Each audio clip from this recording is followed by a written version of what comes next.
Welcome back to the Midnight Mysteries sleeping experience. We're here to help you have the best night's sleep you've ever had.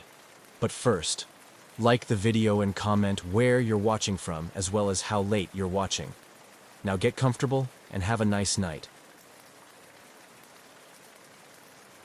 On a beautiful morning in 1970, a small Cessna aircraft, gleaming under the early sunlight, prepared for a routine flight that was soon to enter the annals of aviation mysteries.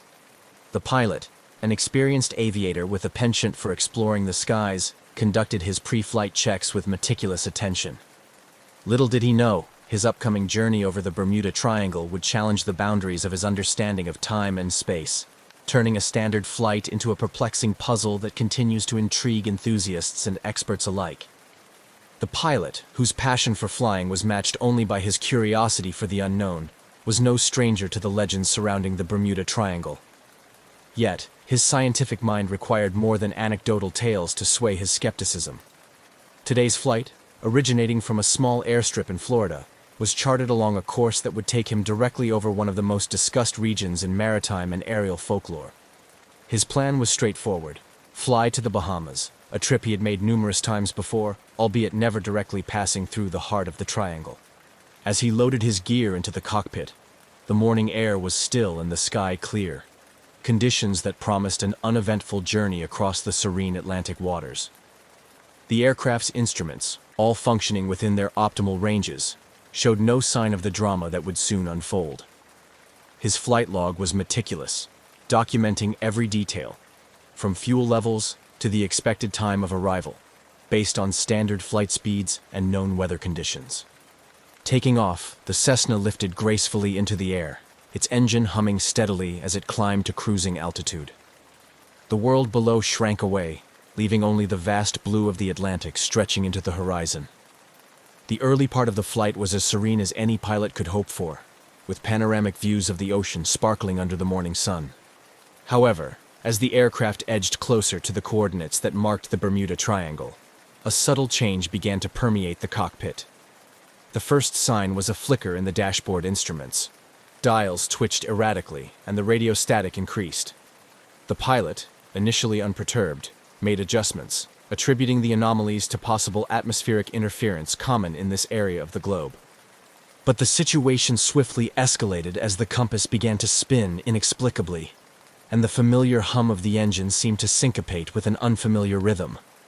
The skies, still visually clear, now felt charged with an unexplained energy. Trying to maintain his course, the pilot felt a growing sense of disorientation, as if the very essence of time and space around him was warping. In his headset, the crackle of static grew louder, punctuated by what seemed like distant voices cutting in and out, an auditory illusion in an otherwise empty expanse. His trained instincts told him to trust his instruments, but they were becoming increasingly unreliable. Glancing at his watch, he noted the time, planning to cross-check it with the flight duration to gauge any discrepancies upon landing.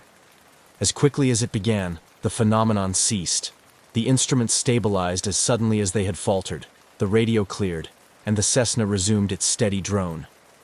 Shaken but focused, the pilot continued toward his destination, now vigilant for any further abnormalities. Upon landing, the reality of what had transpired hit with full force. His flight, by all logical accounts supposed to last over 3 hours, had recorded barely an hour and a half. The confusion was palpable as he tried to reconcile the discrepancy. His initial disbelief was echoed by the ground crew at the Bahamas airstrip, who were equally baffled by the early arrival. This bewildering experience marked the beginning of a series of investigations and theories. Had the pilot traversed a shortcut through time and space? Was this merely an anomaly in instrumentation? Or had he experienced a rare but natural meteorological phenomenon? As the story of his flight spread, it sparked debates and drew attention from around the world, adding another layer of mystery to the already infamous Bermuda Triangle. The pilot, once a staunch skeptic, found himself pondering the limits of human understanding and the vast, unexplained mysteries that still lie beyond our reach in the skies. As the Cessna gracefully crossed into the airspace above the Bermuda Triangle, the pilot felt a mix of anticipation and skepticism. Known for its history of mysterious disappearances and unexplained phenomena, The triangle has long captured the imagination of pilots and sailors alike. However, for this pilot, a man of science and logic, the myths and legends associated with this region were just that, stories without empirical evidence. Nonetheless, as he entered this notorious zone, the clear skies and calm seas seemed to belie the triangle's ominous reputation. The route planned for that day was one he had flown on the edges of, but never directly through the heart of the triangle. Today's flight path took him directly over its center, a decision made partly out of necessity and partly from a curiosity that he hadn't admitted to himself until now. The early part of his journey had been uneventful, with the aircraft performing flawlessly and the weather conditions ideal for a smooth flight. However, as he progressed deeper into the triangle, subtle anomalies began to manifest. Initially, these were minor, slight malfunctions in the aircraft's electronic instruments. The GPS system flickered erratically, and the radio emitted intermittent bursts of static, despite the clear weather and absence of storm clouds. These technical issues were disconcerting but not alarming, at least not at first. The pilot double-checked his backups and continued, relying on his experience and manual navigation skills to maintain his course. The true moment of disorientation came without warning. It was as if the atmosphere itself had changed, with a slight but noticeable drop in temperature and a sudden, eerie stillness that enveloped the aircraft. The sky, so clear moments before, seemed to take on a muted, almost surreal quality. The ocean below mirrored this stillness, its surface unnaturally calm. The pilot's initial reaction was to check his instruments, but what he saw only deepened his confusion. His compass was spinning inexplicably, and the altimeter fluctuated between readings in a way that was impossible under normal flying conditions. Trying to maintain his composure, he reached for the radio to contact air traffic control, only to be met with a hiss of static that made communication impossible. This experience, unsettling as it was, paled in comparison to what happened next. Time seemed to dilate around him, with seconds stretching into minutes, and minutes feeling like hours. This sensation of time warping was difficult to rationalize, leaving the pilot grappling with his perception of reality. He felt a vague sense of vertigo, a disorienting feeling that he was moving both very slowly and exceedingly fast at the same time. Navigating through this bewildering scenario, the pilot focused on maintaining a steady altitude and heading, using his training to compensate for the unreliable instrument readings. He remembered reading about similar experiences from other pilots, though he had always regarded such stories with a healthy dose of skepticism. Now, faced with his own inexplicable circumstances, he wondered if there was more to the Bermuda Triangle than mere folklore. As suddenly as they had begun, the anomalies ceased. The instruments stabilized, the temperature returned to normal, and the radio cleared. The ocean's surface once again showed the gentle undulations of normal sea conditions, and the sky brightened to its previous vibrant blue. Shaken but relieved, the pilot continued his journey, now eager to reach his destination and land safely, his mind racing with questions about what had just occurred. The remainder of the flight was uneventful, allowing the pilot some time to reflect on his experience. Had he experienced a natural phenomenon unique to this region, or was there something more, something unexplained, that could account for the bizarre conditions he encountered? These questions would linger in his mind, fueling both his own curiosity and the inevitable discussions that would follow his report of the incident. As the small Cessna emerged from the enigmatic clutches of the Bermuda Triangle, the pilot felt a surge of relief. The instruments stabilized, the skies remained clear, and the air traffic communications resumed their normal clarity. Yet, the feeling of disorientation and the haunting quiet of the past hour lingered in his mind. He knew the flight was far from over, not just in distance, but in the mental and emotional processing of what had just occurred. Upon landing at his destination in the Bahamas, far earlier than scheduled, the pilot was greeted with a mixture of confusion and concern from the ground crew. His premature arrival threw the routine operations into disarray, and as he stepped out of the aircraft, the weight of his experience began to truly sink in. The ground crew, aware of his intended flight path and expected time of arrival, immediately questioned the discrepancy. The pilot, still grappling with his own confusion, attempted to provide a coherent explanation. The discrepancy in time was stark. According to the clocks on the ground and the flight logs, The journey that should have taken over 3 hours was completed in just under 90 minutes. This impossibility was not lost on the pilot or the airport staff, prompting an immediate and thorough review of the aircraft's logs and instruments. The debriefing session that followed was intense. The pilot recounted his experience in detail to both the airport authorities and later to representatives from the Aviation Safety Board. His account included the initial instrument malfunctions, the strange atmospheric conditions, the sensation of time dilation, and the abrupt return to normalcy. His report was met with skepticism, but the undeniable fact of his early arrival demanded serious consideration. Technical experts examined the Cessna with fine-tooth combs, searching for any faults that could explain the anomalies reported. All systems were found to be in perfect working order, and no mechanical issues were identified that could have accounted for the acceleration in flight time. The GPS data, recovered from the onboard navigation system, confirmed the aircraft's accelerated passage through the designated flight path, further deepening the mystery. The situation called for an investigation that went beyond routine mechanical checks. Meteorologists and physicists were consulted to understand if unusual atmospheric conditions could have created a kind of jet stream, or if known phenomena like gravity waves could explain the time discrepancy. However, all scientific explanations fell short of providing a satisfactory answer. The conditions reported by the pilot, particularly the spinning compass and fluctuating altimeter, suggested influences beyond standard meteorological or geographic anomalies. As the aviation community began to buzz with discussions over the incident, the story of the pilot's mysterious flight attracted attention beyond the immediate stakeholders. The media caught wind of the story, and soon it was being reported across various platforms, inciting a flurry of speculation and intrigue. The Bermuda Triangle's notorious reputation for mysterious disappearances and unexplained phenomena provided fertile ground for theories, ranging from rational skeptical inquiries to wild speculations about supernatural occurrences. Amid the growing public fascination, the pilot found himself at the center of a whirlwind of attention. His experience was dissected and debated in online forums, television specials, and by experts in aeronautics and meteorology. Some embraced his account as possible evidence of an unexplained anomaly associated with the Bermuda Triangle, while others dismissed it as an error in perception or an exaggeration.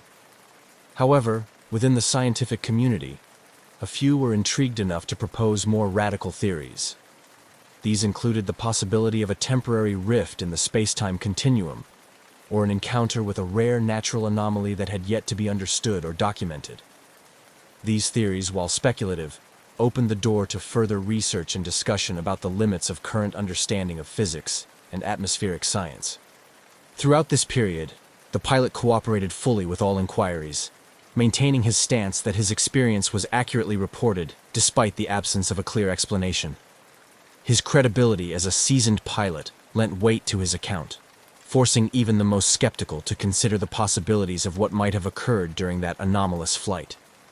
As the investigation continued without definitive conclusions, the incident remained a fascinating topic of discussion, a case study that challenged existing knowledge and expanded the dialogue about the mysterious forces that might operate within the infamous Bermuda Triangle. The pilot's story, marked by both his personal integrity and the unexplained phenomena, continued to resonate, offering a compelling narrative of mystery and exploration at the edges of human understanding and scientific explanation. After landing well ahead of schedule under mysterious circumstances, the pilot found himself not just physically disoriented, but at the center of a rapidly unfolding drama that questioned the very laws of physics. As he disembarked from his Cessna, the sense of reality slowly seeping back in, his mind raced with possibilities, each more confounding than the last. The ground staff at the Bahamas airport met him with a mix of skepticism and awe as the word of his inexplicable journey began to spread. The airport's operations room turned into an impromptu briefing area where aviation authorities began a more formal debriefing. They reviewed the aircraft's logs and interviewed the pilot extensively, noting every detail of his account. The aviation experts on hand were initially dubious, suspecting an error in the flight's timing or a malfunction of the aircraft's tracking systems. However, as they delved deeper, the data corroborated the pilot's story. The timings, the flight path, everything he recounted was consistent with the logs. As news of the incident spread, it attracted a barrage of media attention. Journalists, intrigued by the story, descended on the airport, eager for interviews with the pilot and any officials willing to comment. The pilot, still grappling with his own understanding of the event, faced cameras and repeated his story. Each retelling added more layers to the already thick fog of mystery surrounding his flight. The coverage soon ballooned into a sensational news story, with headlines touting the pilot as the man who outran time. Speculation ran rampant, with theories about wormholes, alternate dimensions, and even extraterrestrial intervention being bandied about in the press and on television. The Bermuda Triangle's notorious reputation for unexplained disappearances and bizarre occurrences provided fertile ground for such theories, and the public lapped up every conceivable explanation, no matter how far-fetched. Amidst the media frenzy, serious investigative work continued. The pilot's aircraft was subjected to rigorous mechanical checks, with experts from the Cessna manufacturer brought in to ensure no stone was left unturned. They examined the aircraft's engine, avionics, and structural integrity, but found no abnormalities that could explain the acceleration in travel time. The GPS and other navigation systems were also scrutinized and found to be in perfect working order, deepening the enigma. Aviation analysts and experienced pilots weighed in, discussing the possibilities of rare meteorological phenomena that could have influenced the flight. Some suggested highly localized wind currents that might have pushed the plane at an unusually high speed, while others theorized about unrecognized atmospheric anomalies specific to the Bermuda Triangle area. The scientific community, generally skeptical of supernatural explanations, urged caution and a focus on plausible scientific explanations. Discussions ensued about the limits of current understanding of atmospheric sciences, and some researchers proposed studying the Bermuda Triangle area more extensively, hypothesizing that unknown natural phenomena could be at play. As weeks turned into months, the incident continued to be a hot topic of discussion at conferences and seminars, in academic circles, and among the general public. The pilot was invited to speak at various events, where he shared his experience and engaged with experts trying to unravel the mystery. These interactions were insightful, but they often raised more questions than answers. Ethicists and philosophers also entered the discussion, pondering the implications of such unexplained phenomena on our understanding of reality and the universe. They debated questions about the nature of time and space, and how humanity's grasp of these concepts shapes our understanding of the world. The pilot's story became a case study in the broader debate about the known and the unknown. Throughout this period, the pilot maintained a level-headed demeanor, his credibility bolstered by his detailed and consistent recounting of the event, and by the empirical data that supported his story. Despite the wild theories and media sensationalism, he remained focused on a rational explanation, hoping that ongoing research and dialogue in the scientific community would eventually uncover a logical reason for his bizarre and unprecedented flight experience. As the story aged, it remained a compelling mystery, emblematic of the human quest for knowledge and understanding in the face of the inexplicable. The time-warped flight not only challenged scientific assumptions, but also captured the imagination of people around the world, reminding everyone that the universe still holds many secrets, waiting to be discovered. The baffling case of the time-warped Cessna sparked an investigation that reached far beyond routine aviation inquiries, drawing in experts from various fields including aviation technology, meteorology, physics, and even paranormal research. As the investigations deepened, the pilot's unexpected early arrival continued to perplex investigators and the public alike. The official inquiry was spearheaded by aviation authorities, who first ensured that all data from the aircraft's instruments and flight logs were meticulously analyzed. They verified times, altitudes, and airspeeds recorded by the onboard equipment against the pilot's account and external sources, such as radar tracks and communications logs. All the evidence consistently supported the pilot's narrative. His flight had indeed covered the expected distance in roughly half the expected time, with no detectable increase in airspeed or any unusual maneuvers recorded. To further complicate matters, the mechanical inspection of the aircraft revealed no modifications or anomalies that could have inadvertently increased the plane's speed. The engines, airframe, and electronic systems were all found to be standard and fully functional, showing no signs of tampering or malfunction that could explain the phenomenon. With mechanical and instrumental errors ruled out, investigators turned to environmental factors. meteorologists were consulted to analyze weather conditions on the day of the flight, specifically looking for unusual atmospheric phenomena that could have contributed to the anomaly. This inquiry looked into rare occurrences like jet streams or sudden wind shears that might account for rapid transit, but nothing out of the ordinary was recorded in the weather data for that region on the day in question. Physicists also joined the investigation, intrigued by the possibility of unknown scientific phenomena. They explored concepts ranging from gravitational anomalies to more speculative ideas like spatial distortions, or the existence of a previously undocumented type of atmospheric tunneling effect. However, these theories remained speculative, with no empirical data to support them, leaving the scientific community both baffled and fascinated. Parallel to the scientific and technical investigations, the story attracted the attention of paranormal enthusiasts and theorists who linked the incident to the Bermuda Triangle's notorious reputation for mysterious occurrences. This angle was popular in the media and among the public, leading to a proliferation of sensationalist theories involving time slips, dimensional gateways, and other science fiction-like explanations.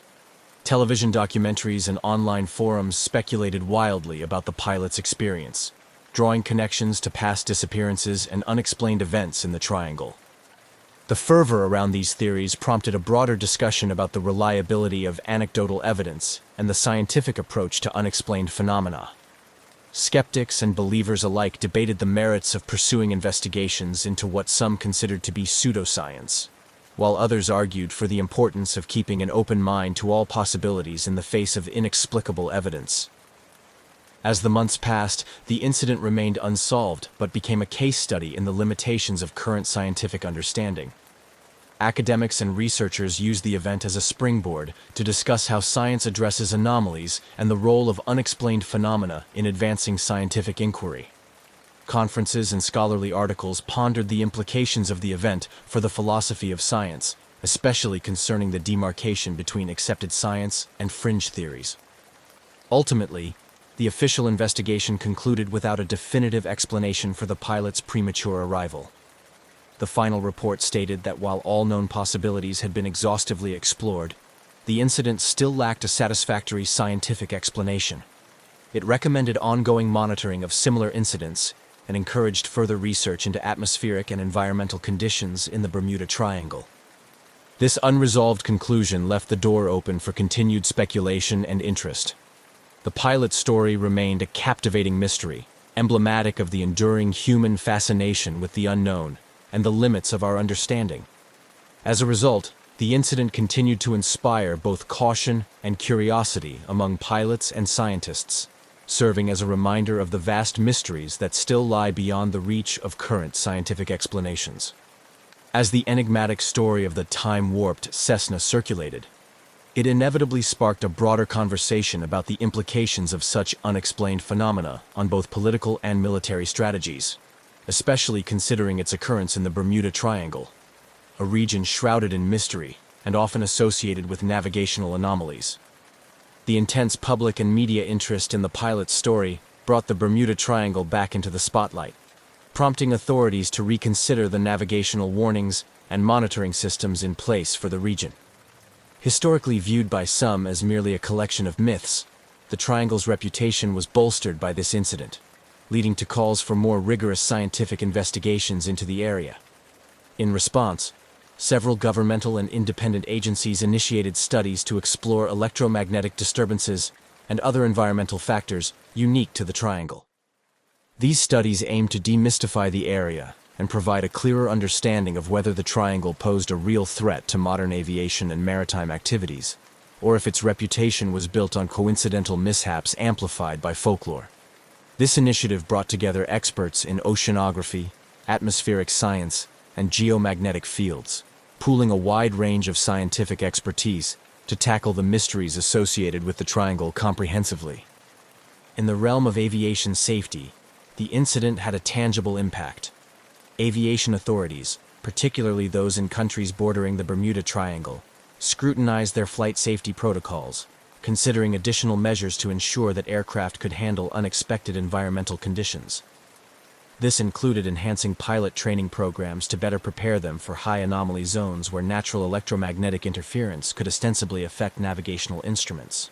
The incident also influenced the military's approach to operations in areas known for high electromagnetic disturbances. The Bermuda Triangle, and by extension similar regions around the world, were marked for detailed geomagnetic surveys. Military exercises in such areas were accompanied by increased monitoring of communication and navigation systems to prevent mishaps similar to what was reported by the pilot. These measures were designed to mitigate risks not only to military personnel, but also to the civilians who traverse these mysterious waters and airspaces. Internationally, the incident spurred discussions at various global forums about the need for a coordinated approach to dealing with unexplained phenomena affecting international airspaces and waters. Proposals were made for the establishment of an international registry to track and analyze incidents similar to that of the time-warped Cessna. The idea was to compile data from around the world in hopes of identifying patterns or correlations that might elude smaller localized studies. The dialogue extended into the academic sphere, where the incident was frequently cited in discussions about the scientific method and the treatment of anomalous data. It served as a case study in numerous scholarly articles and conferences on the philosophy of science, particularly concerning how anomalies are integrated into existing scientific paradigms. This discourse highlighted the dynamic nature of scientific inquiry, its capacity for self-correction and adaptation in the face of new, challenging evidence. The ongoing fascination with the Bermuda Triangle and the pilot's unusual experience underscored a universal truth about human curiosity and the pursuit of knowledge. It reminded the scientific community and the public alike of the vast mysteries that remain unsolved and the continual need for humility and rigor in scientific exploration. While no definitive answers were forthcoming from the studies initiated as a result of the pilot's experience, the increased attention and resources dedicated to understanding the Bermuda Triangle contributed to a greater body of knowledge about this and other similarly mysterious regions of the world. The pilot's account, though unresolved, thus served as a catalyst for renewed scientific and exploratory efforts, ensuring that the pursuit of answers continued with renewed vigor and broader participation. As the strange incident of the time-warped Cessna continued to perplex experts and the public alike, the pilot's experience remained at the forefront of discussions surrounding unexplained phenomena. With no conclusive explanations emerging from the extensive investigations, the incident transitioned from an acute mystery to a lasting enigma, becoming a subject of ongoing academic and cultural interest. The pilot's encounter sparked a significant increase in research activities focused on the Bermuda Triangle and similar regions known for mysterious occurrences. Universities and independent research institutions embarked on multidisciplinary studies that blended atmospheric science, physics, and folklore studies, aiming to provide a more comprehensive understanding of these enigmatic zones. These scholarly efforts were complemented by increased funding for projects exploring electromagnetic anomalies, atmospheric disturbances, and other potential natural explanations for the phenomena reported by the pilot and others before him. In the realm of popular culture, the incident inspired numerous documentaries, books, and articles. These narratives often blended fact with fiction, sensationalizing the event to capture the imagination of a global audience. However, they also played a crucial role in keeping the discussion alive, encouraging amateur sleuths and professional scientists alike to continue exploring the possibilities. The legacy of the pilot's flight also extended into the educational sector. Curriculums in universities that offered programs in aviation, meteorology, and oceanography began to include case studies of the Bermuda Triangle and the time-warped Cessna, as a means of illustrating the complexities of their respective fields. This educational focus helped to demystify some aspects of the triangle, while promoting a scientific approach to understanding unexplained phenomena. Furthermore, the incident had a profound impact on the pilot's personal life. He found himself a reluctant celebrity within both the scientific community and the general public. Invitations to speak at conferences and participate in televised interviews became commonplace. While he appreciated the attention to some extent, it also allowed him to advocate for a balanced, scientific approach to investigating unexplained events, warning against the allure of sensational explanations devoid of empirical support. This advocacy was particularly poignant in forums dedicated to aviation safety, where the pilot used his platform to discuss the importance of rigorous training and preparation for dealing with unexpected situations in flight. His experience served as a cautionary tale, underscoring the need for pilots to maintain composure and rely on their training, regardless of the circumstances. Annually, the incident was commemorated in various ways, both to honor the scientific pursuit of answers and to acknowledge the enduring mystery. Conferences and symposia were organized around the anniversary of the flight, bringing together experts from around the world to discuss not only this incident, but also other mysterious aviation events. These gatherings fostered a sense of community among those fascinated by the unexplained, encouraging ongoing dialogue and collaboration. As years passed, the story of the time-warped Cessna remained a popular topic, its details periodically revisited in light of new theories or similar incidents. The mystery continued to inspire both skepticism and wonder, serving as a reminder of the vast unknowns that still exist in the world and the enduring human quest to understand them. Ultimately, the incident became a part of the larger tapestry of human experience with the unknown, a testament to the limits of current scientific understanding and the perpetual drive towards greater knowledge. Whether viewed through the lens of cautionary aviation tale or intriguing scientific mystery, the legacy of the pilot's extraordinary flight continues to influence and inspire, a narrative forever woven into the fabric of modern mythology surrounding the Bermuda Triangle. In the dark expanse of the wartime sky, the ghostly echo of a World War II bomber's distress signal cut through the silence, challenging the boundaries of time and the understanding of those who heard it. This particular aircraft, a B-17 Flying Fortress, had been reported missing years earlier, its fate a lingering mystery among the air crews and radio operators who scanned the skies and airwaves for any sign of life.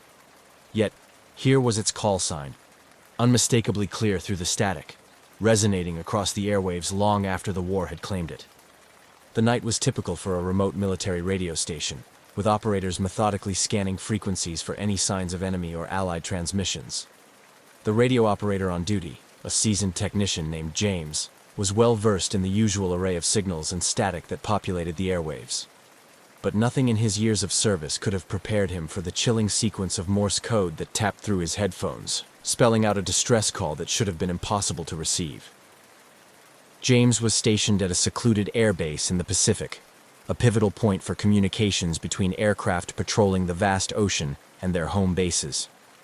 The base was quiet that night, with only the hum of distant engines and the occasional murmur of other operators breaking the monotony.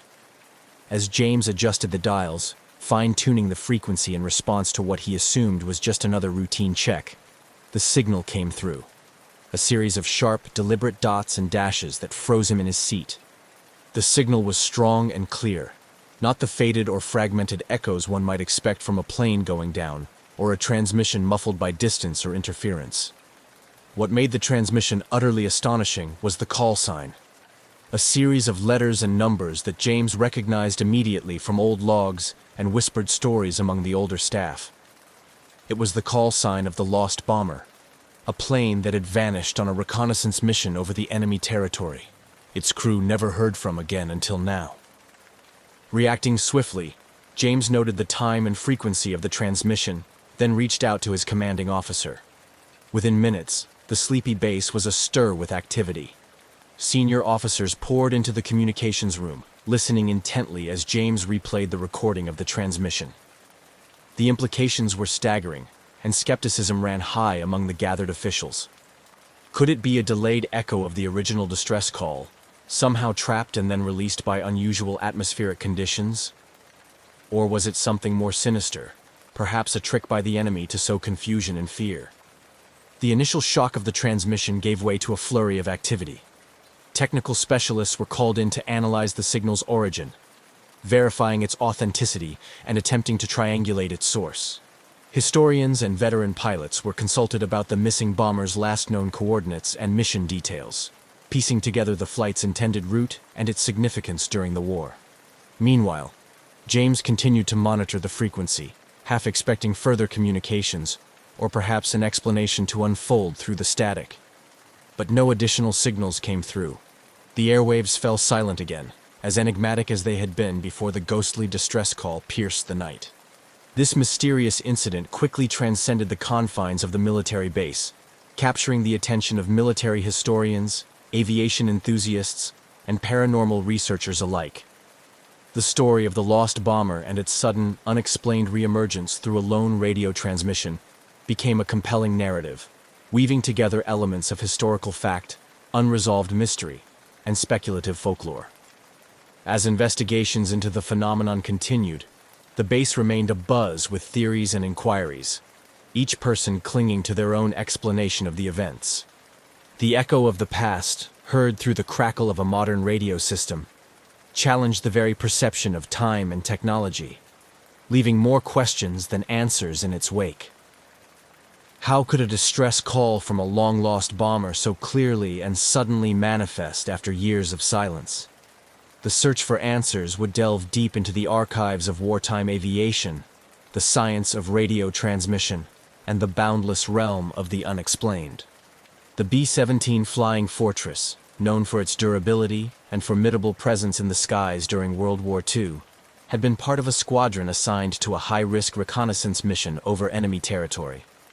The bomber in question, christened with a name that evoked a sense of invincibility, had left its base on a foggy morning in 1942, fully crewed and loaded with the latest navigation technology of the time. Its mission was straightforward but perilous: gather crucial intelligence about enemy positions and return safely. However, the aircraft and its crew mysteriously vanished without a trace, their fate becoming one of the war's enduring mysteries. This chapter delves into the historical backdrop against which the bomber operated, a world engulfed by the global conflict of World War II. The period was marked by rapid advancements in technology and warfare tactics, alongside the ever-present shadow of danger that loomed over military personnel. The missing bomber's story was not uncommon during these turbulent times. Many aircraft were lost due to enemy fire, mechanical failures, or navigational errors in the vast uncharted territories they patrolled. Yet, the disappearance of this particular B-17 had captured the imagination of many, partly due to its crew's reputed expertise and the critical nature of their missions. Interviews with surviving relatives and squadron members pieced together a picture of a highly skilled crew who had successfully completed numerous missions prior to their final, fateful flight. The aircraft was last seen veering off course, clouded by bad weather, with radio communications abruptly ceasing shortly after takeoff. The incident left a significant impact on the squadron and the home base, prompting an extensive search operation. Rescue planes and ships scoured the suspected crash area for weeks, hoping for signs of the aircraft or survivors. Despite these efforts, no physical evidence of the wreckage or crew was ever found, and the mission was eventually deemed lost at sea, its details classified and buried in military archives. Decades later, the unexpected transmission received by the radio operator James reopened old wounds and sparked a renewed interest in the lost bomber's fate. Military historians and archivists began to re-examine old flight logs, mission briefings, and survivor testimonies to gather insights that might explain the mysterious radio message. This re-examination was not just an academic exercise, but also a poignant reminder of the unresolved losses that many families still felt, holding on to hope for some form of closure. The renewed investigation into the bomber also brought to light the broader context of its disappearance. During World War II, the region where the aircraft vanished was notorious for its challenging weather conditions and heavy enemy activity. Theories about what might have led to its loss ranged from a catastrophic weather event that overwhelmed the aircraft's capabilities to an encounter with enemy fighters or anti-aircraft fire. Amid these historical explorations, the legacy of the crew and their mission was commemorated in various ways. Museums and war memorials included the bomber's story in their exhibits, honoring the bravery and sacrifice of those who flew such dangerous missions. Annual remembrance events also featured tributes to the lost aircraft and its crew, often attended by family members and former military comrades who shared personal anecdotes and honored their memory. As the past was painstakingly pieced together from snippets of history, the narrative of the missing B-17 and its crew evolved from a footnote in military history into a symbol of the unresolved mysteries of war. Each piece of evidence brought more questions, painting a complex picture of courage, loss, and the indelible mark left on those who wait for answers. The intrigue surrounding the ghostly transmission only deepened the mystery, suggesting that perhaps, in some form, the past was reaching out, prompting a new generation to uncover forgotten stories ensconced in the annals of wartime aviation. Upon receiving the startling and unexplainable transmission, the atmosphere at the remote military base was charged with a mix of skepticism and eerie fascination. The radio operator, James, who had initially picked up the distress signal, was immediately surrounded by a mix of commanding officers and technical staff, all eager to make sense of the report. The urgency of the situation led to a flurry of activity, as military protocols for handling unexpected transmissions, especially those that could be of historical significance, were swiftly enacted. The base commander took the lead, initiating a formal investigation to verify the authenticity of the signal and determine its potential origins. The first step was to confirm that the equipment James was using had been functioning correctly. Technicians conducted a thorough check of the radio systems, scrutinizing every component to rule out the possibility of a malfunction or error that could have fabricated the reception of the old bomber's signal. Parallel to the technical checks, the operations team reviewed communication logs from the night of the incident to cross-reference other signals and ensure there was no overlap or interference from other transmissions. They also extended their inquiry to neighboring bases and ships that might have been on the same frequency, seeking any corroborative evidence that could confirm the signal's legitimacy. As the initial shock wore off, skepticism began to permeate the discussions among the base staff. Experienced military personnel debated the likelihood of a signal surviving intact for years and suddenly emerging on their equipment. The technical experts, while confirming that the equipment was in perfect working order, were hard-pressed to provide a plausible explanation for how a World War II-era transmission could have been received in such a clear form after decades. Despite the doubts, the story of the missing bomber and its mysterious reappearance via radio waves captivated the imagination of everyone at the base.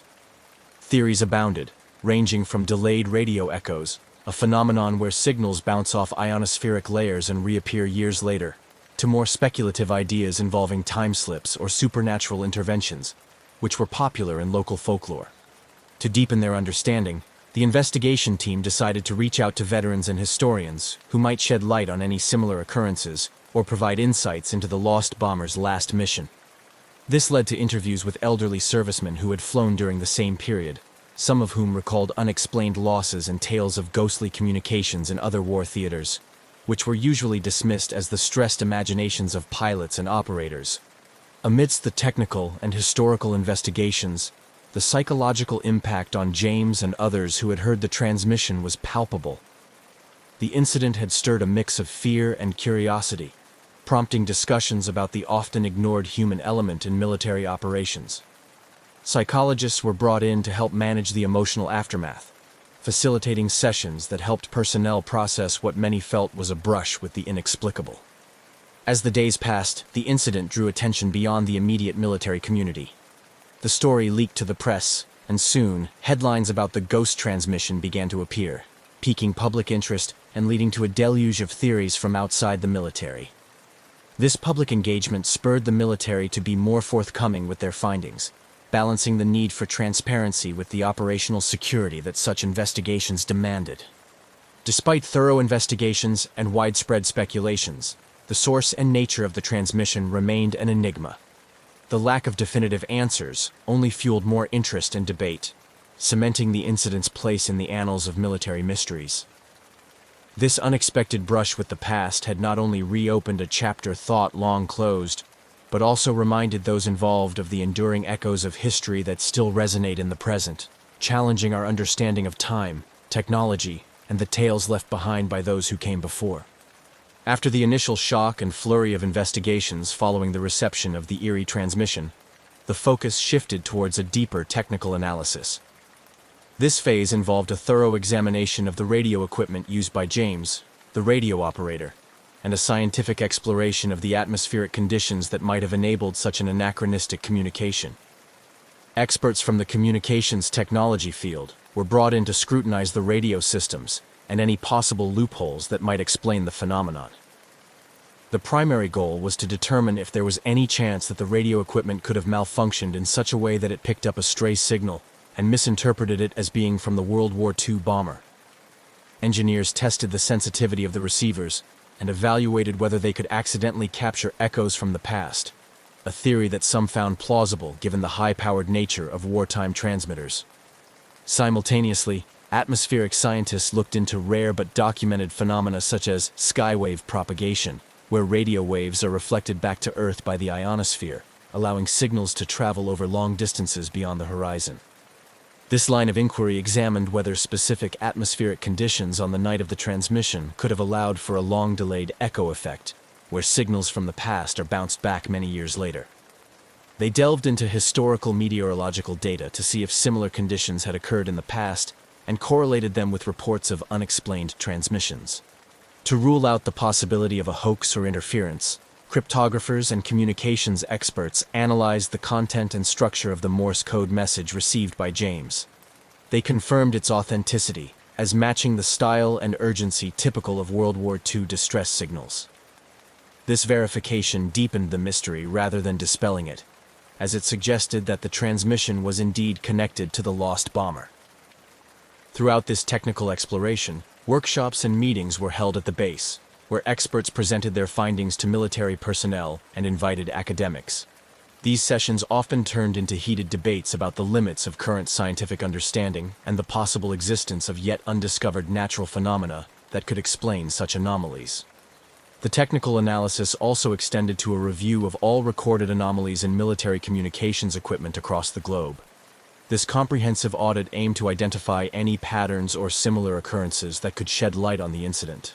However, no other instances of comparably delayed transmissions were found, which underscored the uniqueness of the situation and complicated the formulation of a conclusive explanation. Despite extensive testing and theorizing, the technical analysis yielded no definitive answers. The equipment was found to be in perfect working order, and no fully satisfactory scientific explanation could be provided for the transmission's origins. This outcome left many questions unanswered and prompted a shift towards considering more speculative explanations. As the investigation continued without clear resolution, the incident began to attract attention from outside the scientific community. Interest groups ranging from amateur radio enthusiasts to conspiracy theorists took up the cause, each offering their own theories on what might have happened. This broad spectrum of interest kept the story alive in the public imagination and ensured that it remained a topic of lively discussion in various circles. The inability of the technical analysis to provide clear answers only added to the allure of the mystery, transforming the incident from a mere anomaly into a legend. This legendary status was bolstered by the historical and emotional weight of the missing World War II bomber and its crew, whose fate remained a poignant reminder of the countless similar mysteries still unresolved from the era of the war. As the technical analysis yielded no definitive explanations, attention shifted toward a broader historical investigation. This new phase aimed to dig deeper into the history of the missing World War II bomber, exploring the crew's backgrounds, the aircraft's service record, and any past incidents or communications that might shed light on the mysterious transmission. Archivists and military historians began to comb through old flight logs, mission briefs, and service records, looking for clues that could link the lost bomber to the recently received distress signal. They revisited the day the bomber went missing, analyzing the geopolitical context and the specific mission it was part of.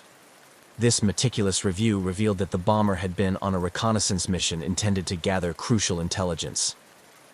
The mission was high risk, with the aircraft expected to fly deep into enemy territory, which made the plane and its crew prime targets for enemy forces.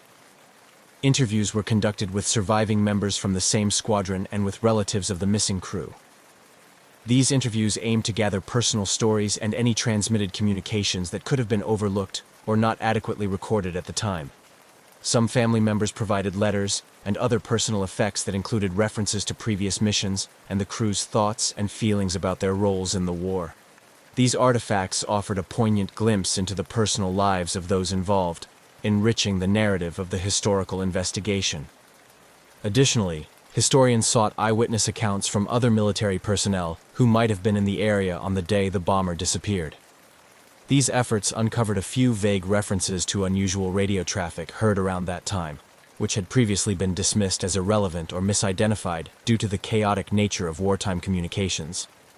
The investigation also extended to exploring similar historical incidents, where aircraft disappeared under mysterious circumstances, only to re-emerge in folklore or speculative sightings.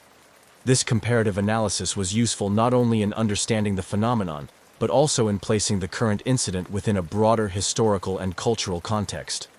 Researchers delved into theories of ghost planes, a recurring motif in 20th century military and aviation folklore, which often symbolizes unresolved grief and the haunting memories of war.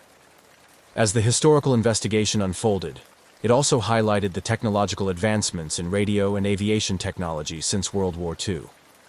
Experts on vintage military equipment were consulted to ascertain the capabilities and limitations of the period's technology, particularly the types of radios used in World War II bombers. These specialists provided insights into how atmospheric conditions, equipment malfunctions, or operator errors could have contributed to unexplained transmissions. Throughout this investigative process, the public's fascination with the story grew. Museums and war memorials began to feature exhibits on the missing bomber, using the incident to educate visitors about the uncertainties and perils of wartime aviation. These exhibits often included interactive elements, such as listening stations where visitors could hear simulated versions of the distress call, and panels discussing the nature of radio transmissions and how they can be affected by environmental factors. The historical investigation, while failing to provide a conclusive explanation for the distress signal, succeeded in reviving interest in the fate of the missing bomber and its crew. It brought closure to some family members, offering them a sense of connection to their lost relatives and the comfort of knowing that their loved ones had not been forgotten. Moreover, it encouraged ongoing scholarly interest in wartime communication mysteries, ensuring that the legacy of those lost in war continued to be remembered and studied. The ghost transmission episode ignited a cascade of theories and speculations that extended beyond the confines of straightforward historical and technical analysis. As no definitive answers emerged from the rigorous checks and investigative efforts, the discussion broadened to encompass a wider array of possibilities, including both natural phenomena and more speculative supernatural explanations. Among the scientific community, the notion of natural atmospheric phenomena played a central role in the discourse. Experts in atmospheric science and physics considered the possibility that unique atmospheric conditions might have allowed a radio transmission from decades ago to be reflected or refracted back to Earth. Phenomena such as sky wave propagation, where radio waves bounce off the ionosphere and travel vast distances, and even more obscure theories like ducting, where radio waves are trapped in layers of different temperatures and humidity, were discussed as potential explanations. These theories were bolstered by incidents in radio history, where signals thought to be lost or sent long ago were received much later, due to unusual atmospheric conditions. However, the exact conditions required to recreate such a specific and seemingly directed transmission as that of the missing W-2 bomber remained a point of contention and deep intrigue within the scientific panels discussing the case. On the other side of the spectrum, the paranormal enthusiasts and conspiracy theorists had a field day with the incident. The Bermuda Triangle, notorious for its mysterious disappearances and strange occurrences, was frequently cited in these discussions. Theories ranged from wormholes and time slips to interdimensional portals, suggesting that the bomber had momentarily bridged through time to send its distress call into the future. These ideas, while lacking scientific backing, captured the imagination of the public and fueled numerous articles, books, and documentary segments.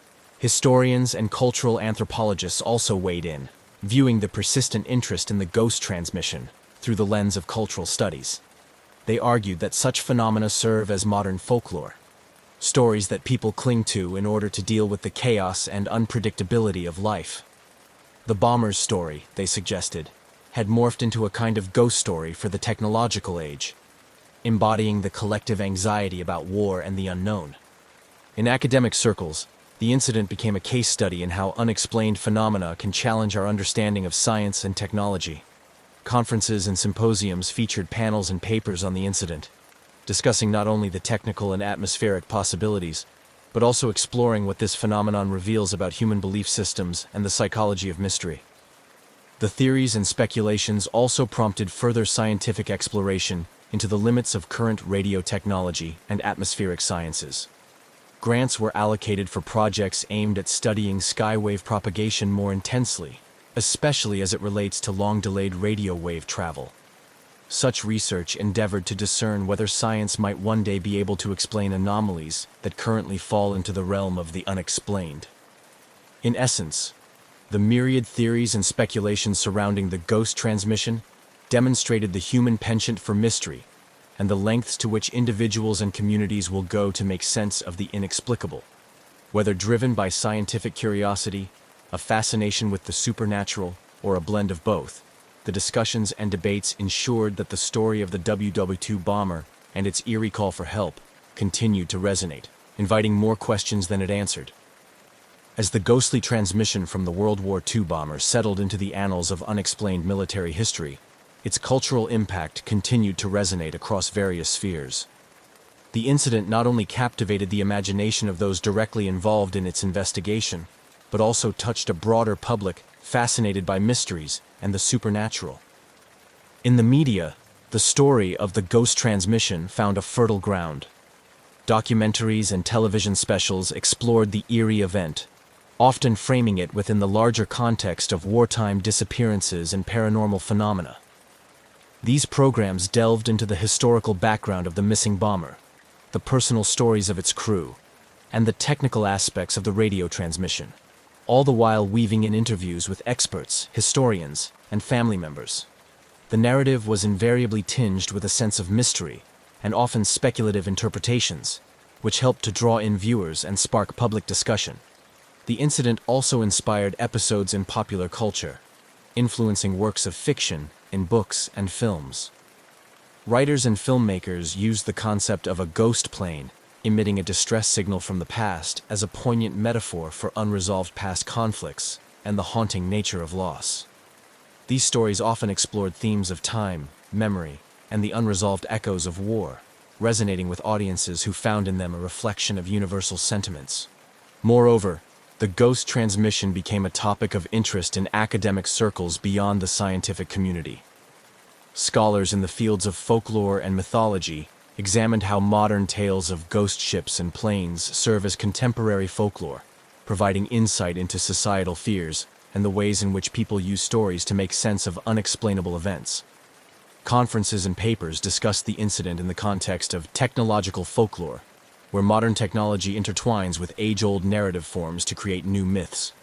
Educationally, the incident was incorporated into curriculums, particularly in courses dealing with the history of technology, communication studies, and the psychological impact of war. Students analyzed the event not only for its historical and technological aspects, but also for its implications on how narratives are constructed in the media and popular culture. Community events, such as talks and exhibitions at museums, often featured segments dedicated to the ghost transmission. These events aimed to educate the public about the science of radio communications, the history of World War II aviation, and the phenomenon of skywave propagation. They also provided spaces for veterans and historians to share their insights, and for visitors to reflect on the broader implications of wartime technologies.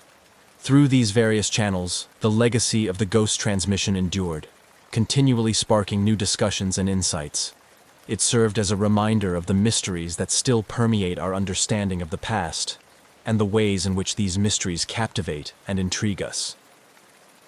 As new technologies and methodologies emerge, the possibility remains that future investigations could one day provide answers to this enduring World War II mystery, turning legend back into history. Yet, until such time, the ghost transmission remains a symbol of the enigmatic intersection between history, technology, and the supernatural. The enduring intrigue surrounding the ghost transmission from the World War II bomber encapsulates a fascinating blend of unresolved history, technological mystery, and human curiosity. As years have passed since the eerie incident was first reported, it continues to foster a sustained interest among amateur sleuths, historians, and paranormal enthusiasts, who each bring their own perspectives and theories to the table. The mystery of the transmission has not only become a staple in discussions about unexplained military phenomena, but has also encouraged a broader dialogue about the limits of our understanding of past events.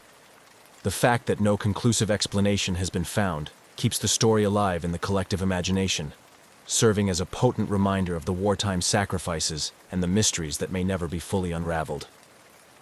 Amateur historians and radio enthusiasts, in particular, have taken up the challenge, dedicating themselves to parsing through old military records, building replicas of WW2-era radio equipment, and even organizing listening events in hopes of catching similar anomalies. These community-led initiatives often result in gatherings where individuals share findings, swap theories, and keep the history of the incident relevant for new generations. Furthermore, the story of the ghostly World War II transmission has spurred ongoing research and technological exploration. Advances in radio technology and atmospheric science may one day provide the tools needed to uncover what really happened, or at least to offer more plausible explanations for such phenomena. This possibility excites both the scientific community and the general public, who are eager to see how new technologies might finally solve old mysteries. In addition to scientific and amateur investigations, the incident remains a poignant subject in remembrance and memorial activities. Annual events commemorating the crew of the missing bomber often include mentions of the ghost transmission, reminding attendees of the enduring mysteries of war and the unbreakable connection to the past those mysteries represent. These ceremonies provide a space for reflection on the impact of war and the personal stories of those who serve, linking the past directly with the present through shared narratives and communal memory. The ghost transmission also continues to inspire cultural works, including novels, films, and art installations that explore themes of time, memory, and the unknown. These works often pose deeper existential questions about reality, perception, and the nature of communication across time, engaging audiences in a multifaceted exploration of the incident's implications. This cultural resonance underscores the broad impact of the ghost transmission, demonstrating its capacity to inspire and challenge across various mediums and audiences. Conferences and academic symposiums regularly feature the ghost transmission as a subject of interest, attracting experts in communications, wartime history, and psychology. These forums often explore the psychological impact of such phenomena on soldiers and civilians alike, discussing how unexplained events can affect morale and foster a sense of the supernatural amidst the horrors of war. The discussions also delve into the role of technology in shaping our understanding of historical events, questioning how advances in equipment might alter our perception of what is possible or real. Online communities play a significant role in perpetuating the legacy of the ghost transmission. Forums and social media groups dedicated to military history, paranormal phenomena, and World War II technology provide platforms for ongoing discussion and discovery. Here, enthusiasts from around the world share theories, discuss new research, and even collaborate on projects aimed at uncovering more about the incident. This global engagement ensures that the mystery remains a lively topic of discussion, continually refreshed by new insights and perspectives. Ultimately, the legacy of the ghost transmission underscores a collective fascination with the unknown and a relentless pursuit of truth, however elusive it may be.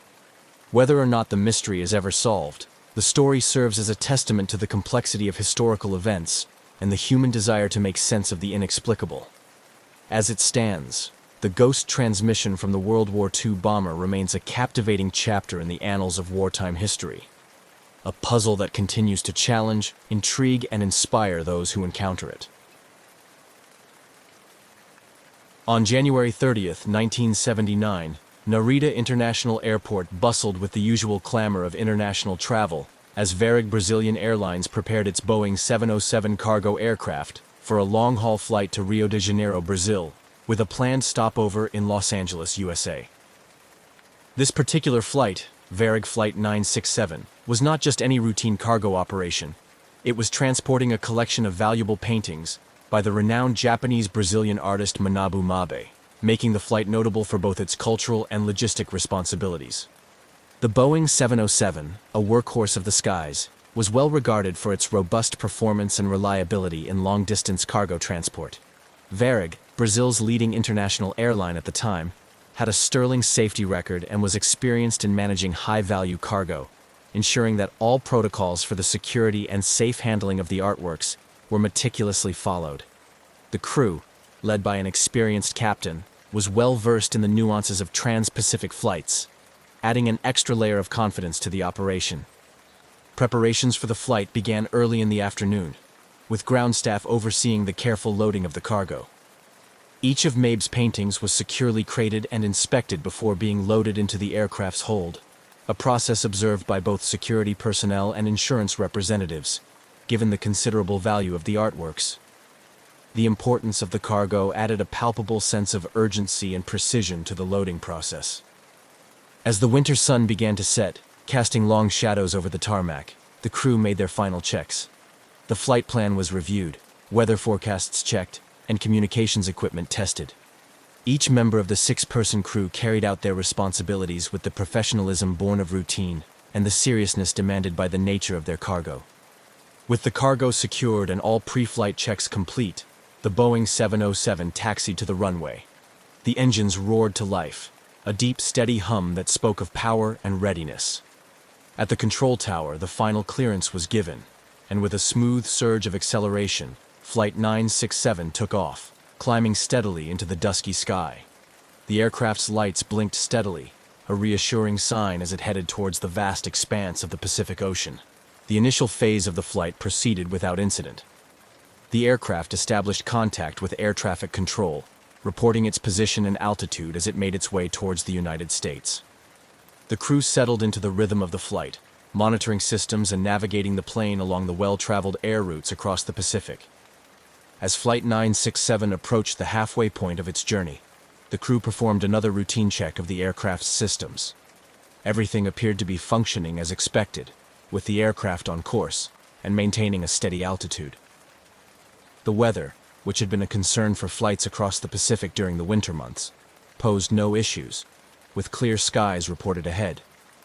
However, just as the crew was preparing for the long mid-flight stretch, the routine nature of their journey took a dramatic and mysterious turn.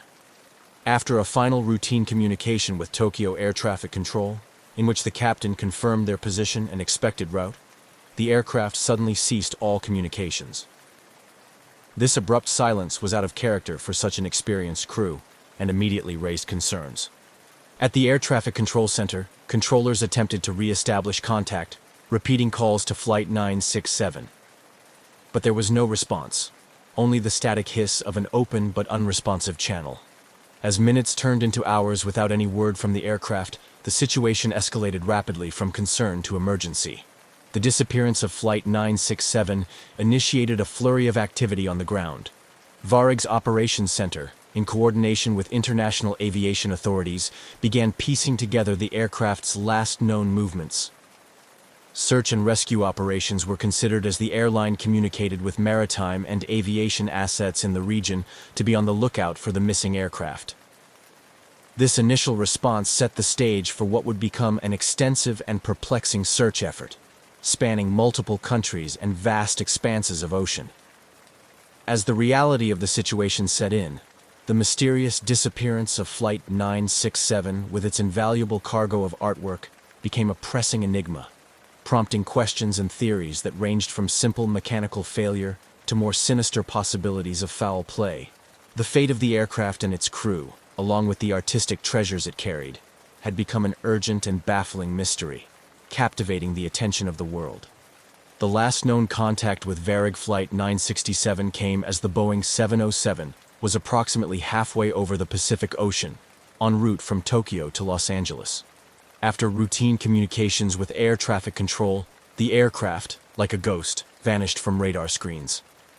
The disappearance was both sudden and total, leaving no trace of the aircraft or any indication of trouble. Upon realizing the gravity of the situation, Varig and the relevant aviation authorities sprang into action. Initial hopes were that the aircraft might have diverted due to an emergency, seeking an alternate landing at one of the numerous available airstrips scattered across the Pacific Islands. However, as hours turned into days without any sign of the aircraft or distress calls, these hopes dimmed. The immediate aftermath of the disappearance saw the initiation of a large-scale search operation.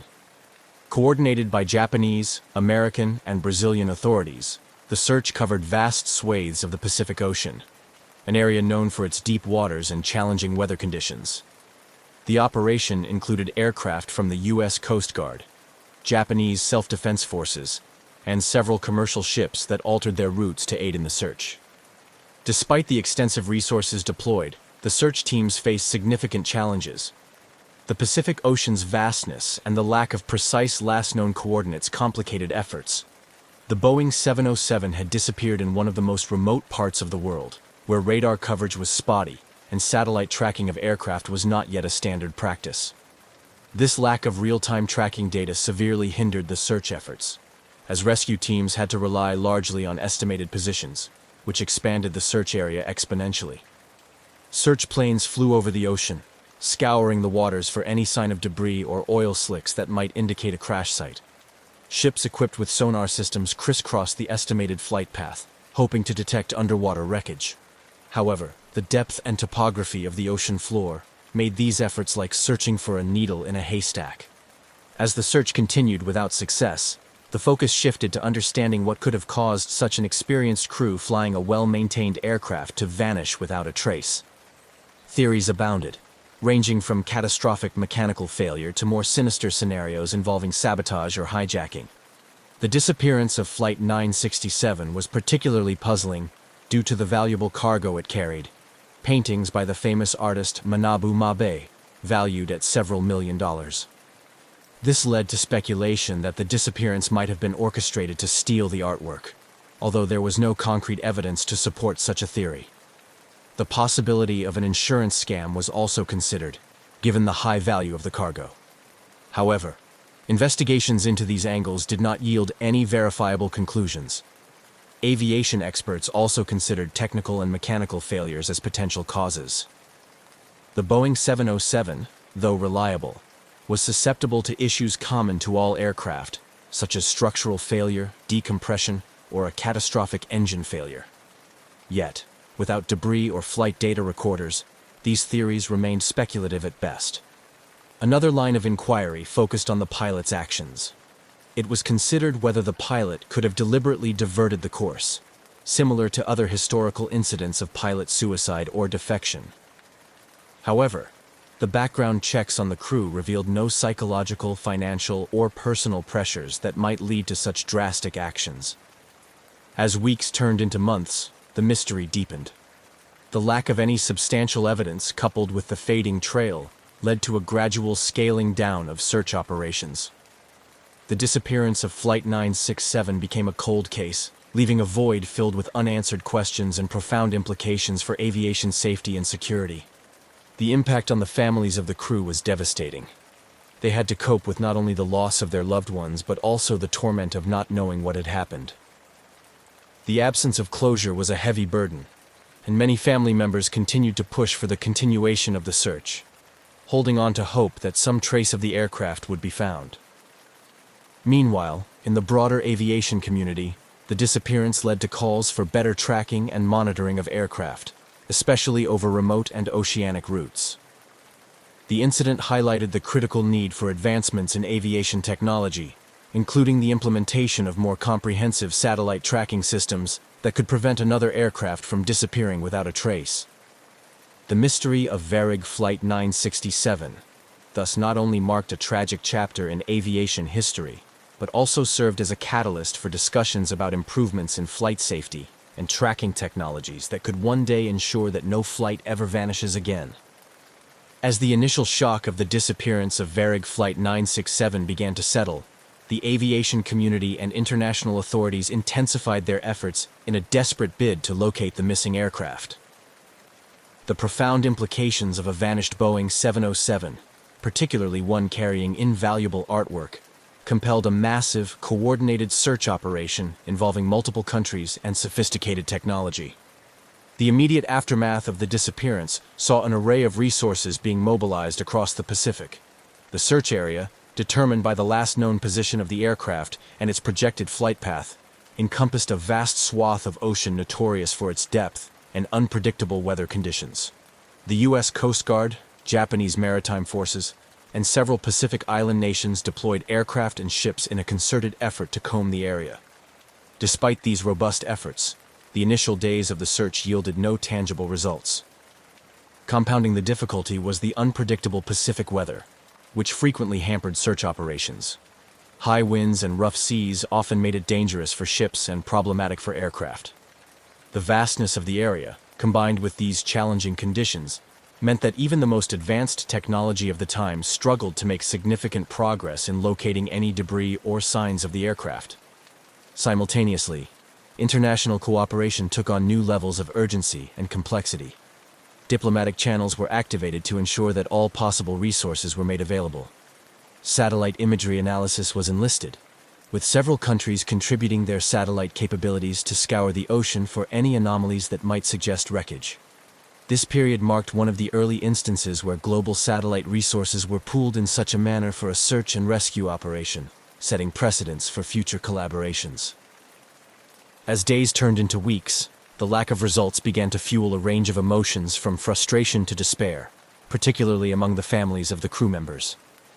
The Brazilian government, facing internal pressure and the eyes of the international community, continued to urge for an extended search. They argued that the disappearance of a Brazilian aircraft and the loss of Brazilian nationals required a sustained effort, despite the growing costs and logistical challenges. The search operation also had to contend with numerous false leads and reports. Several times, satellite images or aerial reconnaissance missions thought they had spotted potential wreckage, leading to rapid reallocation of resources to these locations, only to find them unfruitive. Each false alarm tested the resolve of the search teams and added to the emotional roller coaster experienced by the families and the general public following the saga. During this intensive search phase, experts from various fields, including oceanography and aeronautical engineering, were consulted to refine the search parameters. Drift analysis based on ocean currents was conducted to predict where debris might have moved from the assumed crash site. This scientific approach helped to narrow the search areas, focusing efforts on more promising regions and improving the efficiency of the operations. Despite these sophisticated methods and the tireless efforts of all involved, the search had to confront the inevitable limitations imposed by the nature of the search area and the available technology. Deep-sea searches were particularly hampered by the ocean's depth and the seabed's complexity in the presumed crash area, which included underwater mountains and valleys that could easily hide aircraft wreckage. As weeks turned into months with no significant findings, the initial unified resolve began to wane. The daunting reality of the task, combined with the high costs and logistical difficulties, led to discussions about scaling down the search efforts. International partners expressed concerns about the feasibility of continuing such an extensive search indefinitely, especially in the absence of any promising clues. This phase of the search operation culminated in a critical meeting involving representatives from all participating nations and agencies. The decision was made to transition from an active search to a more passive phase, where resources would be directed only towards specific leads, rather than broad sweeps of the ocean. This decision was met with a mix of understanding and resignation, acknowledging both the enormity of the task and the slim chances of success in finding Flight 967 after so much time had passed without a trace. The conclusion of this phase did not mean the end of efforts to find Varig Flight 967, but it marked a somber acknowledgement of the limitations faced by even the most determined and resourceful search operations. The mystery of Flight 967 would continue to linger, a haunting reminder of the uncertainties that still pervade even the most routine of human endeavors like commercial flight. The disappearance of Varig Flight 967 opened numerous investigative channels, as authorities worked tirelessly to unravel the mystery behind the vanished Boeing 707.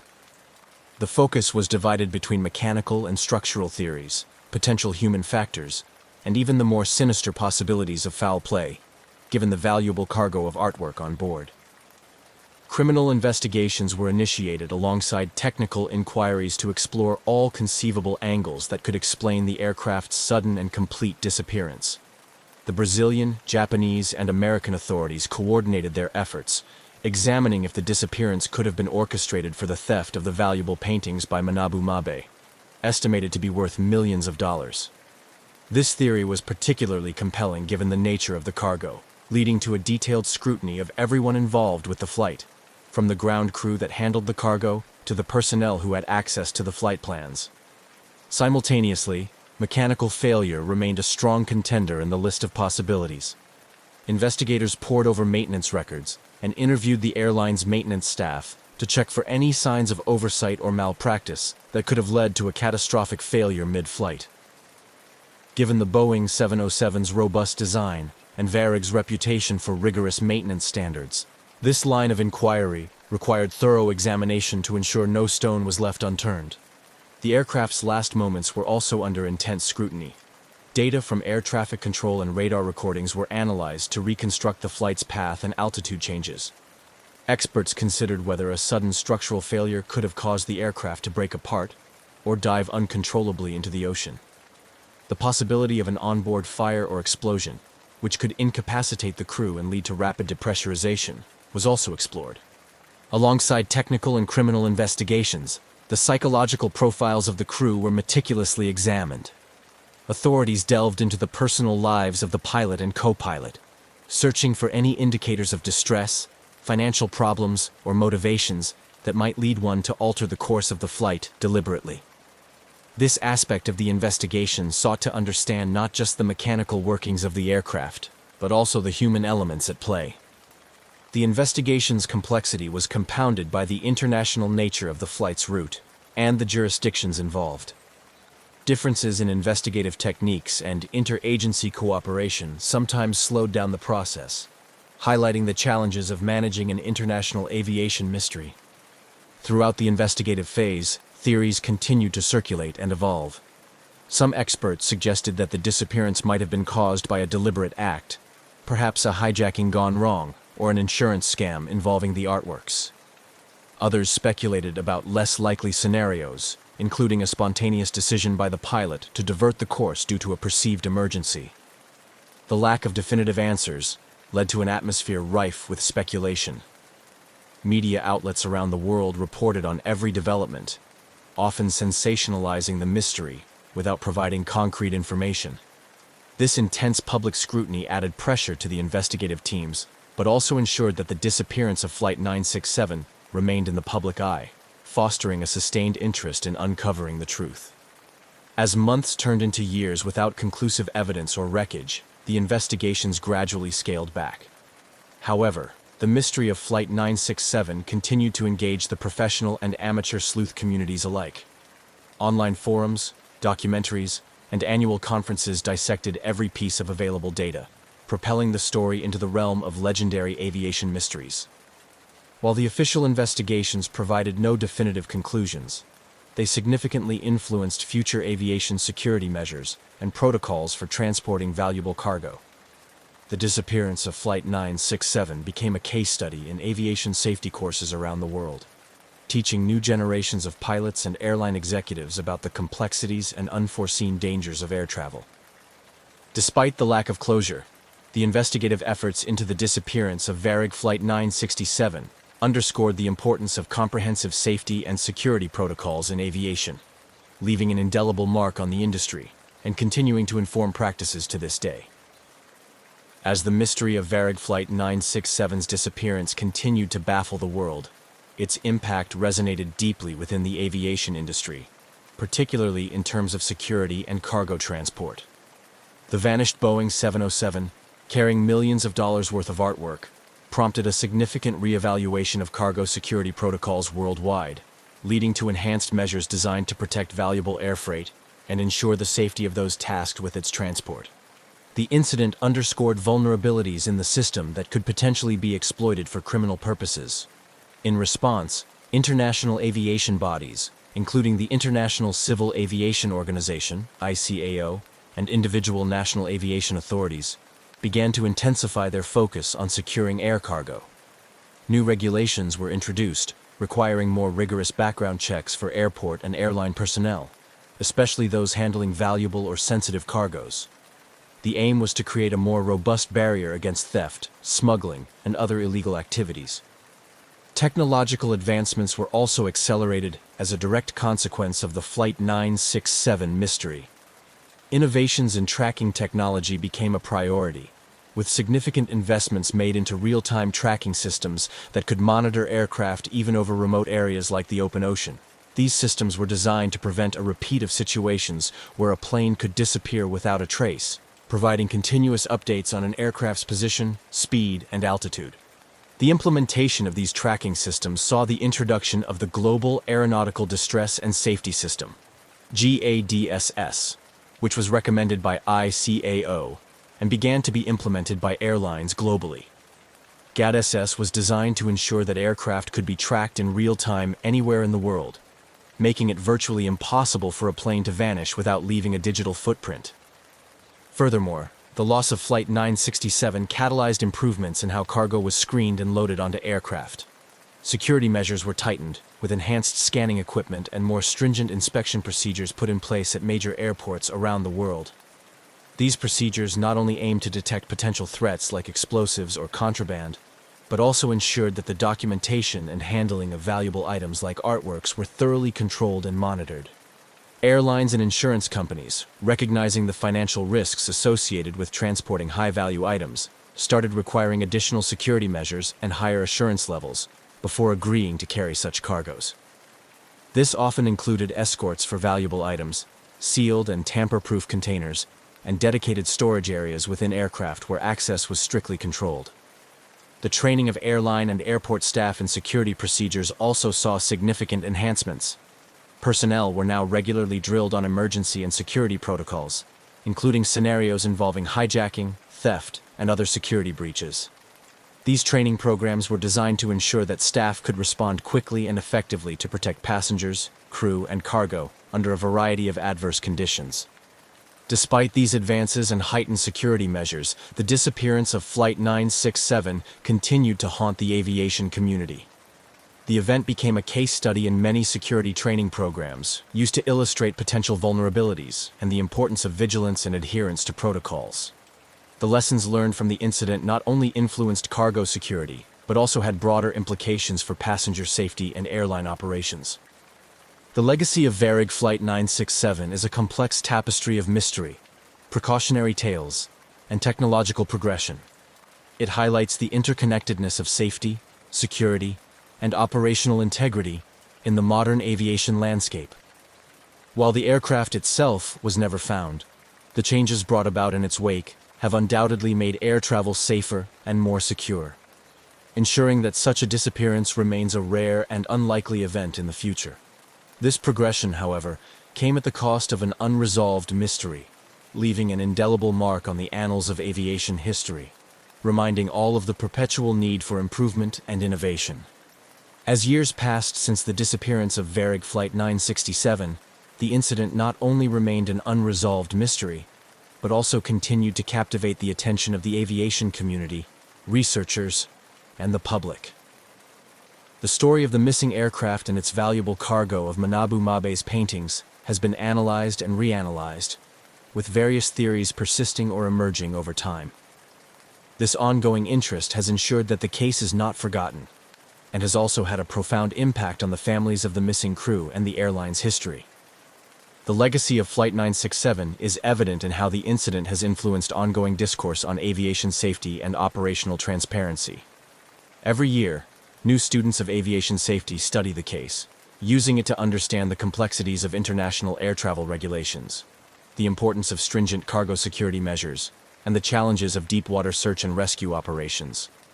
Conferences and symposiums often feature sessions dedicated to discussing the case, focusing on what improvements have been made and what lessons can still be learned. The case of Flight 967 has also served as a critical reference point in the development of more comprehensive international cooperative frameworks for handling aviation incidents. It underscored the necessity for countries to work together seamlessly during air emergencies, which influence the protocols used today. These collaborations are crucial not only in crises, but also in regular operations, ensuring that the skies remain safe for international flights. Furthermore, the incident has left a lasting impact on the families of the crew members who were aboard Flight 967. For these families, the disappearance isn't just a historical or technical puzzle. It's a personal tragedy that has resulted in decades of uncertainty and grief. They have become advocates for improvements in how the aviation industry handles similar cases, particularly in terms of family liaison and support. Their efforts have helped to ensure that the relatives of those affected by such mysteries are treated with more consideration and given thorough, timely information. Efforts by these families and their supporters have sometimes led to renewed interest in the case, with calls for new searches or investigations when technological or methodological advancements become available. Although official searches have long since ended, the commitment of these families ensures that new leads and theories continue to surface, keeping the search for answers alive in public consciousness. In addition to impacting aviation safety and family advocacy, the mystery of Flight 967 has also permeated popular culture. It has inspired numerous articles, books, documentaries, and even fictional representations that speculate about the fate of the aircraft. These portrayals help to maintain public interest in the case and often bring forward new theories or insights, although they can also blur the lines between fact and fiction. Despite the tragedy and the myriad challenges it presented, the disappearance of Varig Flight 967 also contributed to a broader understanding of the value and impact of art in the world of aviation cargo. The loss of Manabu Mabe's artworks was felt deeply in the art community, highlighting the need for specialized handling and transport protocols for irreplaceable items. This aspect of the legacy has led to improved practices across the logistics and insurance sectors, ensuring that artworks traveling by air are better protected today. As time moves on, the legacy of Flight 967 continues to evolve. While the mystery may never be fully solved, the lessons drawn from this tragic event remain integral to the continual improvement of international aviation safety. Through continued discussion, study, and advocacy, the aviation community ensures that the story of Flight 967, its crew, and its cargo will not be forgotten, serving as a perpetual reminder of the need for vigilance, preparedness, and cooperation in the ever-expanding realm of global air travel. The cultural and artistic impact of the disappearance of Varig Flight 967 is a poignant chapter in the story, centered around the loss of 153 paintings by the acclaimed Japanese-Brazilian artist Manabu Mabe. These artworks, valued at several $million, were not merely cargo. They represented significant cultural heritage and a profound personal loss to the art community and Mabe's legacy. The vanishing of such invaluable pieces under mysterious circumstances has left a lasting mark on the art world, highlighting the vulnerabilities associated with transporting art globally. Manabu Mabe's work was known for its vibrant expressionism, a fusion of Brazilian and Japanese artistic influences that made his paintings highly sought after on the international stage. The lost artworks were being transported back to Brazil after an exhibition in Tokyo, symbolizing a cultural bridge between Asia and South America and an important career milestone for Mabe. The disappearance of these works effectively erased a significant portfolio of his career's output, impacting not just the monetary value but also the cultural and historical record of global art heritage. This loss has prompted a broader discourse within the art and logistics industries about the risks associated with transporting art. In response, there have been tightened security protocols and better risk management strategies when moving valuable artworks. Insurance companies, artists, museums, and galleries now often insist on more stringent security measures, including enhanced tracking, vetted handling, and specialized transport services that minimize the risk of loss or damage. Moreover, the mysterious circumstances surrounding the disappearance of Flight 967 have fueled creative narratives in various media. Filmmakers, novelists, and journalists have drawn upon the story, weaving narratives that blend fact with fiction, exploring themes of loss, mystery, and the immeasurable value of art. These stories question what art means to our societies and how its value extends beyond monetary worth to embody cultural and historical significance. Documentaries focusing on the disappearance have also shed light on Manabu Mabe's influence in the art world, bringing his work to audiences who might not have been aware of his contributions before the incident. These documentaries often delve into the emotional impact of the loss on the art community and Mabe's family, highlighting the personal stories intertwined with the lost artworks.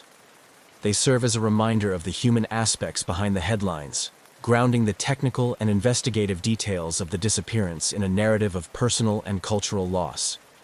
In popular culture, the story of Flight 967 and its lost cargo of artworks has taken on a mythic quality, much like the mysteries surrounding the Titanic or the Amber Room. It captivates the imagination, offering a rich tapestry for exploration in novels, films, and art exhibitions. These cultural products allow people to engage with the story on multiple levels, from thrillers that use the disappearance as a backdrop to more introspective explorations of what such a loss means to the global community. Additionally, the story of Flight 967 has had educational impacts, being used as a case study in university courses related to art history, museum studies, and logistics. It provides a real-world context to discuss the challenges and considerations of transporting art across international borders, including legal, ethical, and logistical aspects. This educational use helps prepare the next generation of curators, artists, and logistics professionals to better manage and protect cultural assets. As the years pass, the disappearance of Varig Flight 967 remains a narrative rich with unanswered questions, but also full of lessons learned and stories told. It continues to influence not only the fields of aviation and logistics, but also the arts, serving as a stark reminder of the fragility and value of cultural artifacts. This legacy ensures that despite the mystery, the significance of the event and the art lost with it will not be forgotten. On a humid morning in late June 1937, Amelia Earhart, already a celebrated aviator and symbol of pioneering spirit, prepared for what was to be the most challenging leg of her ambitious quest to circumnavigate the globe. Alongside her was navigator Fred Noonan, whose skills would be crucial in navigating the vast and treacherous expanse of the Pacific Ocean. Their aircraft, a modified Lockheed Electra, was equipped with additional fuel tanks, transforming the cabin into a cramped space filled with just enough room for the pilots and essential navigation equipment. This setup underscored the gravity and daring nature of their journey. Amelia Earhart was not just a pilot.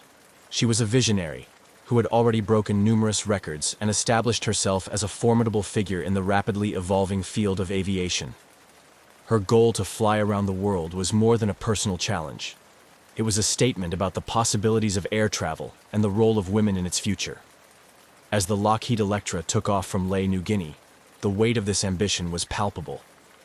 The flight to Howland Island, a tiny sliver of land in the vast Pacific, was one of the most critical phases of her journey.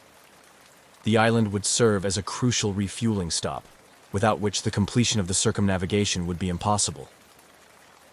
The preparation for this leg of the flight had been meticulous. Earhart and Noonan had spent countless hours poring over maps and flight charts, calculating and recalculating their planned route to account for the myriad of challenges they faced, including unpredictable weather patterns and potential navigational errors. The Lockheed Electra itself had undergone numerous modifications to maximize its range and reliability, tweaks that were tested and retested to meet the exacting demands of their journey. Their departure from Lae on July 2nd was watched by a small crowd, a mix of well-wishers and press, all aware of the significance of the moment. Earhart, ever the emblem of confidence and calm, waved from the cockpit, her expression one of determined focus. As the engines roared to life and the plane lumbered down the runway, there was a collective holding of breath among those watching. Once the aircraft lifted into the sky, it disappeared into the clouds, leaving behind an air of hopeful anticipation.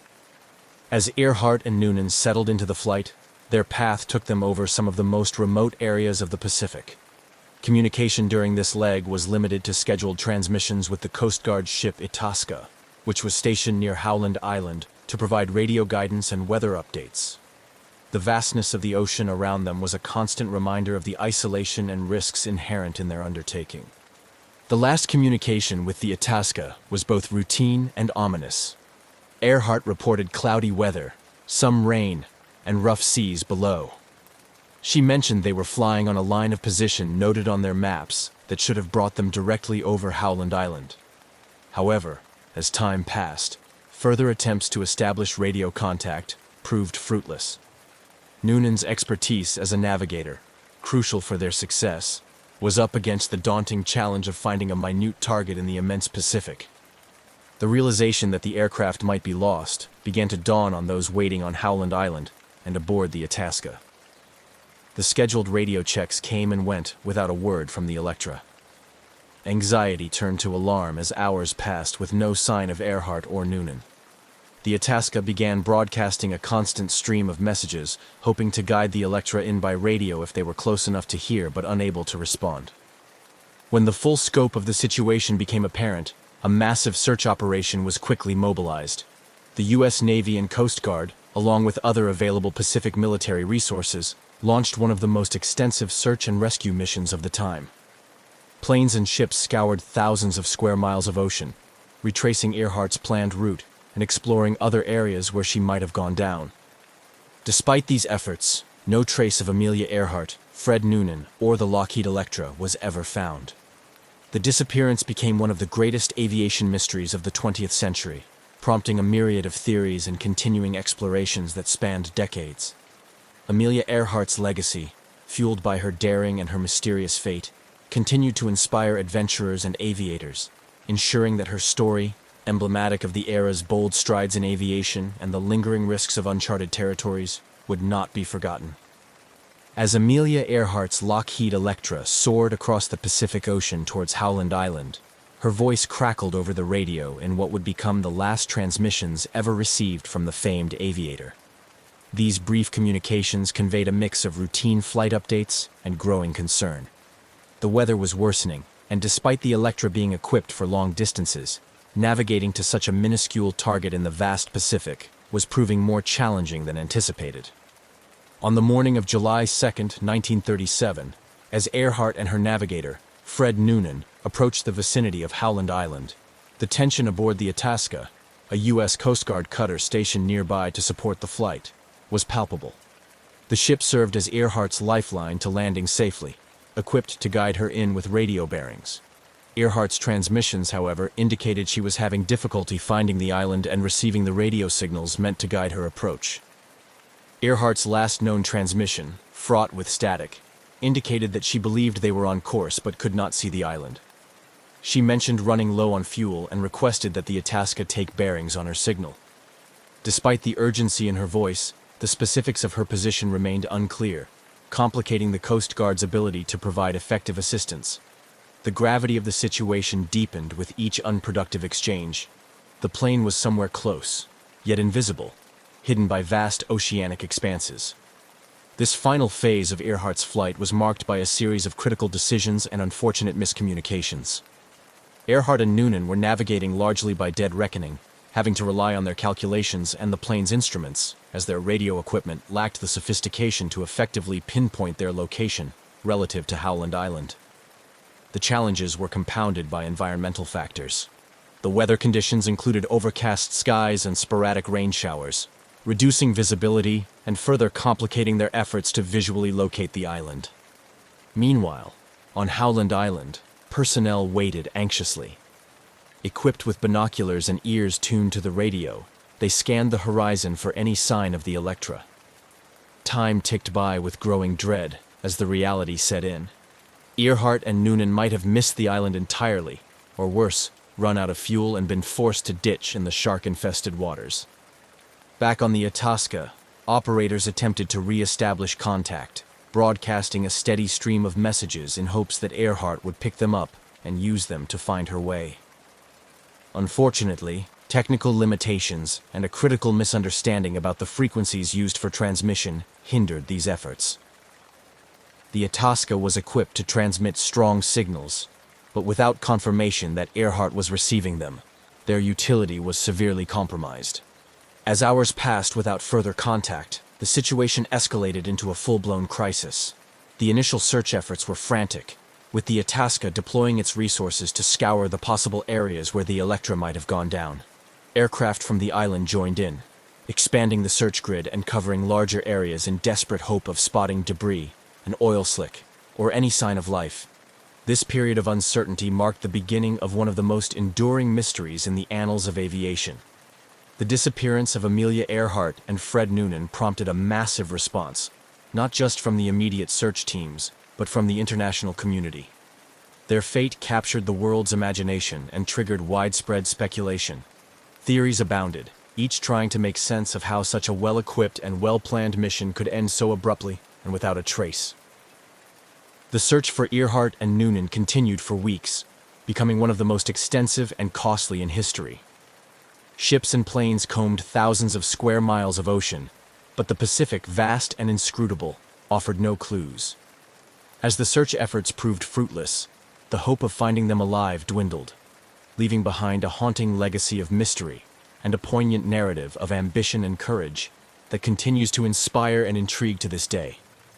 As the realization dawned that Amelia Earhart and Fred Noonan might indeed be lost at sea, the scale of the search operation intensified dramatically. The United States government, spurred by public interest and the significance of Earhart's international stature, mounted an unprecedented rescue effort. This initiative quickly became one of the largest and most expensive search and rescue operations in history, emphasizing the urgency and desperation to find the missing aviators. Within hours of their last radio contact, the U.S. Navy and Coast Guard mobilized a fleet of ships and aircraft to scour the vast area surrounding Howland Island, the intended destination of Earhart's flight. The Itasca, already in the area and initially tasked with providing navigational assistance to Earhart, became the central hub for the initial search efforts. It was joined by other U.S. naval vessels and aircraft, including the battleship Colorado, which launched its float planes to cover an even broader area. The search strategy was multi-pronged and exhaustive.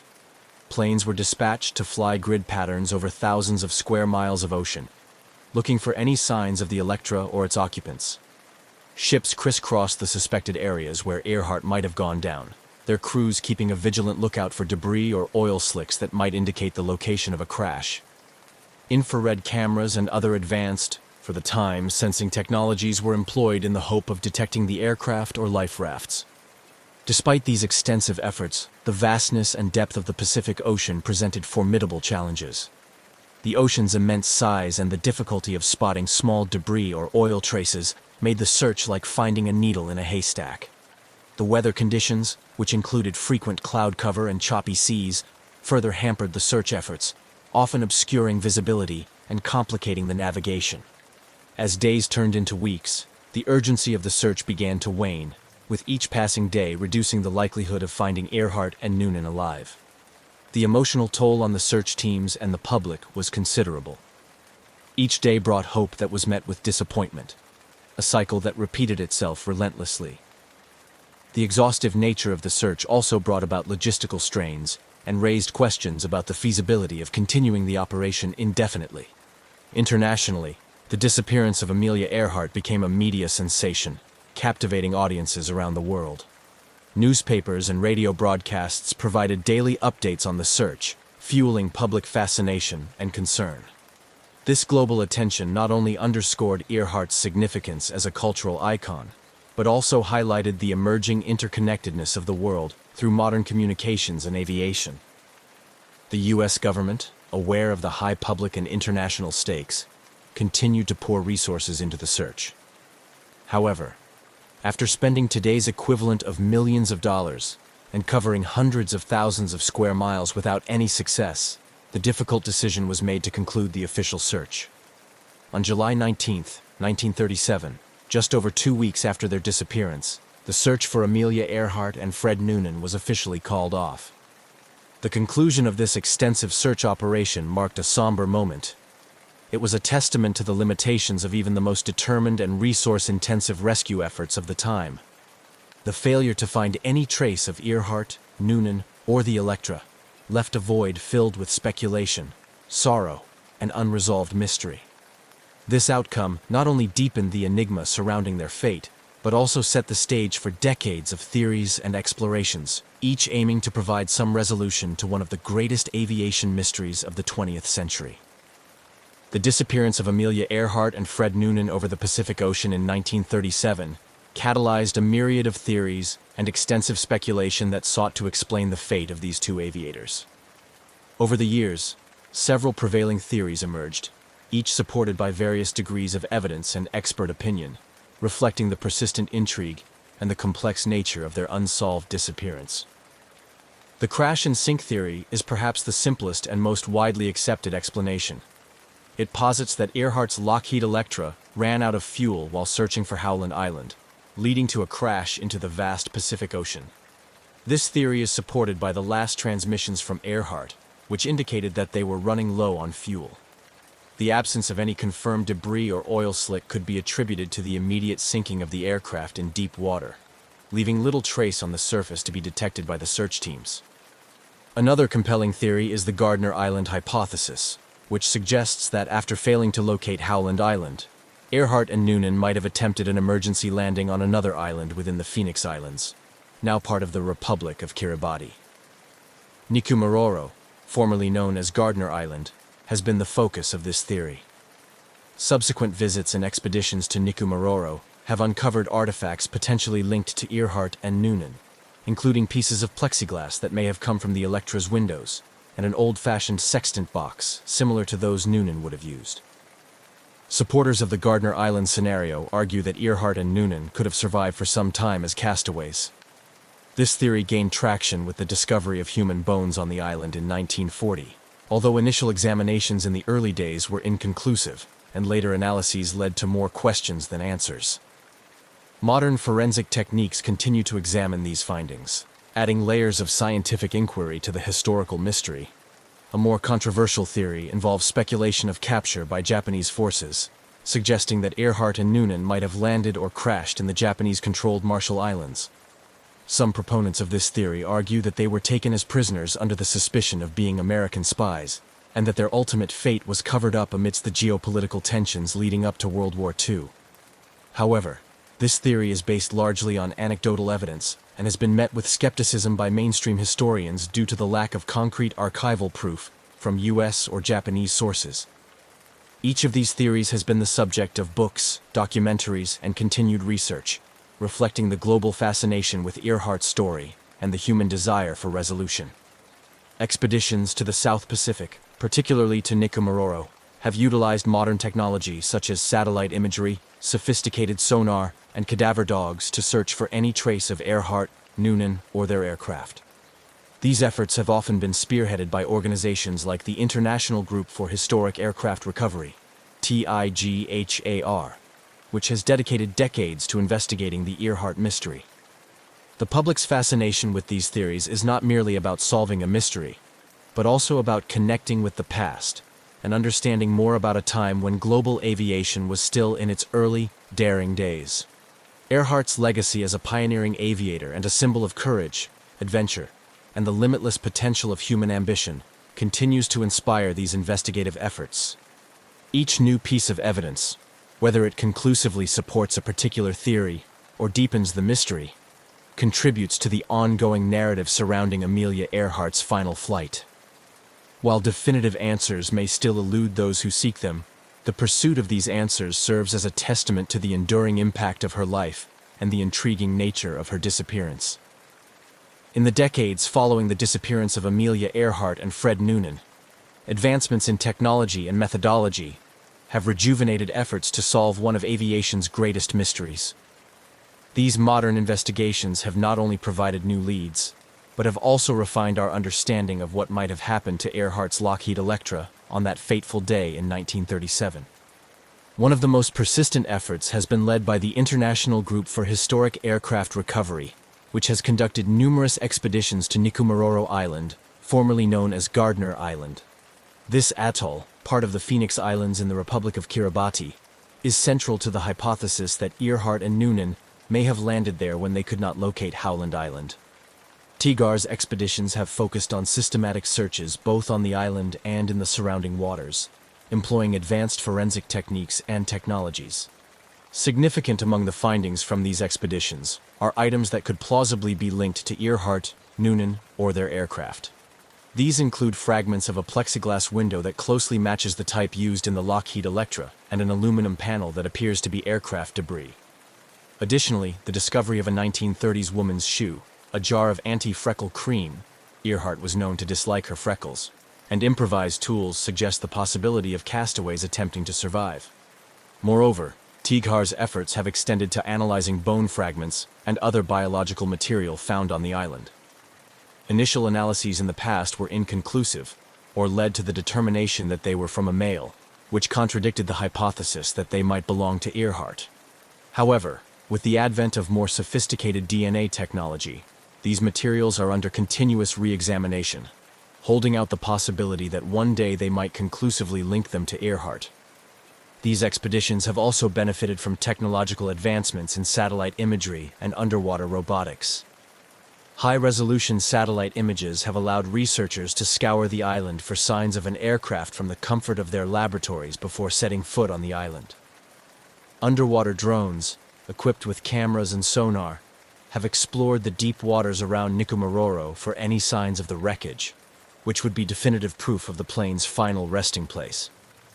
Despite these promising leads, each expedition has also underscored the monumental challenges of such an endeavor. The remote location of Nikumaroro, combined with its harsh environment, means that each trip is not only costly but also fraught with logistical difficulties.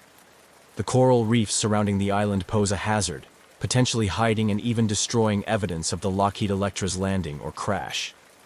The modern search for Amelia Earhart is also marked by collaborations that span governments, private entities, and enthusiasts, each bringing their expertise and resources to bear on this enduring mystery.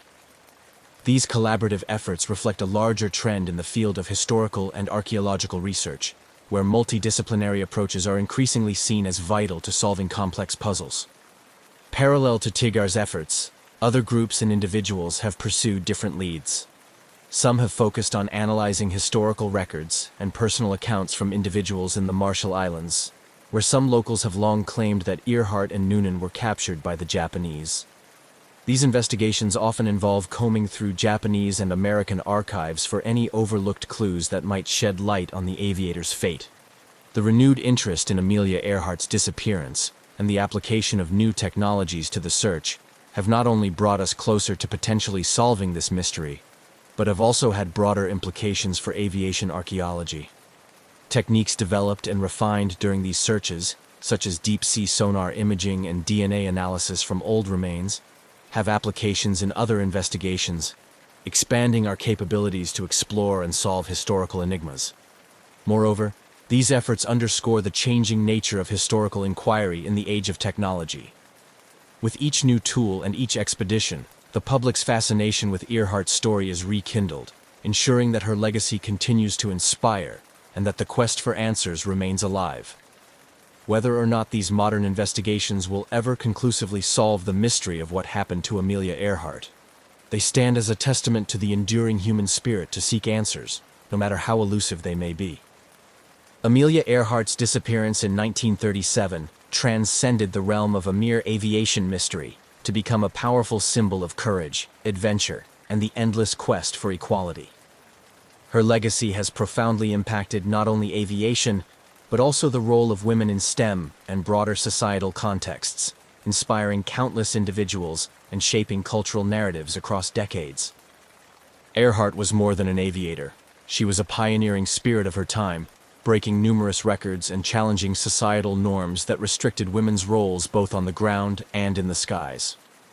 Her attempt to circumnavigate the globe was a bold assertion of her belief in women's capabilities and their right to compete on equal footing with men. This aspect of her legacy has made her an enduring icon in the feminist movement, symbolizing the struggle for equality and the fight to break through traditional gender barriers. In the world of aviation, Earhart's influence has been equally significant. She was instrumental in the formation of the 99s, an international organization of women pilots established in 1929 to provide support and advocacy for female aviators. Her leadership and vision set the stage for future generations of women in aviation, encouraging them to pursue careers as pilots, engineers, and space explorers. The organization continues to thrive, supporting women in aviation through scholarships, education, and mutual support, perpetuating Earhart's legacy of empowerment and involvement in the field. Moreover, Earhart's story has been a persistent presence in media and popular culture, serving as a rich source of inspiration for films, books, and plays. Each portrayal explores different facets of her life and disappearance, reflecting the public's enduring fascination with her story. These portrayals often emphasize her bravery and the mysterious circumstances surrounding her final flight. But they also highlight her role as a trailblazer for women's rights and her contribution to the early days of aviation. Her disappearance has also sparked numerous conspiracy theories and alternative explanations, which have been featured in various documentaries and investigative reports. This ongoing intrigue ensures that her name remains in the public consciousness, continually sparking new discussions about her life and legacy. The mystery of her fate invites people to explore not only the facts, but also the symbolic meanings of her journey and disappearance. Educationally, Earhart's life and career are studied in schools around the world, where her story is used to teach lessons about perseverance, courage, and the importance of pursuing one's dreams despite obstacles. This educational impact is perhaps one of the most enduring aspects of her legacy, inspiring students to learn from her achievements and challenges. Additionally, Earhart's influence extends to advocacy for aviation safety and technological advancements in flight. Her disappearance highlighted the limitations of aviation technology of the time and underscored the need for advancements in navigation and communication systems. Today, modern satellite and GPS technologies, which provide real-time tracking of aircraft, are part of her legacy, addressing the very challenges that contributed to her disappearance. On a more personal level, the annual remembrance events and continued interest in her life have provided a form of closure for those inspired by her story. For many, especially young women and girls, Earhart is a figure who represents the limitless possibilities of the human spirit. Her life encourages them to dream big and pursue those dreams with the same determination and fearlessness that she did. In sum, the legacy of Amelia Earhart is a tapestry woven from her achievements in aviation, her role as a cultural and feminist icon, and the ongoing mystery of her disappearance. As each new generation discovers her story, they find in her a source of inspiration, a reminder that the sky is not the limit, but just the beginning. The quest to uncover the truth of her final flight continues to evolve with new investigations and technologies, ensuring that her legacy will endure as long as the skies are flown. The enduring mystery of Amelia Earhart's disappearance continues to fascinate and inspire people around the world, transcending generations and cultivating a rich legacy that is as vibrant today as it was in the early 20th century. Her story resonates not only as a historical enigma, but also as a profound symbol of adventure, courage, and the relentless pursuit of dreams against formidable odds. This ongoing mystique contributes to her status as an iconic figure in history, aviation, and women's rights. Amelia Earhart's legacy is commemorated in various ways, from museums and educational programs to annual events that celebrate her life and achievements. Institutions like the Amelia Earhart Birthplace Museum in Atchison, Kansas, which was her childhood home, serve as custodians of her legacy, offering insights into her life and the era she influenced so deeply. These venues play a crucial role in educating the public and preserving the memory of Earhart's pioneering spirit. Moreover, Earhart's attempt to circumnavigate the globe and her subsequent disappearance have become a powerful narrative used in educational curricula across various disciplines. Schools and universities leverage her story to teach about early aviation history, the challenges of global navigation, and the societal context of the 1930s, particularly regarding gender roles and expectations. Educators also use her story to instill values of perseverance and resilience, highlighting how her life was a testament to overcoming obstacles and breaking barriers. In the broader cultural context, Amelia Earhart is a perennial subject in media and popular culture, her story having inspired numerous films, documentaries, books, and articles. Each new project that seeks to unravel the mystery of her disappearance or celebrate her achievements reintroduces her legacy to a new audience, ensuring that her impact is not confined to history books, but continues to be relevant in contemporary discussions about gender, technology, and exploration. The mystery surrounding Earhart's fate also continues to inspire adventurers, scientists, and historians. Modern expeditions equipped with cutting-edge technology aim to solve the puzzle of her disappearance, diving into the depths of the Pacific or exploring remote islands for any trace of her or her aircraft. Each effort, whether successful or not, keeps her story in the public eye and fuels an ongoing dialogue about historical investigation and technological advancement in exploration. Furthermore, Earhart's influence extends into advocacy for women's rights and empowerment in fields traditionally dominated by men. Her legacy is often cited in discussions about gender equality in STEM fields, encouraging a new generation of young women to pursue careers in science, technology, engineering, and mathematics. Her life story is a motivational tool used by numerous organizations and initiatives that aim to empower women and girls worldwide. Internationally, Amelia Earhart is not just remembered as an American aviator. She is celebrated as a global icon who pushed the boundaries of what was possible in her time. Her bravery and the mysterious circumstances of her last flight provide a universal appeal that crosses cultural and geographical boundaries. Festivals, exhibitions, and public talks in various countries commemorate her life, each adding to the tapestry of her global legacy. In reflection, the story of Amelia Earhart is more than an unresolved disappearance. It is a narrative rich with themes of innovation, bravery, and the unyielding human spirit. Her life and the ongoing quest to find her continue to inspire and challenge us, reminding us of the vastness of human potential and the enduring desire to explore the unknown.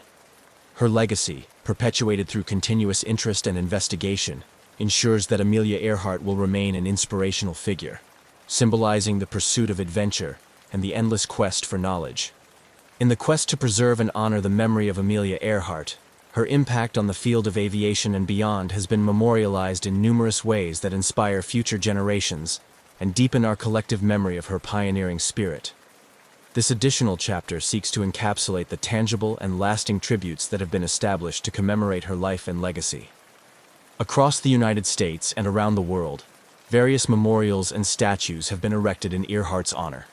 Perhaps the most significant of these is located at the Amelia Earhart Airport, in her hometown of Atchison, Kansas, which not only serves as a functional airport, but also as a living homage to her legacy. The airport features a museum filled with personal artifacts, photographs, and stories that chronicle her life and career, providing a focal point for those wishing to understand and celebrate her contributions to aviation and women's history. Educational scholarships and programs bearing her name continue to support aspiring female aviators, encouraging them to pursue their dreams with the same boldness and determination that Earhart exemplified. These scholarships are often provided by aviation organizations, including the 99s, which Earhart helped establish, ensuring that her passion for flying and her advocacy for women pilots are passed on to new generations. Furthermore, Earhart's influence extends into annual events and educational programs that not only celebrate her achievements, but also look at her life through the lens of modern feminist and technological perspectives. Conferences and symposiums discuss her impact on navigation technology, global communication, and gender equality, reflecting on how her legacy aligns with contemporary issues in these fields. Additionally, the mystery surrounding her disappearance has inspired a variety of creative works, including plays, novels, and films that explore the many facets of her character and the era she influenced. These portrayals contribute to a broader understanding of her as a complex and multifaceted figure, not only as a heroine in flight, but also as a person who faced immense challenges with courage and resilience. As these memorials, scholarships, and cultural portrayals continue to proliferate, they ensure that Amelia Earhart's legacy remains vibrant and relevant.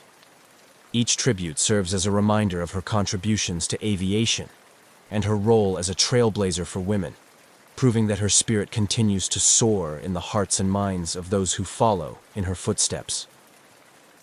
Through these enduring symbols and initiatives, Amelia Earhart's life and legacy continue to inspire awe and admiration, securing her place as an eternal icon of bravery and innovation. On the evening of June 23, 1950, Northwest Orient Airlines Flight 2501 was preparing for one of its regular long-haul flights across the United States. The aircraft, a Douglas DC-4 propliner, was a workhorse of commercial aviation, known for its reliability and robustness.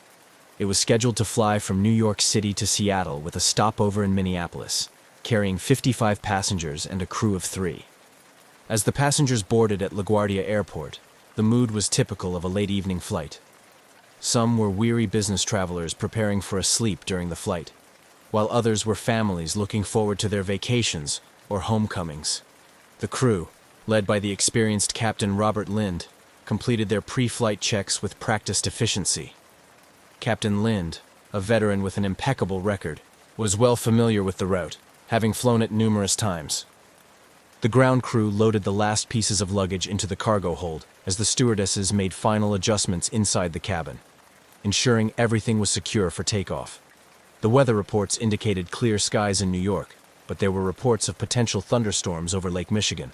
Such weather was not uncommon during the summer months, and the crew was prepared to handle the usual turbulence that might arise from such conditions. As the last of the evening light faded, Flight 2501 took off smoothly from LaGuardia, ascending into the night sky. The powerful engines of the DC-4 hummed as the aircraft climbed, its lights becoming just another twinkling among the stars. The flight plan took the aircraft westward, over the expansive landscapes of the United States, scheduled to cross over several states before reaching the wide expanse of Lake Michigan. As the plane settled into its cruising altitude, Captain Lind communicated with air traffic control to confirm their route and report their position. The passengers, now more relaxed, were either dozing off or quietly engaging in their own activities. Some read books under the dim cabin lights, while others chatted softly with their neighbors. Several hours into the flight, as Flight 2501 approached Lake Michigan, the weather began to change. The clear skies gave way to increasing cloudiness, and distant flashes of lightning were visible on the western horizon. Captain Lind reviewed the latest weather updates and discussed the situation with his co-pilot. They decided to request a lower altitude from air traffic control, hoping to avoid the worst of the approaching storm system. The air traffic controller at Chicago's radar center acknowledged their request and began the process to authorize a change in altitude. However, this routine communication soon took a critical turn. As Flight 2501 crossed over into Michigan airspace, the weather conditions deteriorated rapidly. The aircraft began to encounter severe turbulence as it entered the storm, with passengers instructed to fasten their seat belts and secure any loose items. Despite the growing severity of the weather, the crew of Flight 2501 maintained their professionalism. Captain Lind and his co-pilot worked diligently to navigate through the increasingly rough conditions, adjusting their instruments and preparing for a more turbulent ride. In the cabin, the stewardesses did their best to reassure passengers, their calm demeanor helping to keep everyone as comfortable as possible under the circumstances. The last radio contact with Flight 2501 occurred shortly after their request to descend to a lower altitude. Captain Lind reported their position and intentions to air traffic control, his voice calm but firm over the radio. Then, as the storm enveloped the aircraft, communication was suddenly lost. The radar blip that represented Flight 2501 on the controller's screens blinked once more, then disappeared. Back at the radar center, controllers frantically tried to re-establish contact with the aircraft. Calls went unanswered, and the screen showed no sign of Flight 2501. As minutes turned into hours without any word from the plane, the situation became increasingly dire. Search and rescue operations were initiated as the reality of the situation set in. Northwest Orient Airlines Flight 2501, with all 58 souls on board, had vanished over Lake Michigan. This disappearance would trigger one of the largest search operations in the history of American aviation, and mark the beginning of a decades-long mystery that would captivate the nation and remain unresolved to this day. The story of Flight 2501 is not just a tale of a missing airplane. It is a narrative filled with human elements, technical challenges, and the profound mystery of the unknown. As Flight 2501 progressed over Lake Michigan, the storm intensified. Captain Lind's last transmission to air traffic control had been routine, requesting a descent to a lower altitude due to the worsening weather. There was no indication of panic or trouble beyond the storm itself. Yet, within minutes of this communication, the aircraft vanished from radar screens, leaving only silence where there should have been the steady crackle of radio contact. On the ground, the sudden disappearance of Flight 2501 sent shockwaves through the air traffic control community. Controllers made repeated attempts to contact the aircraft, issuing calls that went unanswered. With each passing minute, the urgency escalated. Radar operators widened their scans, searching for any sign of the plane, but found nothing. The situation quickly escalated to a full-scale emergency. The disappearance of an aircraft is a critical incident that triggers a rapid response from multiple agencies. Within hours, the U.S. Coast Guard was mobilized, along with state and local rescue units. The initial search was chaotic, hampered by the very storm that had ensnared Flight 2501. Boats and aircraft that could navigate the turbulent waters and gusty winds were dispatched. The night was dark, the rain heavy, reducing visibility and making the search efforts increasingly difficult. As dawn broke, the storm had passed, leaving behind calmer waters and clearer skies. The search area was vast, covering a significant portion of Lake Michigan where the plane was last reported. The operation involved aircraft flying low over the water. crews scanning the surface for any sign of wreckage or survivors. Boats equipped with sonar trawled back and forth, their crews hopeful, but growing more anxious as time passed without a sign. On shore, the situation was equally tense. At the Northwest Orient Airlines headquarters, officials gathered to coordinate their response with the ongoing search efforts. Families of those on board were contacted, many converging at the airline's offices seeking information and comfort. The atmosphere was fraught with grief and tension, as airline staff tried to provide updates on the search and support for the families. The media began to cover the story extensively, with reporters stationed at airfields, Coast Guard stations, and the airline's offices. The public's interest in the story grew as the hours turned into days without any sign of Flight 2501. The lack of news added to the speculation and concern about what might have happened to the aircraft. Was it a victim of the storm, or was there another explanation for its sudden disappearance? As the search continued, debris began to surface. Small items such as seat cushions, life jackets, and minor fragments of metal were recovered from the lake. Each piece was carefully logged and examined, but none provided any significant clues that could explain the disappearance. The discovery of these items confirmed the grim reality that the aircraft had met a catastrophic end, but the main wreckage, fuselage, engines, and the majority of the structure remained elusive. The Civil Aeronautics Board, CAB, responsible for investigating civil aviation accidents, took charge of the investigation. Teams of experts were brought in to analyze the weather conditions at the time of the disappearance, the aircraft's maintenance records, and the crew's backgrounds.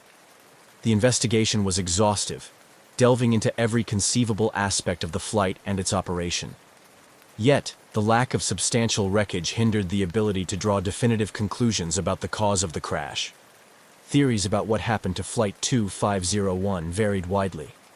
Some experts speculated that a sudden downdraft, a common danger in thunderstorms, could have forced the plane into the lake. Others suggested structural failure due to stress from severe turbulence, without the aircraft's flight recorders, which were not mandated at the time, or significant wreckage. These theories remained speculative, each plausible, but unproven. As days turned into weeks, the official search was eventually scaled back. The reality set in that finding the aircraft might be impossible given the technology and resources available at the time. This decision was heartbreaking for the families, who had clung to hope that the search would provide answers, and perhaps even miracles. In the aftermath, the impact of Flight 2501's disappearance resonated deeply. It led to changes in how weather was reported to aircraft, and sparked discussions about improving safety protocols for flights over large bodies of water. It also highlighted the need for more robust search and rescue capabilities, including the eventual requirement for flight recorders, which would become known as black boxes, on commercial aircraft. The story of Flight 2501 thus became a catalyst for change in aviation safety, even as it remained one of the great unsolved mysteries of commercial aviation. The families of the lost passengers and crew continued to remember them, holding annual memorials and pressing for ongoing searches. Their loss was not forgotten, and the mystery of Flight 2501 continued to inspire both caution and curiosity in the aviation community. When the radar contact with Northwest Orient Airlines Flight 2501 was lost on that stormy night over Lake Michigan, it signaled the start of a complex, multi-agency search and rescue operation that would eventually become one of the largest in the history of the Great Lakes. Initial efforts were hampered by the same storm that Flight 2501 encountered. The turbulent weather, with gusting winds and heavy rains, made immediate search activities challenging and dangerous. As the storm cleared in the early morning hours, the U.S. Coast Guard, along with several local maritime agencies, launched their vessels into the still choppy waters of Lake Michigan. Helicopters and fixed-wing aircraft from the Coast Guard and Michigan State Police were dispatched at first light. Pilots navigated above the vast water body, scanning for any signs of the missing aircraft. Their eyes searched for oil slicks, debris, or anything that could be linked to Flight 2501. Meanwhile, boats equipped with sonar systems crisscrossed the estimated crash area, hoping to detect underwater wreckage. On shore, the situation was becoming a focal point for national media attention. Reporters flocked to the Coast Guard stations and the Northwest Orient Airlines offices, where impromptu press centers had been set up. Family members of those on board the ill-fated flight gathered too, their faces etched with worry and grief, holding on to each other and waiting for any news. The airline's executives, faced with the enormity of the situation, coordinated closely with the search teams and federal aviation officials. They provided detailed information about the aircraft and its passengers, hoping it might aid the search efforts. Northwest Orient Airlines also set up support services for the families, offering counseling and regular updates about the search operation. As the search entered its second and third days, the scope expanded.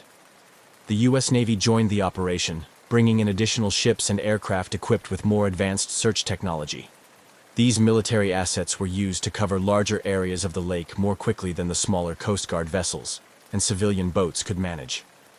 Despite these extensive efforts, the search teams found frustratingly little. Small pieces of debris began to surface, items that were confirmed to be from Flight 2501, bits of upholstery, shards of window glass, and personal effects floating among the waves.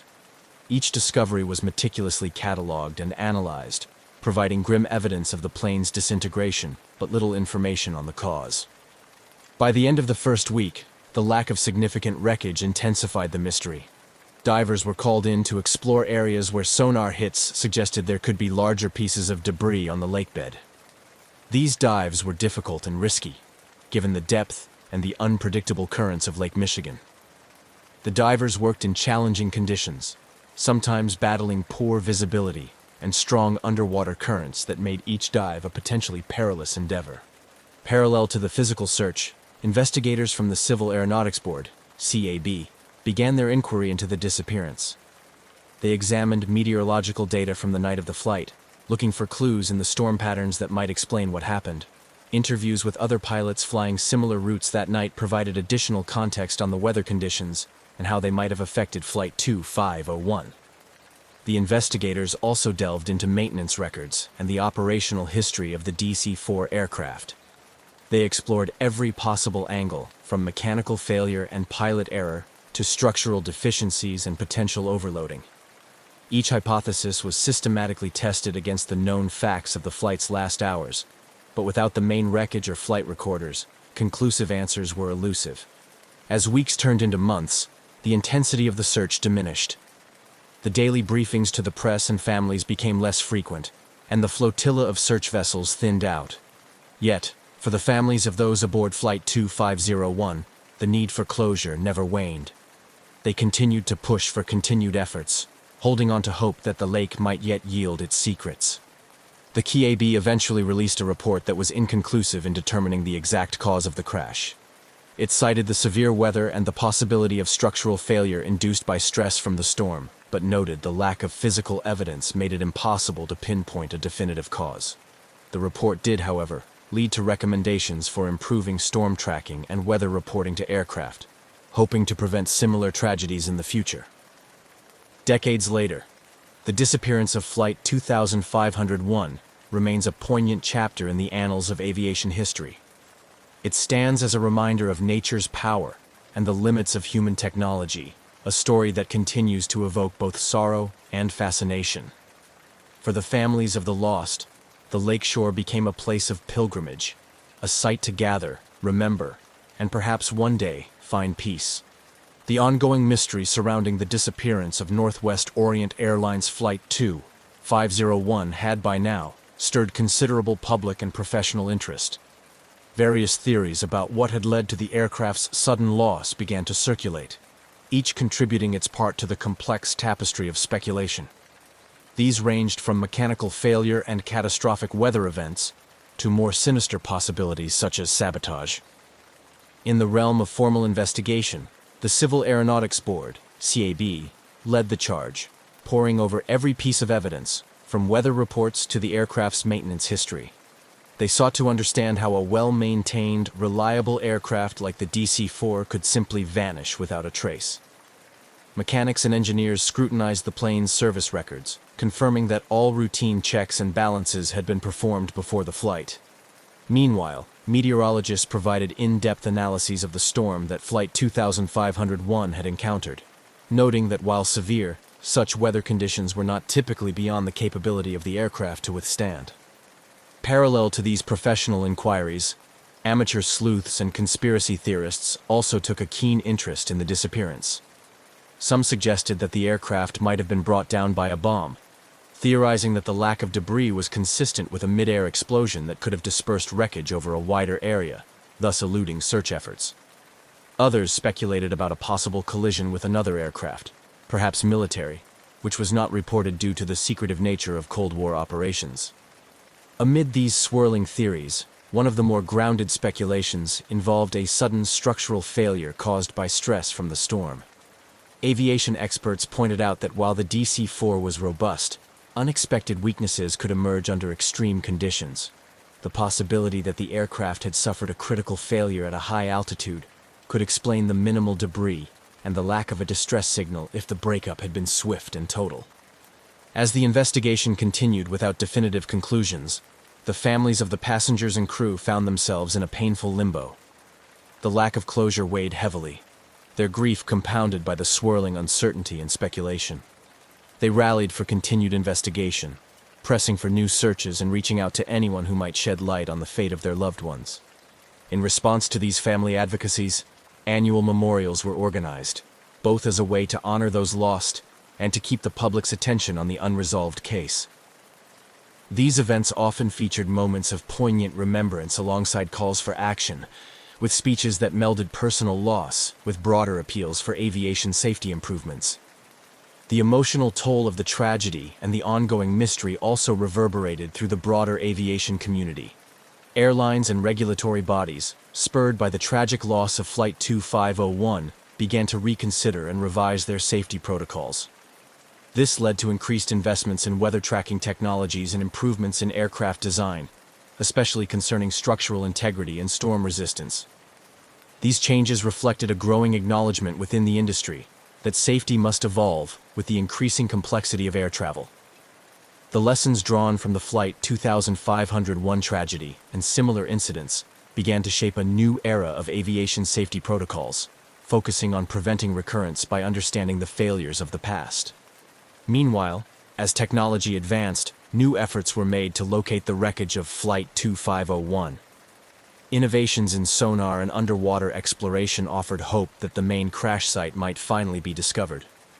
These modern searches, often led by volunteer groups or funded by grants, were driven by a blend of historical interest and a commitment to providing answers to the families who had waited for decades. Each new search brought a flurry of media attention, rekindling public and professional interest in the case. Documentaries and news specials delved into the story, interviewing aging relatives of the passengers, retired investigators, and experts in aviation archaeology. These programs often concluded with a note of hope that somewhere beneath the waters of Lake Michigan, the answers to the mystery of Flight 2501 waited to be discovered. Through these continued efforts, the story of Northwest Orient Airlines Flight 2501 remained alive, a somber reminder of nature's unpredictability and the relentless pursuit of closure in the face of unfathomable loss. Each chapter in the ongoing saga added layers to the legacy of the flight, intertwining threads of technological progress, human resilience, and the enduring quest for understanding.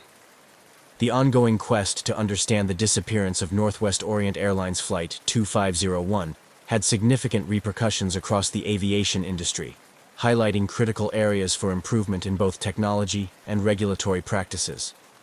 The tragedy, unresolved and haunting as it was, catalyzed a series of changes designed to enhance the safety and reliability of air travel. In the wake of the disappearance, there was a concerted effort to improve weather forecasting and its integration into pilot briefings.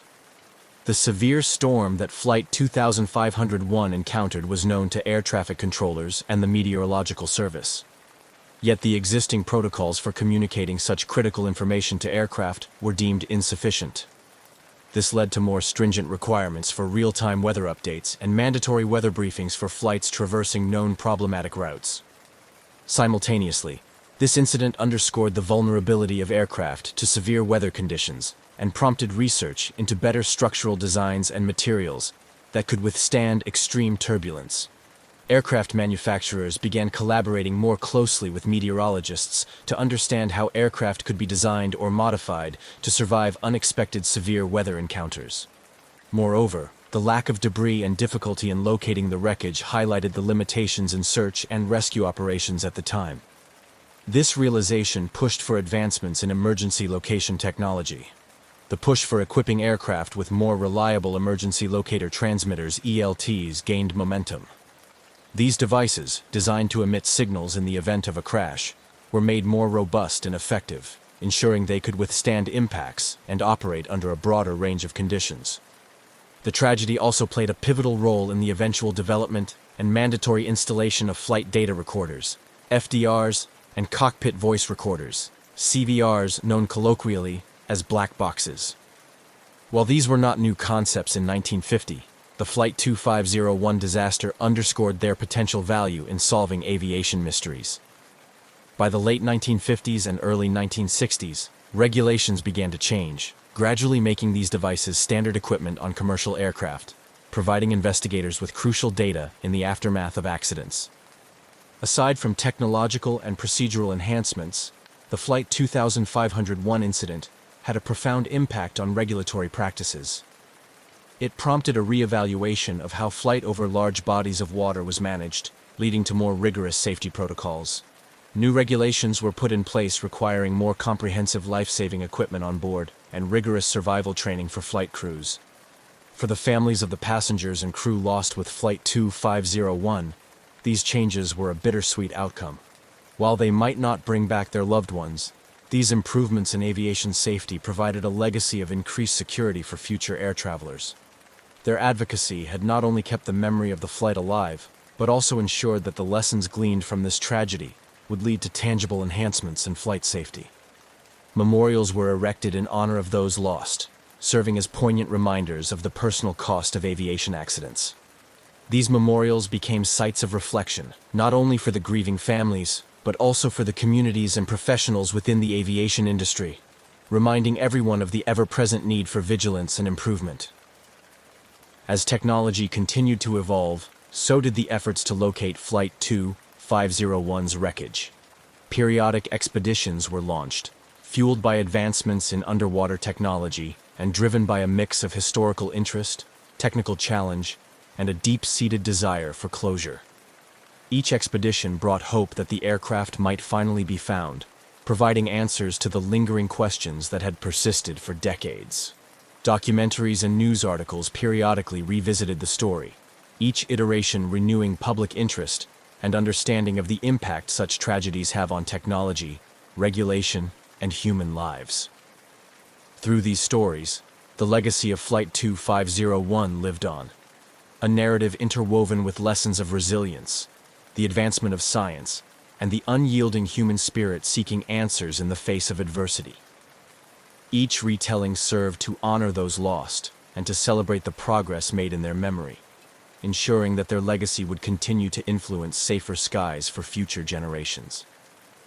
As decades passed since the disappearance of Northwest Orient Airlines Flight 2501, the unresolved mystery continued to captivate the imagination of many, serving as a poignant reminder of the uncertainties inherent in early commercial aviation and the ongoing quest for safety improvements. The legacy of the flight persisted, influencing not just regulatory practices and technological advancements, but also shaping cultural narratives and inspiring continued exploration. The collective memory of the incident was kept alive through a combination of public memorials, family advocacy, and periodic media attention. Each year, families of the passengers and crew gathered at memorials erected near the shores of Lake Michigan. These ceremonies were somber, yet meaningful occasions, where personal stories were shared, candles were lit, and flowers were laid in remembrance of those lost. The gathering served as a testament to the enduring impact of the tragedy on the community and provided a support network for the families affected by the disaster. These memorials also attracted historians, safety experts, and aviation enthusiasts, each drawn by the story's historical significance and the lessons it offered. The narrative of Flight 2501 became a case study in the evolution of flight safety, discussed in academic papers, and featured at conferences focused on aviation history and technology. Through these forums, the incident was analyzed and reanalyzed, highlighting how each piece of the story contributed to a broader understanding of the risks and necessary precautions in air travel. Meanwhile, technological advancements in sonar and underwater exploration technology spurred new interest in locating the wreckage of Flight 2501. Every few years, renewed efforts were made to search the depths of Lake Michigan, driven by both improvements in technology and a hopeful desire to provide closure to the families. These searches were often collaborative efforts involving local historical societies, volunteer groups, and occasionally government agencies. The search teams used advanced side-scan sonar equipment capable of creating detailed images of the lakebed, a far cry from the technology available at the time of the disappearance. Documentaries and investigative reports played a significant role in maintaining public interest in the flight. Filmmakers and journalists delved into the archives, interviewing surviving family members, former investigators, and aviation experts. They pieced together the story with a mix of historical footage, dramatic reconstructions, and expert analyses, presenting the tale to new audiences and ensuring that the lessons learned from the tragedy continued to resonate. The narrative of Flight 2501 also found its way into popular culture, inspiring episodes of television shows, novels, and even theatrical productions. These portrayals varied from highly factual retellings to more speculative interpretations, exploring themes of fate, tragedy, and the human spirit's resilience. Through these stories, the broader public engaged with the mystery and the profound impact it had on the lives of those involved. In the realm of policy and regulation, the influence of Flight 2501 was significant. The incident had been a catalyst for change, pushing the aviation industry to adopt stricter safety protocols and better emergency response strategies. These changes were continually updated as new technologies and methodologies emerged, part of the industry's ongoing commitment to learning from past tragedies. The introduction of global positioning systems, GPS, and automatic dependent surveillance broadcast, ADS-B, technologies in aviation marked significant milestones in the industry's evolution. These systems provided real-time tracking of aircraft anywhere in the world, a far leap from the radar and communication technologies of 1950. Flight 2501 had underscored the critical need for such advancements, and as these systems became standard, they significantly enhanced the safety and management of flight operations. The continued interest in Flight 2501 also encouraged regulatory bodies to maintain rigorous oversight of aircraft maintenance and crew training programs. The aviation industry's growth was tempered with caution, with each new technological advancement or operational procedure tested against the backdrop of incidents like Flight 2501. The tragedy became a yardstick by which safety measures were evaluated and improved. Educational institutions used the story of Flight 2501 to teach new generations of aviation professionals about the importance of safety protocols, crisis management, and ethical considerations in aviation. Universities and training academies incorporated the case into their curricula, using it as a foundation for discussions on everything from engineering solutions to psychological preparedness for emergencies. As technology continued to advance, the possibility of one day locating Flight 2501 remained an achievable goal. The development of autonomous underwater vehicles, AUVs, and remotely operated vehicles, ROVs, equipped with high-definition cameras offered promising new tools in the search for submerged wreckage. These technologies, coupled with more sophisticated data analysis techniques, provided hope that the lake might yet yield its secrets. Meanwhile, the families and communities connected to the tragedy remained engaged, their resolve undiminished by the passage of time. They continued to advocate for ongoing searches, support technological advancements, and participate in public discussions about aviation safety. Their involvement ensured that the memory of those lost on Flight 2501 was honored not just as a past event, but as a continuing influence on the present and future of aviation. In conclusion, the story of Northwest Orient Airlines, Flight 2501, is a profound narrative about loss, discovery, and the unending quest for answers. It serves as a reminder of the vulnerabilities once faced in air travel and the strides taken to overcome them. The legacy of Flight 2501 endures, woven into the fabric of aviation history, and continuing to inspire efforts that aim to make air travel safer for all. In the vast arid expanse of the Sahara Desert, a place where the sun reigns with relentless heat and the winds sculpt sand into endless waves, the last thing one might expect to find is a modern jet aircraft, silent and still, its metallic surfaces glaring under the intense sun. Yet, in 1969, this surreal scene captured the attention of the world when a fully intact jet was discovered abandoned without a trace of its crew or passengers, sparking one of the most baffling mysteries in aviation history. The aircraft, a Boeing 707, was found by a nomadic group wandering the desert in search of grazing for their camels. The nomads were familiar with the sight of planes flying overhead, a common enough occurrence with international routes crisscrossing the sky above the desert. But the sight of a large, intact jet on the ground was unprecedented. Curiosity drew them closer, and what they found was a plane that seemed prepared for a normal flight, yet eerily void of life. The scene around the jet was undisturbed, with no signs of a crash landing. The aircraft appeared to have made a perfectly controlled landing on the sands.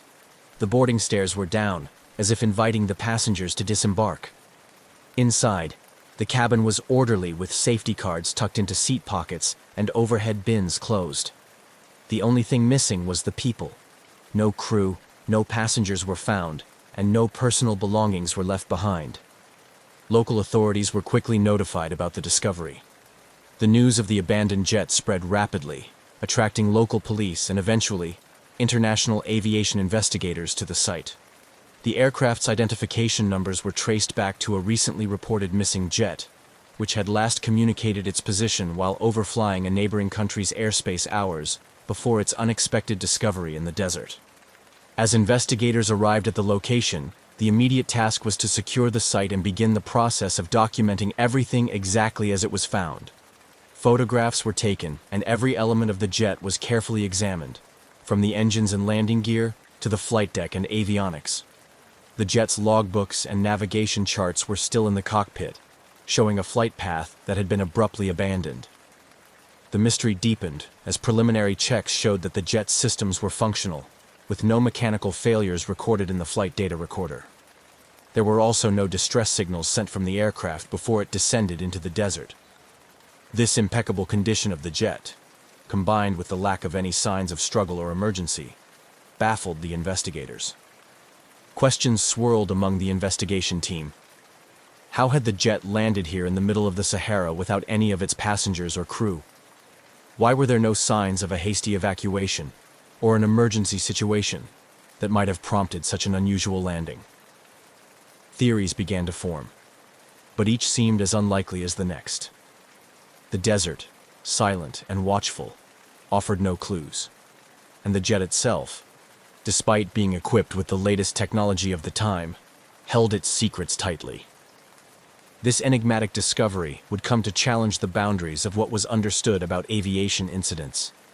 It also posed poignant questions about the fate of those who had been aboard. As the investigation pressed on, the task of piecing together the events leading up to the aircraft's final flight became a puzzle that captured the imagination of the world, raising this particular incident to the status of legend in the annals of unsolved aviation mysteries. The Boeing 707 that sat deserted amidst the sprawling sands of the Sahara had embarked on what was supposed to be a routine commercial flight. Its journey had begun at a bustling international airport, where it was thoroughly checked and prepared for a long haul over several countries, with a final destination in a major European city. The jet, a marvel of modern aviation technology, was equipped to ensure a safe and comfortable journey across vast distances, manned by a seasoned crew well-versed in such routes. The flight crew consisted of an experienced captain, known for his meticulous attention to detail and an impeccable safety record, alongside a co-pilot and a navigator who were equally competent and respected in their professions. The passenger list included business travelers, a few families returning home or starting vacations, and solo travelers embarking on various personal adventures. Each had boarded the plane with luggage in hand, expectations for their travels ahead, and no indication that their flight would become an enduring mystery. As the jet took off that day, air traffic control monitored its progress, noting its ascent and stabilization in the cruising altitude. The crew's last communication was a routine position report over the radio, stating their current location and expected time over the next waypoint. This communication was logged by air traffic control, and everything appeared normal. However, shortly thereafter, the jet disappeared from radar screens without any distress signal or further communication, initiating a perplexing silence that would lead to its unexpected discovery in the desert. The investigation into the jet's last known hours painted a picture of normality. The flight data, up to the point of last contact, showed no deviations from the planned route or any signs of mechanical issues. The weather reports indicated clear skies with favorable flying conditions. Interviews with air traffic controllers and other personnel confirmed that there had been no signs of trouble and no emergency communications had been received from the flight. This disappearance triggered a search operation that spanned several countries. Military and civilian aircraft scanned the jet's expected flight path and adjacent areas, looking for any signs of the aircraft. Satellite imagery was analyzed to detect possible crash sites, and ships in nearby waters were alerted to watch for debris. Yet, despite these extensive efforts, there was no trace of the jet until its inexplicable appearance in the Sahara, far off its original course. The sudden vanishing of the aircraft, followed by its equally mysterious reappearance landed intact in the desert, raised numerous questions. How could a jet with a full complement of passengers and crew land in the middle of one of the most inhospitable places on Earth, without any sign of those aboard? Was the plane commandeered and diverted? If so, by whom and for what purpose? Alternatively, could a rare but conceivable set of circumstances have led to the crew and passengers incapacitating, leaving the plane to continue on a ghostly trajectory until fuel exhaustion brought it gently to the ground? These questions formed the core of the ensuing investigation, driving a deeper look into every conceivable aspect of the flight, from the mechanical integrity of the aircraft to the backgrounds and recent activities of everyone on board.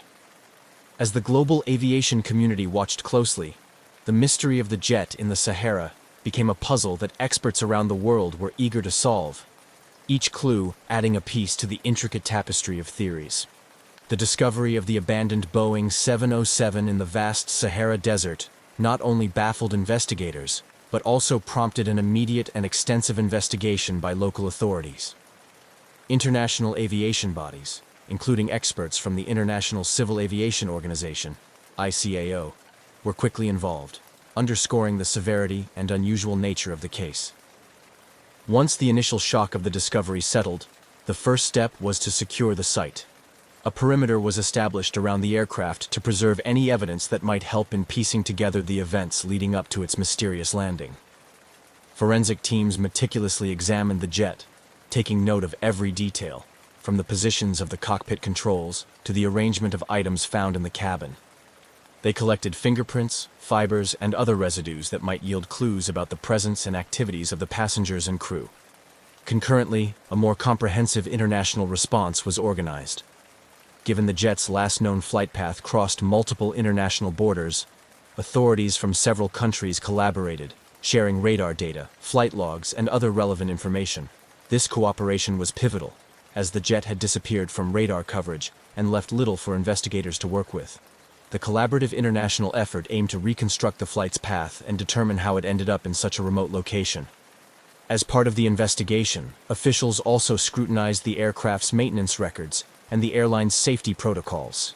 This scrutiny was necessary to determine if mechanical failure could have played a role in the aircraft's fate. Interviews with maintenance crew and inspections of other aircraft in the fleet provided additional contexts, though initially, nothing pointed to a mechanical or technical failure. Meanwhile, the identities and backgrounds of every individual on board were examined in detail. Authorities reached out to families, colleagues, and friends, gathering information that might explain if any personal factors could have influenced the events. This process was emotionally taxing for the families involved, stirring a mix of hope and dread as each new piece of information was analyzed. The search for clues was not confined to the ground. Aerial and satellite reconnaissance played a crucial role in the investigation. attempting to trace the jet's unexpected deviation from its flight path. This search examined vast stretches of the jet's possible routes to find signs of distress or unusual maneuvers. Experts in satellite imagery and aerial photography joined the effort, scrutinizing images for any trace that the jet had been elsewhere before its final landing site. The efforts to find clues about the jet's journey and the fate of its occupants were painstaking and slow. Days turned into weeks, with the investigation team combing through an immense amount of data, from satellite images to weather reports from the day of the disappearance. Theories were tested and often discarded, adding to the mounting frustrations and the pressing demand for answers. The investigation also delved into less conventional theories, exploring the possibility of hijacking or sabotage. Security footage from the airport, passenger and crew records, and communications were analyzed to identify any potential threats or anomalies that might suggest such scenarios. However, these lines of inquiry also hit dead ends, as there were no indications of criminal activities or unauthorized access to the aircraft prior to its last flight. Public interest in the case grew as the investigation continued. Media outlets around the world reported on the progress of the investigation, speculating about possible explanations and contributing to a growing lore surrounding the event. This media attention often proved a double-edged sword. While it helped keep the investigation in the public eye and sometimes prompted valuable tips or insights, it also generated pressure on the investigators and distress among the families of the missing. Throughout this extensive and detailed investigation, the commitment to uncovering the truth never wavered. Each lead, no matter how small or seemingly inconsequential, was followed in the hope of solving the enigma of the jet that landed itself in the Sahara. This relentless pursuit of answers underscored the complexity and determination of those involved in unraveling one of the most perplexing mysteries in aviation history. As the investigation progressed, the focus intensified on the painstaking task of searching for any physical clues that could shed light on the jet's mysterious landing in the Sahara. The search teams, composed of experts in various fields, conducted thorough ground searches in the vast desert surrounding the found aircraft, hoping to find items that might have been ejected or lost during an unrecorded emergency landing. Ground search teams meticulously scoured the area immediately around the jet. This included combing through the sand for miles in each direction, looking for footprints, discarded items, or any other evidence that might indicate the movements of the passengers and crew after landing. Given the harsh desert environment, this task was arduous. The shifting sands and extreme temperatures posed significant challenges, often erasing what little trace might have existed. Simultaneously, aerial and satellite searches provided a broader view of the area. Advanced satellite imagery was employed to scan vast stretches of the desert, looking for any disturbances in the natural landscape that might suggest the plane had traveled over it, or that survivors had wandered away from the initial landing site. Helicopters and drones equipped with high-resolution cameras and thermal imaging technology flew over the region, expanding the search radius and providing real-time data to the teams on the ground. Despite these exhaustive efforts, the searches yielded few tangible results. The desert seemed to have swallowed any clues, leaving the investigation team grappling with more questions than answers. The pristine condition of the aircraft at the discovery site suggested a controlled landing rather than a crash, which only deepened the mystery. How had the aircraft landed so perfectly, without any trace of the crew or passengers? With physical searches providing limited insights, the investigation expanded to include detailed analysis of radar and satellite data from the days leading up to the jet's disappearance. This analysis aimed to reconstruct the flight path more accurately and identify any unusual deviations or moments when the aircraft might have gone off course. The data recovery process involved syncing timestamps from various international radar installations, a complex task given the differences in technology and coverage areas. Experts also considered the possibility that the aircraft might have been flown deliberately off course, a scenario that pointed towards deliberate human intervention rather than mechanical failure. This line of investigation led to further scrutiny of the flight crew's backgrounds and recent behaviors, searching for any signs of discontent, financial problems, or connections that might suggest a motive for diverting the flight. Furthermore, the technical team delved deeper into the aircraft's onboard systems, examining the jet's autopilot and navigation systems to assess whether they could have been tampered with or programmed to execute a flight plan that deviated from the original route. The aircraft's communication systems were also analyzed to determine why no distress call was made, and whether the systems had been disabled or failed. As weeks turned into months, the complexity of the investigation grew. Each piece of data added a layer to the intricate puzzle, yet no conclusive evidence emerged that could explain the circumstances leading to the jet's final landing in the desert. The lack of answers was frustrating for the investigators, and agonizing for the families waiting for any news of their loved ones. Throughout this extensive search and investigative effort, the commitment of the teams never wavered.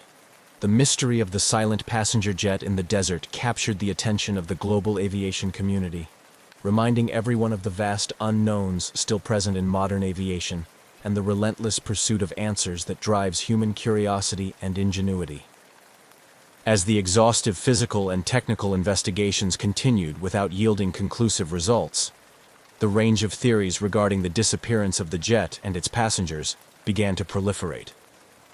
Each theory attempted to fill the void left by the lack of concrete evidence, ranging from plausible explanations involving hijacking and sabotage to speculative scenarios including supernatural elements. Among the more grounded theories was the possibility of hijacking or sabotage. This line of thought was driven by the meticulous analysis of the aircraft's last known communications and radar signatures, which showed no signs of distress or deviation until shortly before it disappeared. Investigators pored over passenger lists and crew backgrounds, searching for any links to criminal networks or previous behavior that might suggest a motive for redirecting the aircraft. However, despite deep dives into the personal lives of those on board, no clear connections or motives emerged. Another compelling theory revolved around a catastrophic mechanical or technical failure that somehow did not compromise the aircraft's ability to land intact.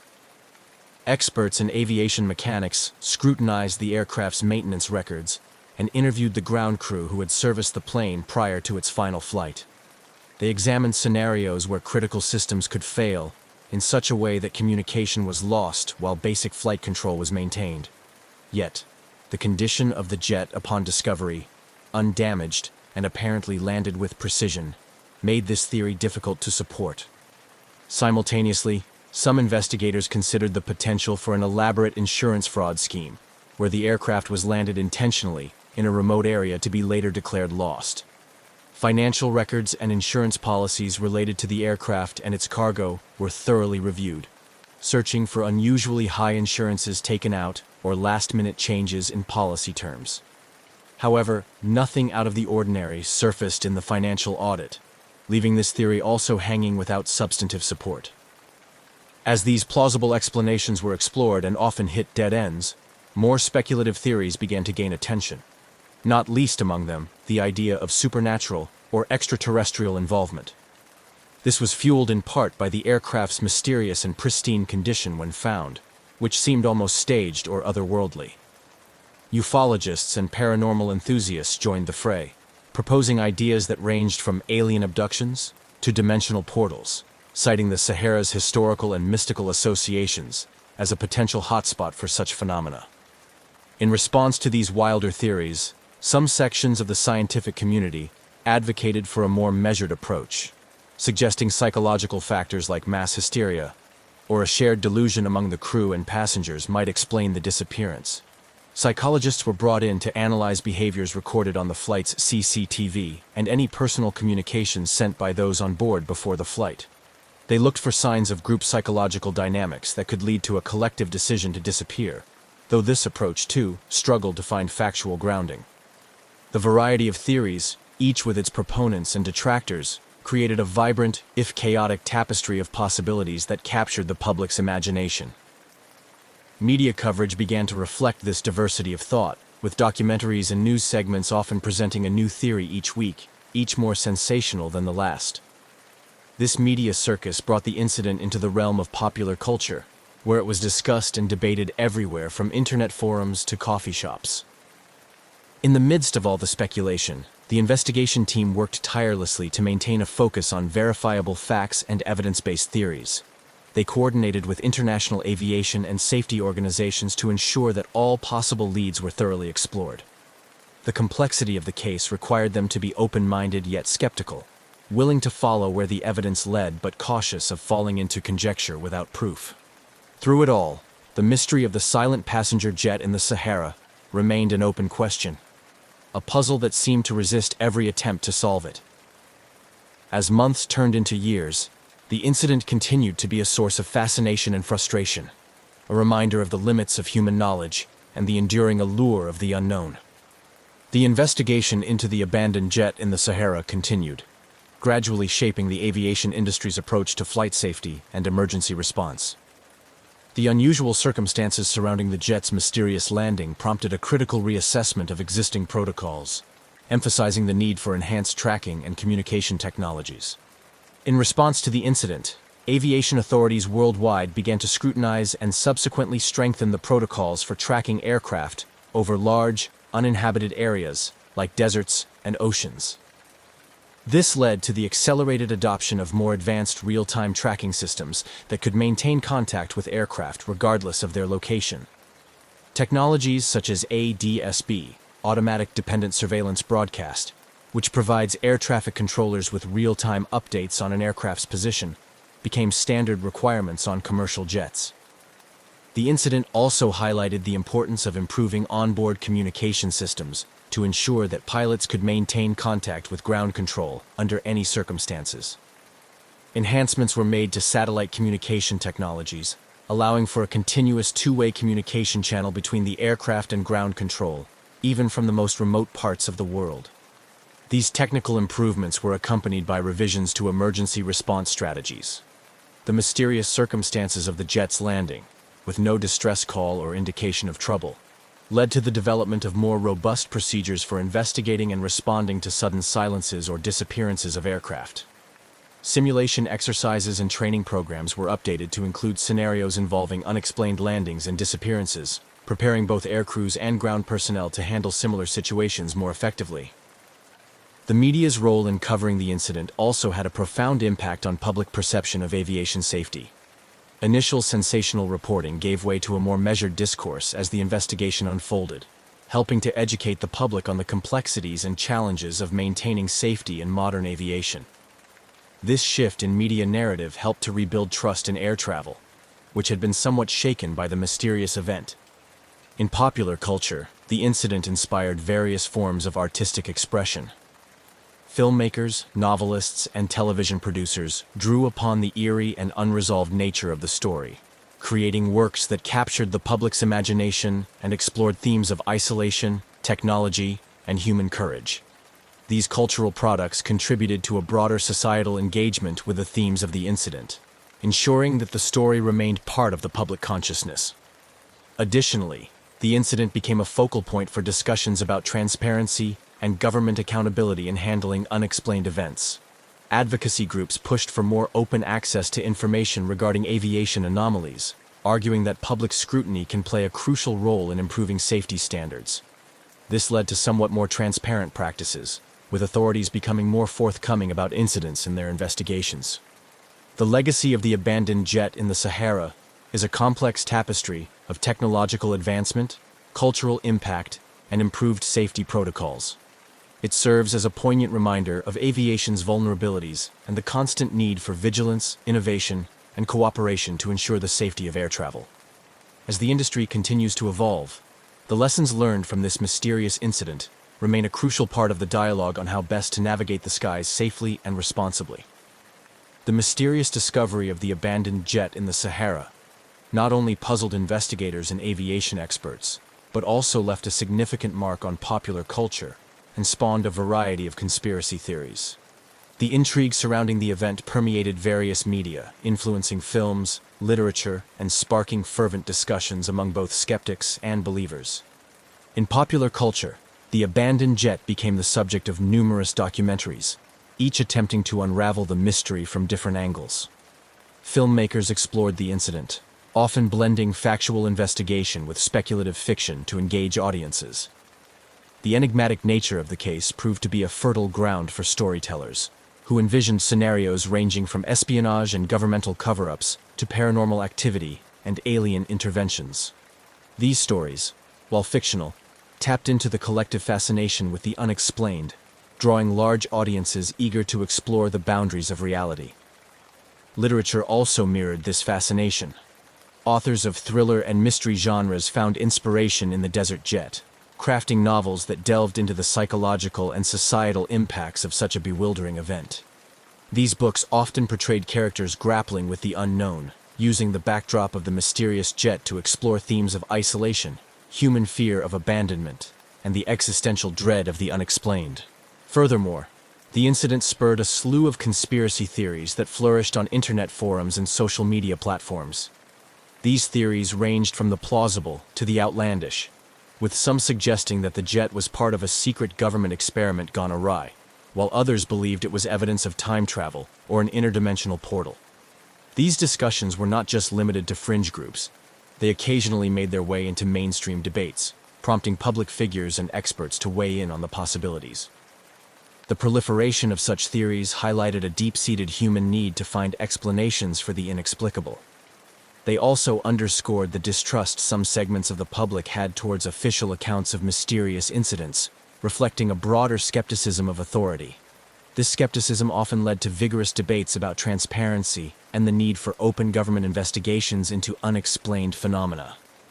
Educationally, the incident became a case study in critical thinking and media literacy within academic settings. Teachers and professors used the event to encourage students to analyze sources, differentiate between evidence-based conclusions and speculation, and understand the impact of media on public perception. This educational aspect was crucial in fostering a more discerning and questioning approach among students, preparing them for a world where distinguishing between fact and fiction is increasingly complex. The cultural impact of the mysterious jet in the Sahara extended beyond entertainment and education. It became a part of the social dialogue on mystery and exploration, a modern-day enigma that challenged our understanding of technology, human nature, and the cosmos. As such, it remained a topic of enduring interest, continuing to inspire curiosity and awe years after the initial discovery. Thus, the legacy of the silent passenger jet went far beyond its physical remnants in the desert. It became a symbol of the unknown, a catalyst for imagination, and a beacon for those who dare to question and explore the uncharted territories of human knowledge and understanding. As the years passed, the jet's mystery remained unsolved, but its impact was indelibly etched into the cultural and intellectual landscape, proving that some mysteries, whether solved or not, have the power to captivate and transform. As the years passed since the discovery of the abandoned jet in the Sahara, the mystery remained largely unsolved, continuing to puzzle experts and captivate the public imagination.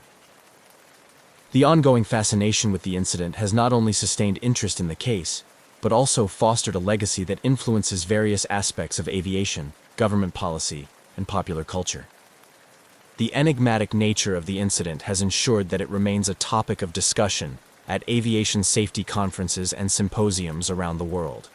Experts regularly revisit the case, using it as a benchmark to discuss improvements in flight tracking technology and emergency response protocols. The incident underscored the importance of robust communication systems and reinforced global efforts to implement real-time tracking technologies across all commercial flights to prevent such mysteries in the future. The unresolved case continues to be a significant point of reference for training programs in aviation academies. Instructors use the scenario to teach students about crisis management, decision-making under duress, and the procedures for handling unusual in-flight events. The discussions often extend beyond technical responses, delving into ethical considerations such as the responsibility of crews to passengers and the impact of decisions on the families involved.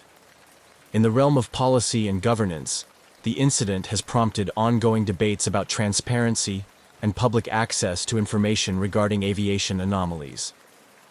Advocacy groups have emerged, pushing for legislation that requires governments and agencies to be more forthcoming with information about such incidents. These efforts have led to some changes in policy, with several countries adopting more transparent processes for reporting and investigating unexplained aerial phenomena. The case has also continued to inspire a wide range of cultural productions. New documentaries and investigative reports emerge periodically, each bringing fresh perspectives or revisiting old theories with new information.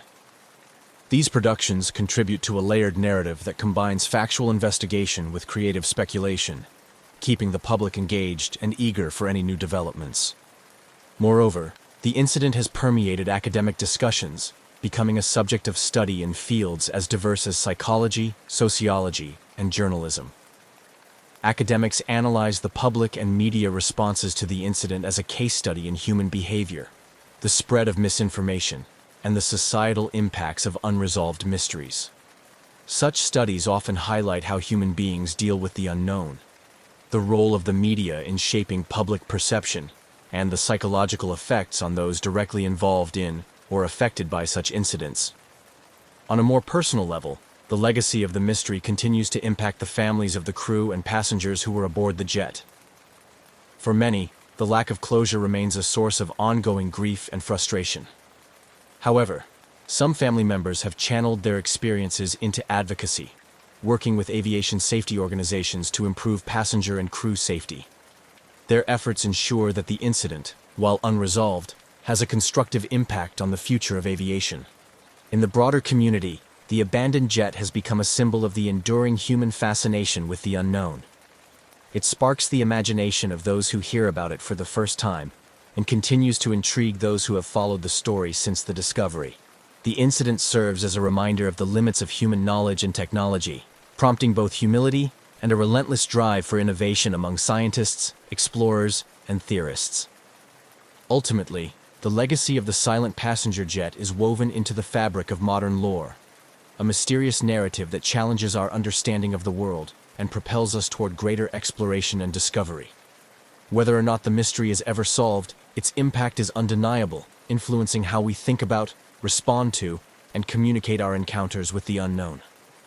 As we move forward, the story of the jet in the Sahara serves as a profound lesson in the complexities of our technological age and the mysteries that still lie beyond our grasp. In commercial aviation, few places in the world are as busy and precisely controlled as the skies above Los Angeles International Airport. Known simply as LAX, this sprawling hub is home to hundreds of daily takeoffs and landings, where air traffic controllers choreograph streams of incoming and outgoing flights with near-flawless coordination.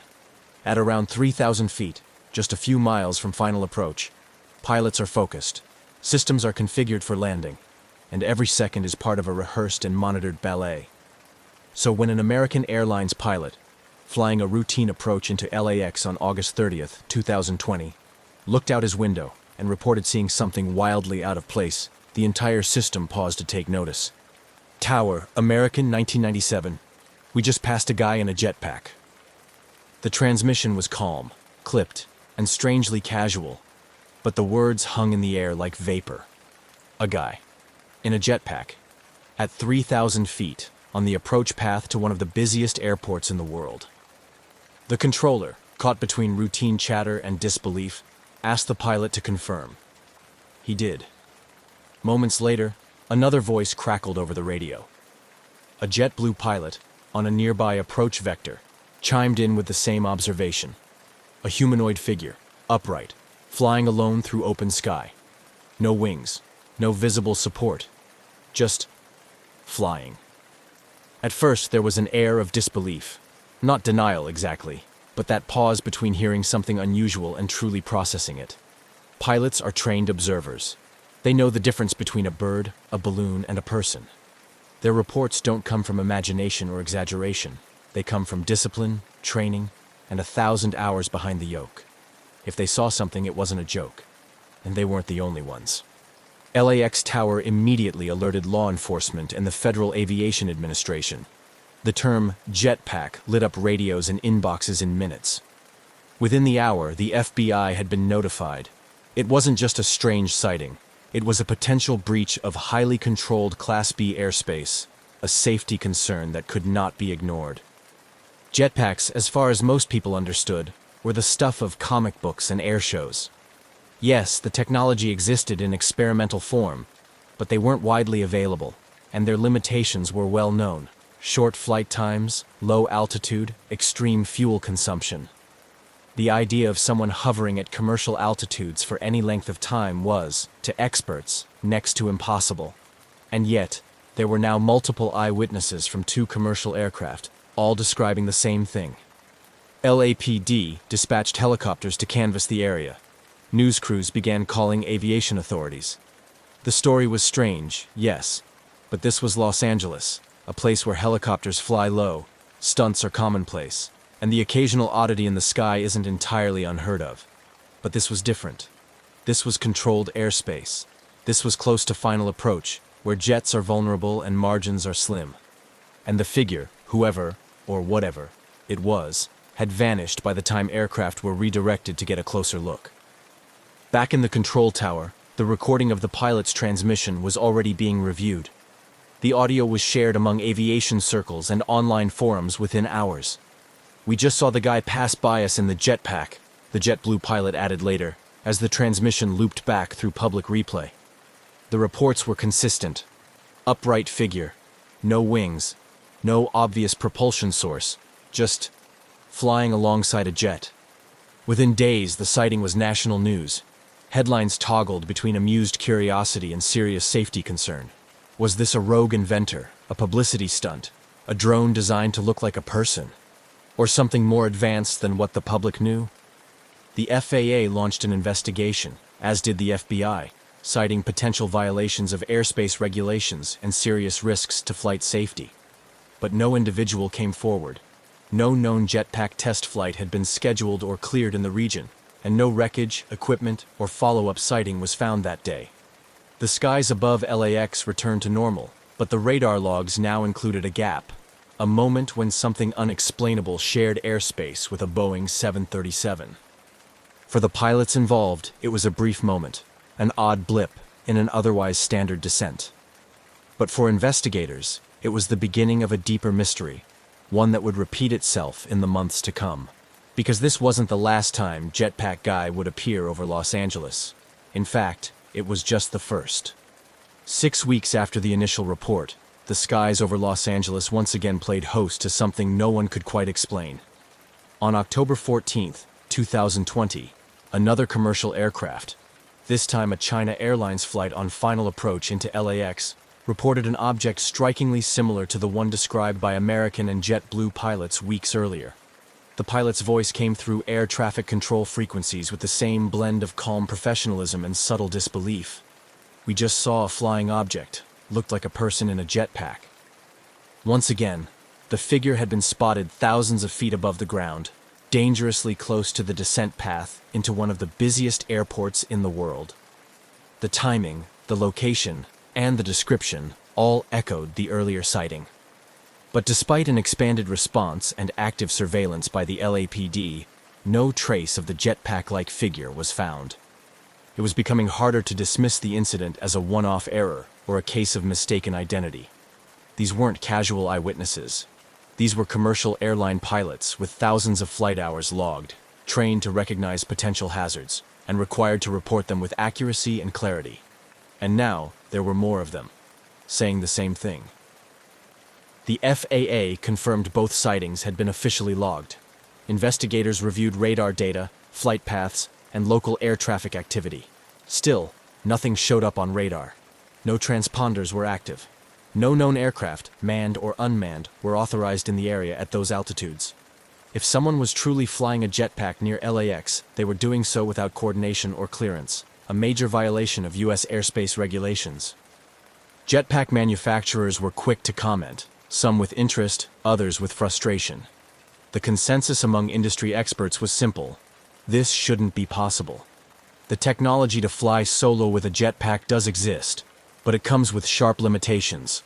Current jetpacks can fly for only 30 seconds to a few minutes, rarely above 1,500 feet, and require highly controlled conditions to remain airborne safely, and certainly not at the altitudes and distances described by pilots in controlled airspace, above dense urban sprawl and near passenger aircraft. David Mayman, CEO of Jetpack Aviation, a Los Angeles-based company developing jetpack technology, openly stated that if someone had built a device capable of flying for extended periods at commercial altitudes, it would represent a leap beyond the current state of the art, and he would know. His company's jetpacks, while impressive, are not capable of the range, altitude, or stealth described in these incidents. As aviation authorities scrambled for explanations, the general public latched onto the mystery. News outlets began calling the figure Jetpack Guy. It became a social media curiosity. Memes and mock videos popped up, some humorous, others speculative. But behind the levity was a growing concern. Whoever, or whatever, was in the skies near LAX wasn't just turning heads. They were entering protected airspace, putting aircraft, passengers, and crews at risk. By November, the FAA and FBI had launched a joint investigation. Every agency with a stake in aviation safety was now watching closely. They reviewed reports, canvassed local airports, questioned operators of experimental aircraft, and scanned satellite imagery. Helicopters were deployed in the area with infrared and high-resolution cameras. Still, no definitive source. Then came a new lead. Around the same time as the second sighting, a video surfaced online showing what appeared to be a human-like figure drifting along the coast near Palos Verdes, south of LAX.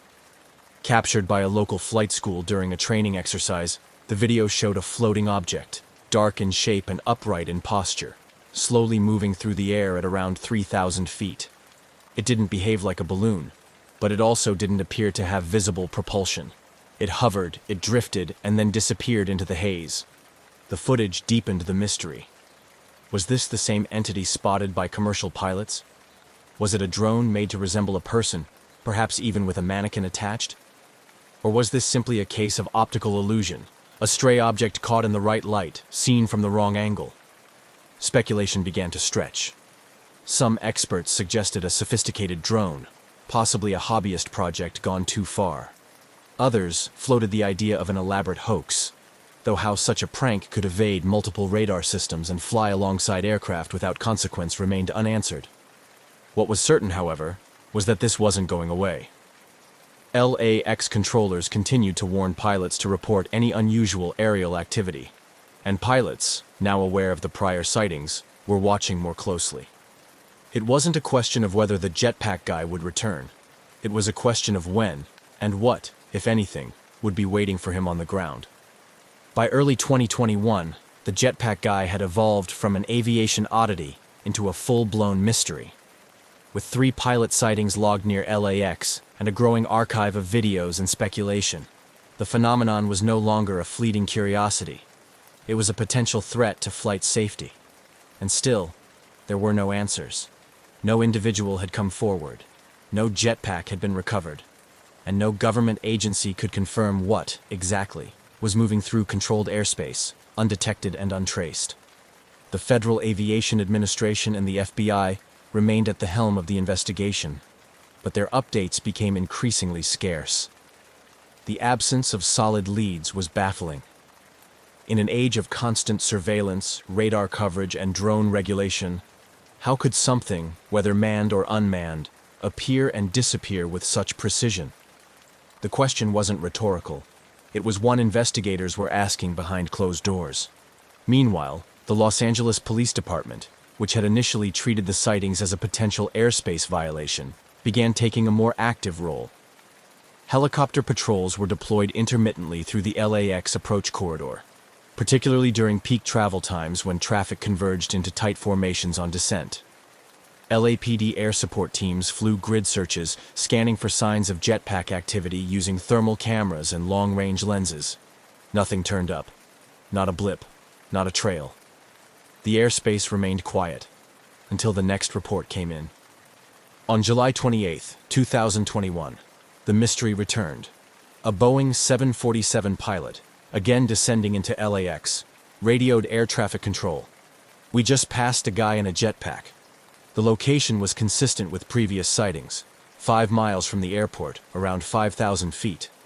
This time, ATC quickly notified other nearby aircraft and launched an immediate response. Helicopters were dispatched. Airspace data was reviewed in real time. Still, nothing. What made this 4th sighting more alarming was its consistency. The reports were no longer isolated. They followed a pattern. Similar altitudes, locations, and descriptions. Each time, the figure was seen hovering upright, traveling at a steady speed, no wings, no rotors, and no visible means of lift other than what could only be described as a jetpack. Yet, jetpack experts continued to raise doubts.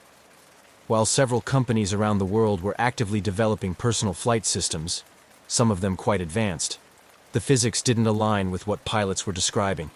Real jetpacks, even those powered by miniature turbines, couldn't sustain flight at 3,000 or 5,000 feet for long periods.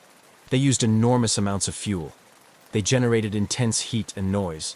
They were notoriously difficult to control at high altitudes or in congested airspace. The idea that someone could fly repeatedly near one of the world's busiest airports with that level of precision and remain unidentified, it just didn't compute. One working theory began to gain traction. Perhaps the sightings weren't of a human at all. Perhaps what the pilots were seeing was a drone, highly customized to look like a person in flight. Drone technology had advanced rapidly in recent years, and high-performance platforms could now mimic humanoid shapes. A mannequin or foam figure, paired with a sophisticated propulsion system, might appear from a distance to be a person flying upright. It was a plausible explanation, at least more plausible than a lone jetpack pilot defying altitude limits and FAA regulations undetected. But if it was a drone, it was being flown far beyond the line-of-sight rules required by law, with flight durations and range capabilities not available to the average hobbyist. That suggested either a high-budget operation, a reckless daredevil, or someone intentionally trying to provoke a response. The fact that it had happened repeatedly, and always near LAX, implied planning. Despite all this, authorities remained cagey. Official statements confirmed that investigations were ongoing, but declined to share technical details. Internally, FAA analysts were reviewing radar logs and ADS-B tracking data from the time of the sightings. Military radar inputs were also considered, though it was unclear whether the figure had ever registered on any system. That alone raised even more questions. Was the object simply too small to reflect radar? Or was something else interfering? Journalists covering the story began to dig deeper. They contacted jetpack companies, aerospace experts, and drone hobbyists. Most agreed. This wasn't likely to be a prank. Whoever was doing this had access to advanced equipment, knowledge of aviation corridors, and a clear sense of timing. And still, nothing concrete emerged. The media narrative oscillated between playful headlines and serious concerns. The FAA reiterated its warnings. Entering controlled airspace without clearance, especially in proximity to commercial aircraft, could result in severe penalties or prosecution. But no suspect was named. No arrests were made. No footage, beyond the now famous Palos Verdes video, had captured the figure up close. By mid-2021, the jetpack guy had become aviation's high-altitude phantom, real enough to be seen, but elusive enough to vanish without a trace. Pilots were instructed to continue reporting any sightings. Radar techs kept their eyes on unusual returns. And overhead, the descent into Los Angeles continued, one jet at a time, gliding through the sky where something unknown had passed not long before. By the end of 2021, the mystery of the so-called jetpack guy had transformed from an odd aviation anecdote into an unsolved case drawing attention from pilots, investigators, and even intelligence analysts. Despite 4 confirmed pilot reports, ground searches, and a viral video, there was still no definitive explanation. And then came something new. A clue, but of a different kind. In December 2020, a video began circulating on aviation forums and social media. It had been captured several months earlier by flight instructors near Palos Verdes, south of LAX. In the grainy footage, a humanoid-shaped figure appears to hover motionless at high altitude over the ocean. There were no wings, no contrail, no visible propulsion. It simply floated. The figure's legs dangled loosely, as if from a mannequin, and it drifted with the wind, eerily steady in its upright posture. Some experts quickly pointed to the possibility that the object wasn't a person at all, but a balloon. A very specific kind of balloon. Perhaps a novelty inflatable shaped like a human or superhero. Others weren't convinced. The object's stability and behavior in the air suggested more than passive drifting. Still, the theory gained ground. Could this explain the pilot sightings? Could a life-sized balloon, caught in a thermal or carried by upper-level winds, be the entire mystery? The FBI quietly acknowledged the theory in early 2021, noting that one working theory, was that the sightings involved a balloon made to resemble a jetpack-equipped figure. But they didn't confirm that this explained everything. The locations didn't quite match. The altitudes reported by pilots seemed high for a standard inflatable, and the behavior, floating alongside jets on approach, didn't fully add up.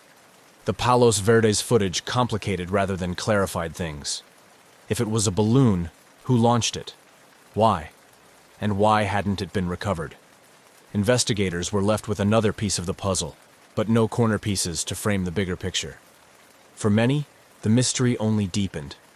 Because while the balloon theory might explain a few things, it didn't explain everything, especially not why pilots, trained observers, flying in broad daylight, continued to describe a person, not a drifting figure, a man, in a jetpack.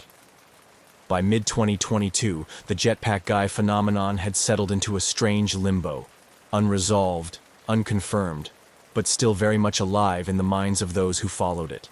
The mystery refused to fade, in part because it touched something deeper than aviation protocol. It challenged the limits of what we expect to be possible in the sky. At the heart of the growing concern was a simple fact. If a person, drone, or balloon was routinely entering restricted airspace near one of the busiest airports in the world, it posed a real safety risk. Airliners approaching LAX travel at high speeds in dense air traffic. A collision, even with a small object, could be catastrophic. This wasn't just a curiosity, it was a vulnerability. The FAA, now under increased scrutiny from the aviation community, reiterated their guidance to pilots: report any unusual aerial activity immediately. Air traffic controllers near LAX kept a closer watch. But with no new confirmed sightings since mid-2021, the skies remained uneventful. Still, interest continued to grow behind the scenes. Private drone operators and engineers began analyzing the case, offering their own theories. Some suggested that the sightings could have been a drone platform equipped with a lightweight mannequin or dummy, built specifically to resemble a flying person. Such a craft could, in theory, be operated remotely with high precision, especially with modern GPS stabilization. It wouldn't require a pilot on board, just a skilled technician on the ground. But that theory, too, had holes. A drone large enough to appear man-sized at 3,000 to 5,000 feet would need serious thrust, not to mention a power source capable of lifting it that high and keeping it stable. Regulations on drone flight make such an operation illegal without special waivers, and even then, not in a commercial corridor. So if it wasn't a man, and it wasn't a drone, what was it? Even among the most grounded investigators, the question remained open. Every technical explanation seemed to solve one part of the puzzle, but created new questions elsewhere. And through it all, the mystery persisted. A silent figure in the sky, appearing where no one should be, then vanishing without a trace.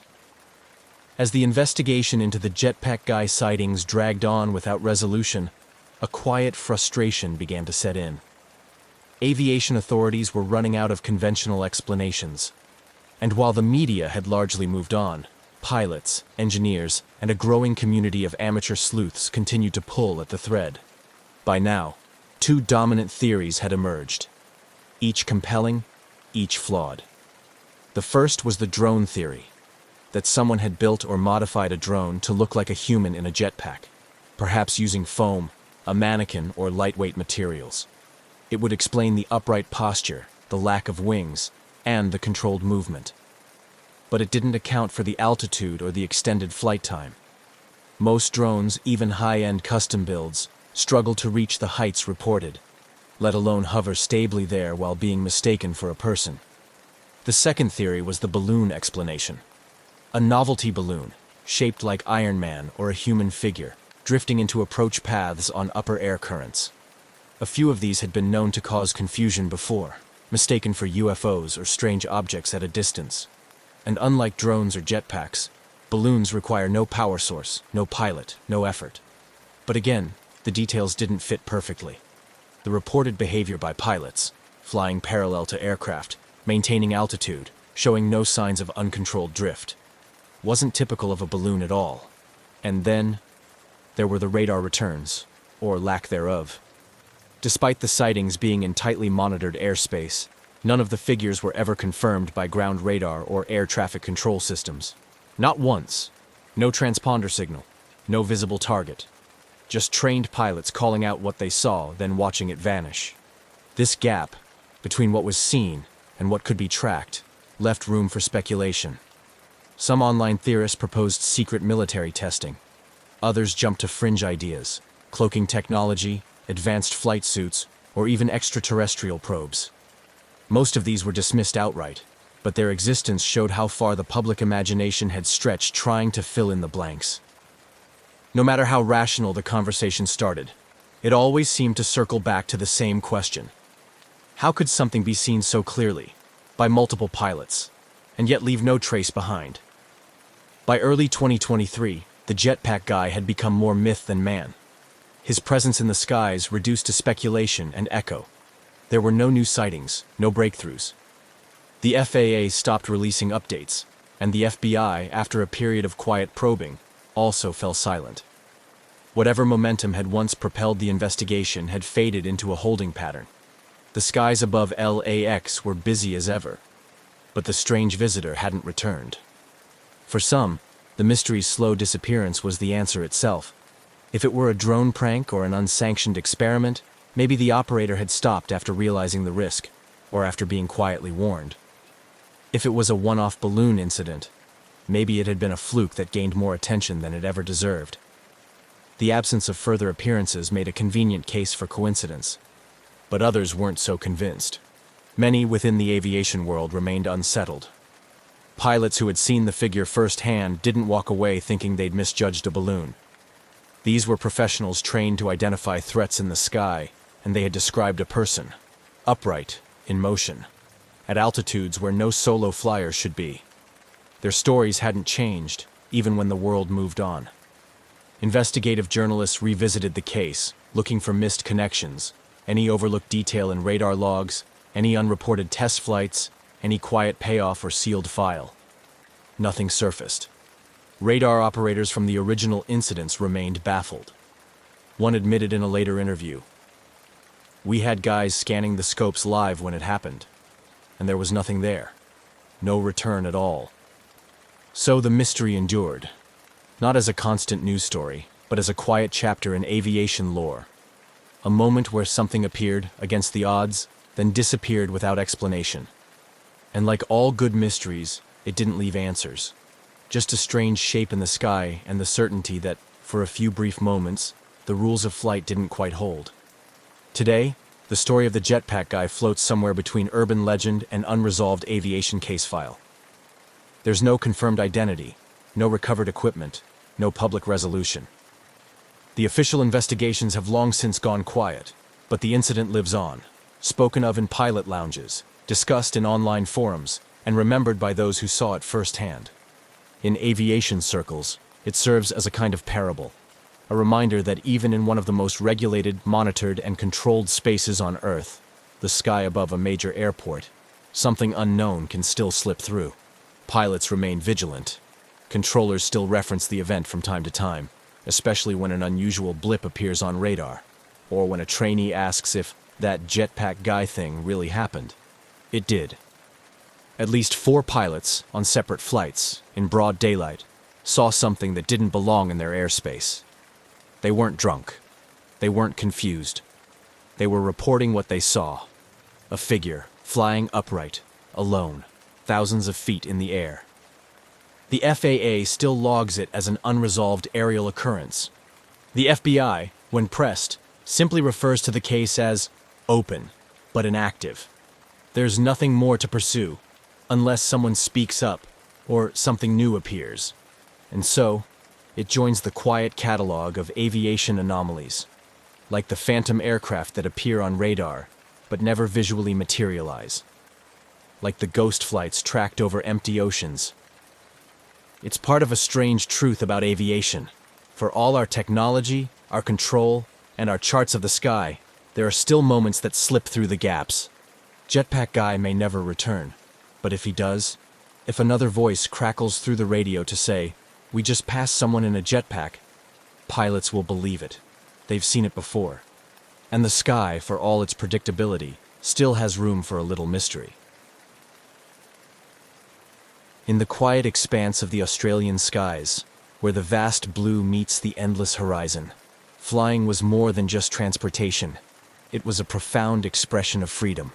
For 20-year-old Frederick Valentich, it was also a gateway to a future he dreamed of, one that combined his passion for aviation with a youthful fascination for the unknown, particularly his keen interest in unidentified flying objects. Frederick was not just an ordinary young man with a hobby. He was an ambitious pilot, albeit relatively inexperienced, with about 150 hours of flying time logged, a significant portion of which was solo. He was serious about turning his passion into a profession, aiming to qualify as a commercial pilot. However, his journey was marked by both enthusiasm and a few instances of overconfidence, as noted by his instructors and peers. Despite these minor setbacks, his commitment to flying was unwavering, driven by a deep-seated love for the skies. On October 21, 1978, Valentich prepared for a routine flight that was anything but ordinary. His plan was to fly from Moorabbin Airport in Victoria to King Island, a simple stretch across the Bass Strait. The purpose of the trip was partly practical. He was tasked with picking up some friends, and partly personal, a chance to log more flight hours under his belt. The weather that day was favorable, and everything seemed poised for a smooth journey. As he performed his pre-flight checks, Valentich's demeanor was calm and collected. Those who saw him that afternoon reported nothing out of the ordinary. He filed his flight plan, noting his route, expected time of arrival, and other standard details. The flight to King Island was supposed to be a straightforward one, with clear skies and gentle winds. But what transpired over the next few hours would turn this routine flight into one of Australia's most enduring mysteries. The aircraft Frederick chose for this flight was a single-engine Cessna 182, a reliable model known for its sturdy handling and forgiving nature in flight, qualities that made it a favorite among training schools and private pilots alike. This particular Cessna, however, was about to become famous not for its performance, but for its mysterious and sudden disappearance. With everything in order, Valentich took off from Moorabbin at approximately 6:19 p.m. The initial phase of the flight proceeded without incident. Valentich maintained regular contact with air traffic control, providing routine updates on his position as he crossed the coastline and headed out over the open water of the Bass Strait. However, as he neared the halfway point of his journey, his communications took a strange turn. He reported encountering another aircraft, which he described as exceedingly unusual in appearance. According to transcripts of his radio communications, Valentich was initially curious, then increasingly perturbed. He described the other craft as moving at high speed, and it seemed to toy with his Cessna, appearing overhead, then vanishing only to reappear from different angles. His descriptions grew more frantic, his voice tinged with confusion and alarm. Frederick's fascination with UFOs was well known among his circle. He often spoke of them not as mere science fiction, but as a genuine interest, fueled by a string of recent sightings reported across Australia. This context turned his flight into a narrative ripe for speculation and wonder, as he was now seemingly living his worst, or perhaps most thrilling, scenario. His last transmission was the most harrowing. "It is hovering, and it is not an aircraft," he reported. These words would be the last anyone would hear from Frederick Valentich. Moments later, the radio link crackled into static, and silence took over. Back at Moorabbin Airport, confusion reigned. Air traffic controllers scrambled to re-establish contact, but to no avail. As the minutes turned into hours, concern grew. Search and rescue operations were soon underway, marking the start of an extensive search that would captivate and mystify the world. Frederick Valentich's disappearance raised numerous questions. What did he see in the sky that evening? Was it a misinterpretation, or had he encountered something truly unexplainable? These questions haunted the investigation and would soon elevate the incident from a mere missing person case to a legend discussed and debated by aviators and UFO enthusiasts alike. Frederick Valentich's departure from Moorabbin Airport had been routine. The engines of his Cessna 182 hummed smoothly as he ascended into the early evening sky, leaving the familiar landscape of Victoria behind. His flight plan was straightforward: head southwest towards King Island, a speck of land nestled in the Bass Strait between Australia and Tasmania. It was a flight path he had considered carefully, suited to his experience level and the Cessna's capabilities. As Valentich settled into the cockpit, the world below him transformed. The urban sprawl gave way to the rugged, windswept coastline, and then to the open sea. Flying over water was a different kind of piloting experience, one that demanded constant vigilance and respect for the unpredictable nature of the ocean below. The first half of the flight passed uneventfully. Valentich maintained a steady altitude, checking his instruments routinely while keeping in contact with Melbourne's air traffic control. He reported his position methodically, confirming his progress and ensuring he was on track. The communication was standard procedure, a lifeline to the ground and a record of his journey's progress. However, as Valentich approached the midway point of his flight, something changed. It began subtly, an unscripted pause in his communications, a break in the rhythm that had defined the earlier part of his journey. Then, the tone of his transmissions altered. He contacted Melbourne Air Traffic Control with an unexpected report. He was not alone in the sky. Valentich's voice, usually calm and collected, carried a note of confusion as he described the other aircraft. It was, he reported, an unusual sight, faster than his Cessna and far more agile. The aircraft appeared to be playing a strange game, moving at high speed, ascending past him only to suddenly appear on a different side. Each report Valentich made grew more alarmed. The craft seemed to toy with him, darting in and out of his field of vision with baffling ease. As he tried to make sense of what he was seeing, Valentich continued to describe the aircraft's maneuvers to air traffic control. His descriptions were punctuated with attempts to identify the type of aircraft, but none fit. It wasn't behaving like any conventional airplane he knew. It didn't seem to adhere to the physical limitations of human-made aircraft. The situation escalated as Valentich reported that the aircraft had approached much closer. It hovered overhead, its movements unlike anything he had encountered before. This proximity allowed him to provide more detail about its appearance. It seemed to be metallic, shiny, and was emitting a green light. His voice conveyed a mixture of awe and distress. The aircraft's behavior and capabilities were unlike anything he had studied or heard about. This part of the flight, marked by these bizarre encounters, was critical. Valentich's focus shifted from navigation to dealing with the unexpected presence. Each transmission to Melbourne became more urgent, his sentences clipped as he struggled to maintain composure and control over his aircraft. The exchange reached a climax when Valentich expressed something more than surprise or confusion. There was a palpable tension in his voice. "It is hovering, and it is not an aircraft," he stated firmly, the final words that painted a picture of something beyond ordinary understanding. Then, just as suddenly as it had begun, the communication cut off. The line went dead, leaving only static in its wake. Melbourne Air Traffic Control frantically called out to Valentich, seeking clarification, any response to indicate that he was still there. But there was nothing, only the haunting silence of an open channel with no reply. The disappearance of Frederick Valentich had begun as an ordinary flight, a young pilot in pursuit of hours and experience. But as the sun set over the Bass Strait that evening, it turned into something entirely different, a mystery that would echo through the annals of aviation history. After the chilling final transmission from Frederick Valentich, the atmosphere in Melbourne's Air Traffic Control Centre shifted from routine oversight to acute crisis management. The young pilot's last report, unsettling in its content and abrupt in its conclusion, spurred immediate action from the concerned controllers. Valentich had been clear, albeit deeply troubled, in his last communication. He described an object hovering above him, which he distinctly stated was not an aircraft. His words were marked by a firmness that suggested he was seeing something extraordinary, something that defied his understanding as a pilot. The silence that followed his final transmission was ominous, turning the routine tracking of a small aircraft into a potential search and rescue operation. With no further contact from Valentich, the controllers wasted no time in deploying standard emergency protocols.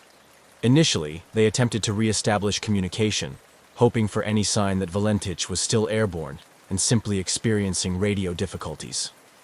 Repeated calls were made, each unanswered, only amplifying the urgency of the situation.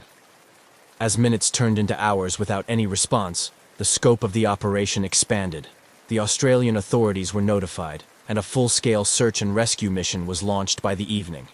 The operation involved multiple assets, including aircraft and sea vessels, tasked with scouring the area of Valentich's last known position over the Bass Strait. The search teams faced daunting conditions. The Bass Strait, notorious for its unpredictable weather and rough seas, posed significant challenges. The vastness of the area, coupled with the fading light of dusk, further complicated the efforts.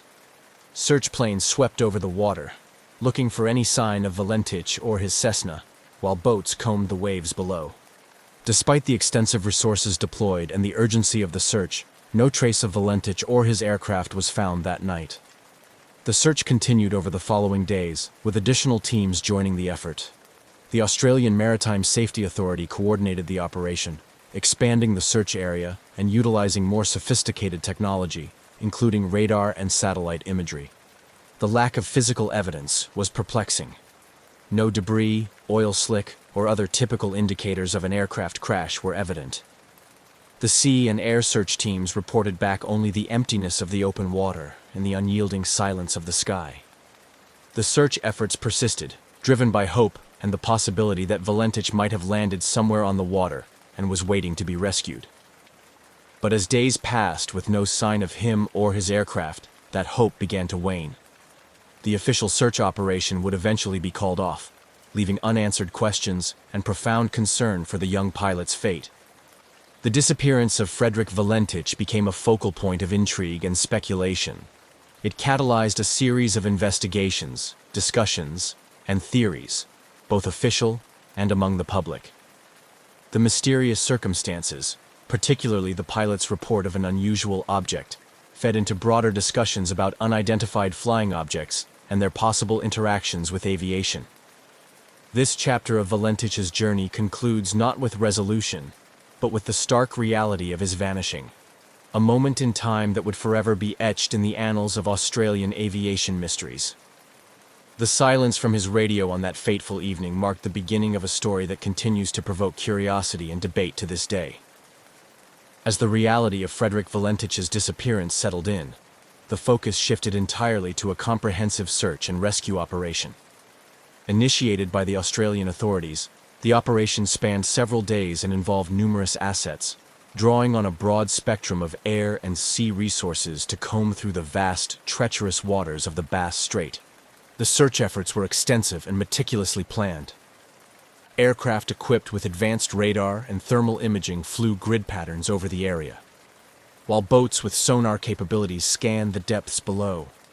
The goal was to cover as much area as possible, as quickly as possible, in the hope of finding any trace of Valentich or his Cessna 182. Despite the favorable weather conditions that followed the initial disappearance, the search teams faced the inherent challenges of the Bass Strait, known for its capricious weather patterns and strong currents.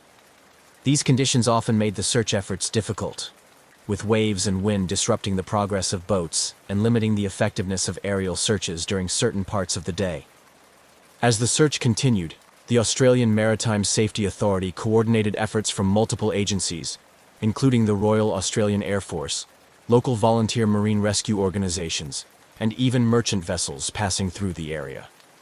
Each day, the teams would debrief, share findings, and adjust their strategies, determined to uncover any clue that could lead to Valentich. However, the days passed with frustratingly little to show for the efforts. No wreckage was sighted, and no signals were detected that could suggest the location of the crashed plane. The search teams expanded the search radius, hoping that drift patterns might have carried Valentich away from his last known location. Still, the vast ocean seemed to have swallowed all evidence of his passage. The lack of any physical evidence perplexed investigators and search crews alike. In cases of aircraft crashes at sea, some debris typically surfaces, whether from the impact itself or from the interior of the aircraft.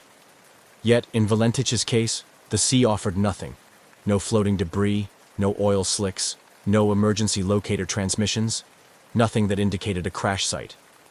This complete absence of evidence led to an increased interest in Valentich's last communication. His report of an encounter with an unusual aircraft, described under clear distress, became a focal point for both official investigators and the public. The peculiar nature of his descriptions prompted some to speculate about otherworldly explanations, including UFO involvement, which only intensified as the search yielded no results. After 2 weeks of intensive searching, the official search and rescue operation was reluctantly called off. The decision was met with disappointment and a sense of defeat by those involved, especially given the emotional toll on Valentich's family and friends. The announcement marked a somber acknowledgement that the chances of finding Valentich alive, or even recovering his remains, were exceedingly slim. The cessation of the search did not end the public's fascination with the case, nor did it silence the myriad theories about what might have happened. Instead, it transitioned the incident from an active rescue operation to a lingering mystery, one that would captivate curious minds and fuel debates about aviation's safety, the unknown, and the unexplained. The story of Frederick Valentich's disappearance remained alive in the collective memory, a perplexing enigma of the skies that refused to be forgotten.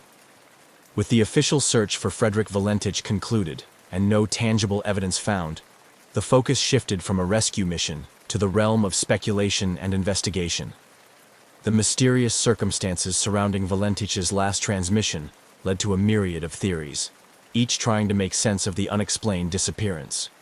Valentich's own interest in UFOs became a significant aspect of the public discourse surrounding his disappearance. His final communication with air traffic control, where he described an encounter with an unusual aircraft exhibiting extraordinary capabilities, naturally led to conjecture about extraterrestrial involvement. This theory was bolstered by reported UFO sightings in the area around the time of his flight. UFO enthusiasts and some members of the public embraced the possibility that Valentich had encountered an alien craft, which somehow led to his disappearance. These speculations were fueled by a broader global interest in UFOs, which in the late 1970s was still riding the wave of the post-Roswell fascination with flying saucers and government cover-ups. Skeptics of the UFO theory proposed more conventional explanations for Valentich's disappearance. Some aviation experts suggested that Valentich, possibly disoriented by the overwater flight at dusk, might have become the victim of spatial disorientation, a common hazard in aviation, particularly among less experienced pilots. This could have caused him to misinterpret what he saw, including mistaking his own aircraft's lights reflected on the water or on a layer of cloud as another craft. Another theory was that Valentich had staged his own disappearance. This stemmed from investigations into his background, revealing his fascination not only with UFOs, but also with stories of pilots disappearing or starting anew under a different identity.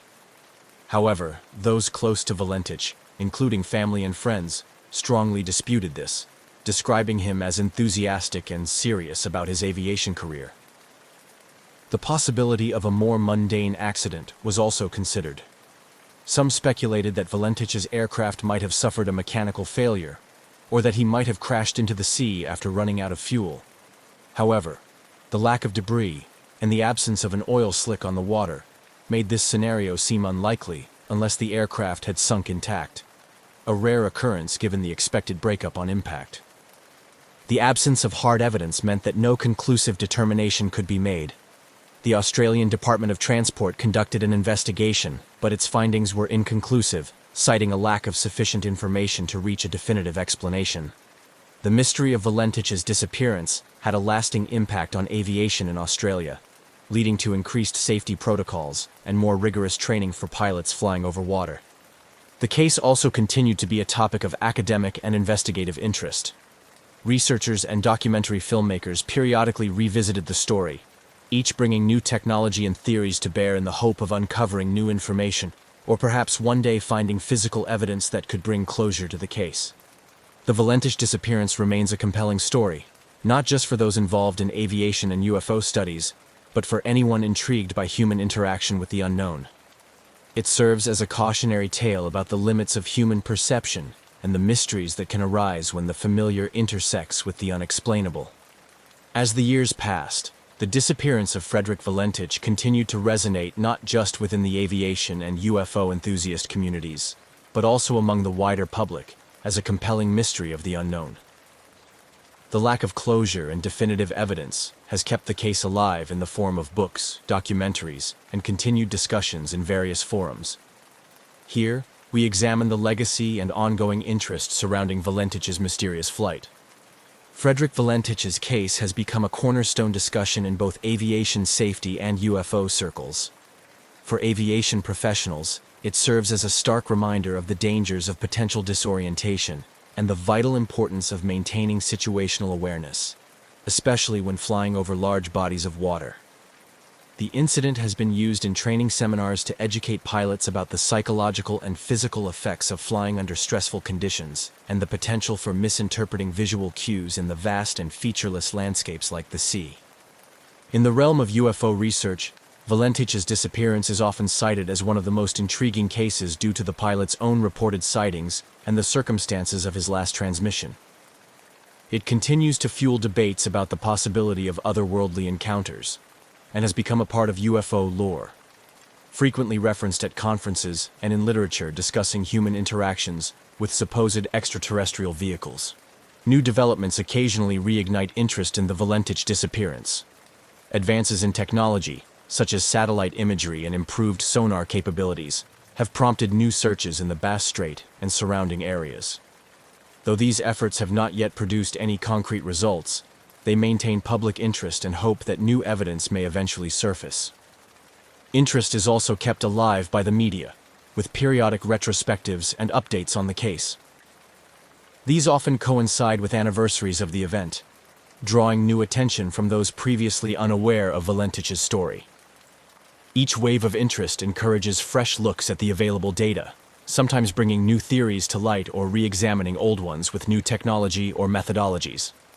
Researchers and theorists continue to explore less conventional explanations, driven both by the strange details of Valentich's last reported observations and by the absence of physical evidence. Discussions often involve the exploration of what an encounter with an advanced unknown technology might entail, and how it could lead to the disappearance of an aircraft without a trace. Such speculations delve into the limits of current human understanding of physics and technology, proposing scenarios where conventional retrieval and detection methods might fail. The Valentich case has also had a significant cultural impact, inspiring segments of films, television series, and literature. These portrayals explore the human aspect of the mystery, emphasizing the emotional and psychological effects on those involved, particularly Valentich's family and friends. They also examine the broader implications of a society grappling with phenomena that it cannot easily explain through current scientific understanding. The legacy of Frederick Valentich is a complex tapestry woven from threads of mystery, tragedy, and the unyielding human quest for answers. While the truth behind his disappearance may never be fully uncovered, the story continues to intrigue and inspire. It serves as a reminder of our perpetual fascination with the sky and what lies beyond, as well as the profound and sometimes haunting unknowns that remain in our own world. As long as the mystery remains unsolved, the legend of Valentich's flight will continue to captivate imaginations and stimulate curiosity across generations. There's something eerie about a plane with no passengers, a machine meant to carry hundreds of people, now sitting idle, its engines silent, its cabin empty. The Boeing 727-223 at Quatro de Fevereiro Airport in Luanda, Angola, had been sitting there for over a year. Unpaid airport fees kept it grounded. No flight attendants bustled through its aisles. No captains checked their instruments. Just dust, settling quietly over the aircraft's faded American Airlines stripes. This particular 727 had seen better days. Built in the 1970s, it once soared across the United States, carrying businessmen, families, and dreamers. But time had stripped it of its prestige. By the early 2000s, it was purchased by an American businessman named Miami-based Keith Irwin, who leased it to an Angolan airline for fuel hauling operations. Its new role? A flying gas station, refueling remote locations where fuel trucks couldn't go. But things weren't going smoothly. The aircraft sat unpaid, unwanted, and unmoving. Mechanics worked on it sporadically, hoping to get it flying again. But bureaucracy and financial troubles kept it stuck on the tarmac. It became just another forgotten plane in an airport full of them. Until one quiet evening in May 2003, when it did something no one expected. Without warning, the 727 powered up. Its once dead engines rumbled to life, sending a low vibration through the concrete beneath it. Airport workers paused, confused. There had been no flight plan filed, no clearance, no crew had officially boarded. Yet, there it was, moving. As the plane began to taxi, its lights remained off. No communication with the tower, no acknowledgement of commands, just the deep growl of its engines as it turned toward the runway. By the time air traffic control realized what was happening, the Boeing 727 was already accelerating. Within seconds, its wheels left the ground, and the massive aircraft soared into the darkening sky. No distress calls, no transponder signals, just silence. One of the world's largest commercial jets had just vanished into thin air, and no one knew why. At least not yet. The sky was beginning to darken over Luanda, the air thick with the lingering warmth of an African evening. The hum of airport activity had started to quiet, but on the runway, something unusual was happening. The Boeing 727, long grounded and collecting dust, was moving. Its engines, once lifeless, now roared with a low, steady rumble. It wasn't scheduled for departure. No flight plan had been filed, no pilots had requested clearance. But here it was, slowly taxiing toward the runway, as if it had a mind of its own. Airport workers turned to watch. Some assumed it was a maintenance check, maybe a simple repositioning. But something felt off. The aircraft's exterior lights remained off, making it difficult to track in the growing darkness. No calls came through the radio. No one in the control tower had authorized the movement. Inside, if there was a pilot at all, they were flying blind. The 727 was a complex machine, typically requiring a 3-person flight crew to operate. A captain, a first officer, and a flight engineer. Yet, according to every log, no qualified flight crew had boarded that evening.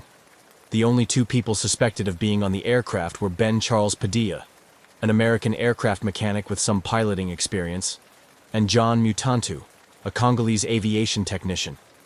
Neither was licensed to fly a 727 solo, yet somehow the plane accelerated down the runway. Then, in a rush of displaced air and roaring engines, the massive jet lifted off the ground. Control tower operators scrambled to make contact. "Unidentified aircraft, please respond." Silence. "State your flight number and intentions." Nothing. The aircraft climbed westward, heading toward the Atlantic Ocean. It passed over the coastline, growing smaller and smaller, fading into the horizon. Then, it was gone. No distress calls, no emergency transponder signals, no radar track beyond a certain point. A 200,000-pound aircraft had just disappeared, and the world would never see it again. The night air over Luanda settled into a thick, humid stillness. The Boeing 727 had disappeared beyond the horizon, swallowed by the vast Atlantic. Yet inside the control tower, the confusion lingered like a fog. Officials scrambled to make sense of what had just happened. A commercial airliner had taken off with no clearance, no lights, and no communication. That alone was an aviation nightmare. But worse, no one could confirm who had been at the controls. The last known individuals connected to the aircraft were Ben Charles Padilla and John Mutantu, but neither had been scheduled to fly. Padilla was a skilled mechanic and a licensed pilot for small aircraft, but he wasn't qualified to operate a 727 alone. The aircraft required a flight crew trained in complex systems, someone with experience in a large multi-engine commercial jet.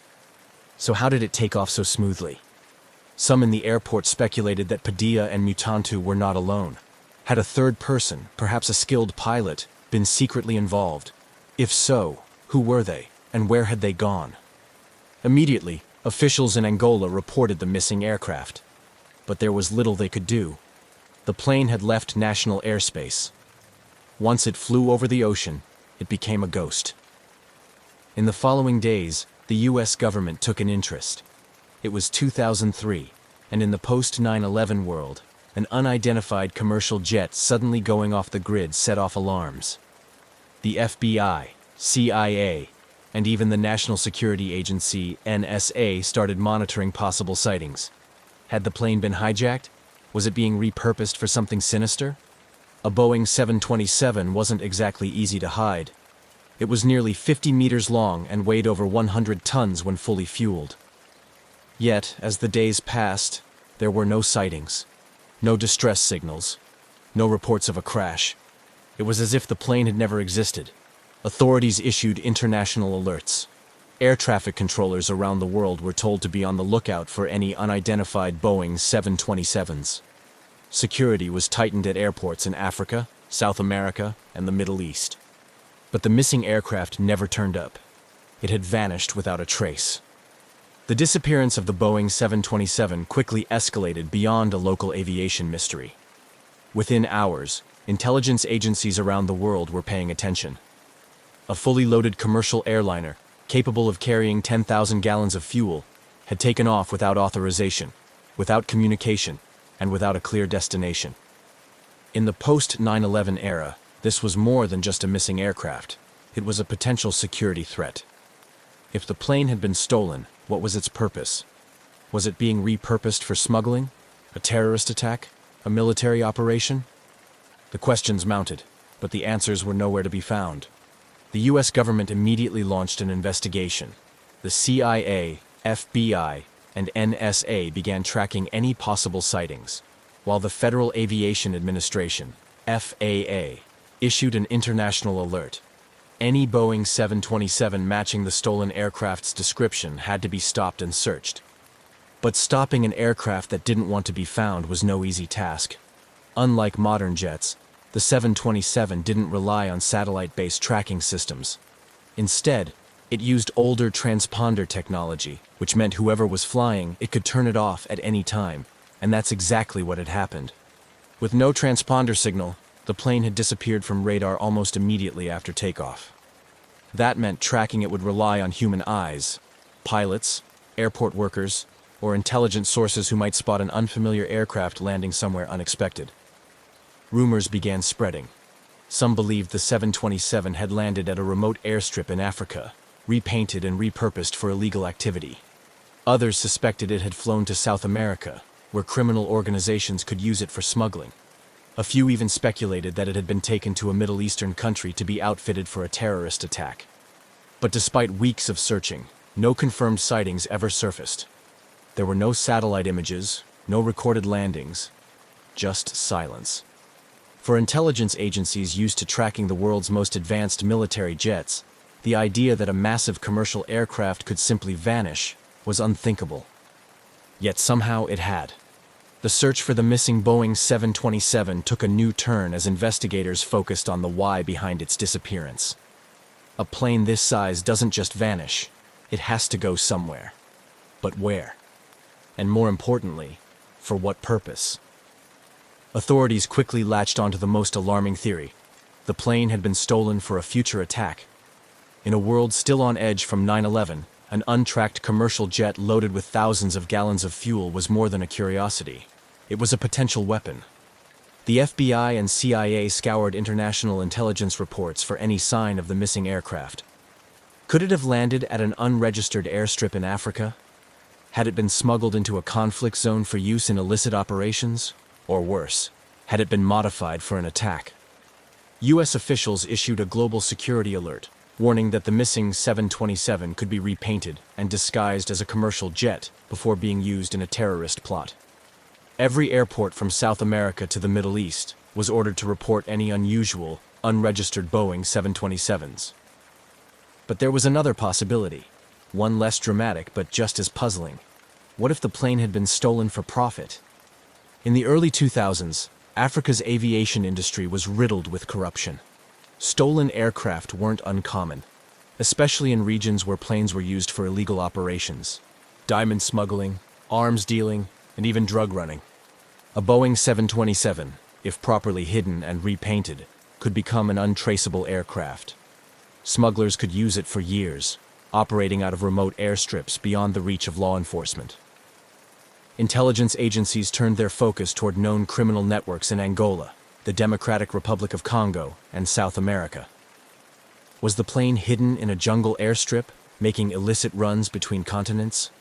Or had it been dismantled for parts, piece by piece? Leads came in, but none led to the missing plane. No verified sightings, no satellite images, no answers. The idea that a massive, fuel-hungry commercial aircraft could operate in secrecy for this long seemed impossible. Yet, months passed, and still, nothing. It was as if the Boeing had simply ceased to exist. The deeper investigators looked, the stranger the case became. The theories about terrorism or smuggling made sense, but something wasn't adding up. How do you keep a Boeing 727, a plane nearly 50 meters long, hidden for so long? Some believed the aircraft had crashed into the Atlantic shortly after takeoff, possibly due to fuel mismanagement or pilot error. After all, neither Padilla nor Mutantu were certified to fly a 727 alone. If they had tried, the flight could have gone horribly wrong. But if the plane had crashed, where was the wreckage? In aviation history, even deep-sea crashes leave behind something. Floating debris, an oil slick, radio transmissions, something. But in this case, there was nothing. No emergency beacons, no reports of wreckage washing up along the coast. Just silence. Then there was the idea that the plane had been dismantled for parts. A Boeing 727 was valuable, even if it wasn't in prime condition. Its engines alone were worth millions on the black market. If criminals wanted to strip it down and sell it piece by piece, they could. But where? Investigators searched for a hidden airstrip or facility where a 727 could be disassembled. Remote airports in Africa, illegal smuggling hubs in South America, anywhere a plane could be secretly torn apart. But again, nothing. No missing aircraft parts matching the plane's serial numbers ever surfaced. Then came the most bizarre theory. The plane was still flying. Some experts believed the 727 had been repainted and given a fake identity, allowing it to blend into international air traffic. In less regulated parts of the world, paperwork could be forged, flight plans fabricated, and an aircraft's past erased. Reports surfaced of suspicious Boeing 727s spotted in Guinea, Colombia, and even the Middle East. But every lead hit a dead end. None of them could be confirmed as the missing Angola aircraft. The lack of evidence only deepened the mystery. If the aircraft had been stolen for profit, why had it disappeared so completely? If it had crashed, why wasn't there a single trace of it? And if it was still out there, flying under a new identity, who was using it, and for what purpose? Months turned into years, and the missing Boeing 727 became something more than just a stolen plane. It became a legend. The case never truly went cold. There were always whispers, rumors of sightings, and theories that refused to die. A plane of that size couldn't just vanish. Someone, somewhere, had to know something. Then, in 2005, 2 years after the disappearance, an unregistered Boeing 727 was spotted in Guinea, West Africa. The sighting came from a private intelligence source, someone who had been tracking illegal aircraft movements in the region. The plane matched the description of the missing Angola jet. Same model, same modifications, but there was no way to confirm if it was the same aircraft. By the time authorities arrived, the plane was gone.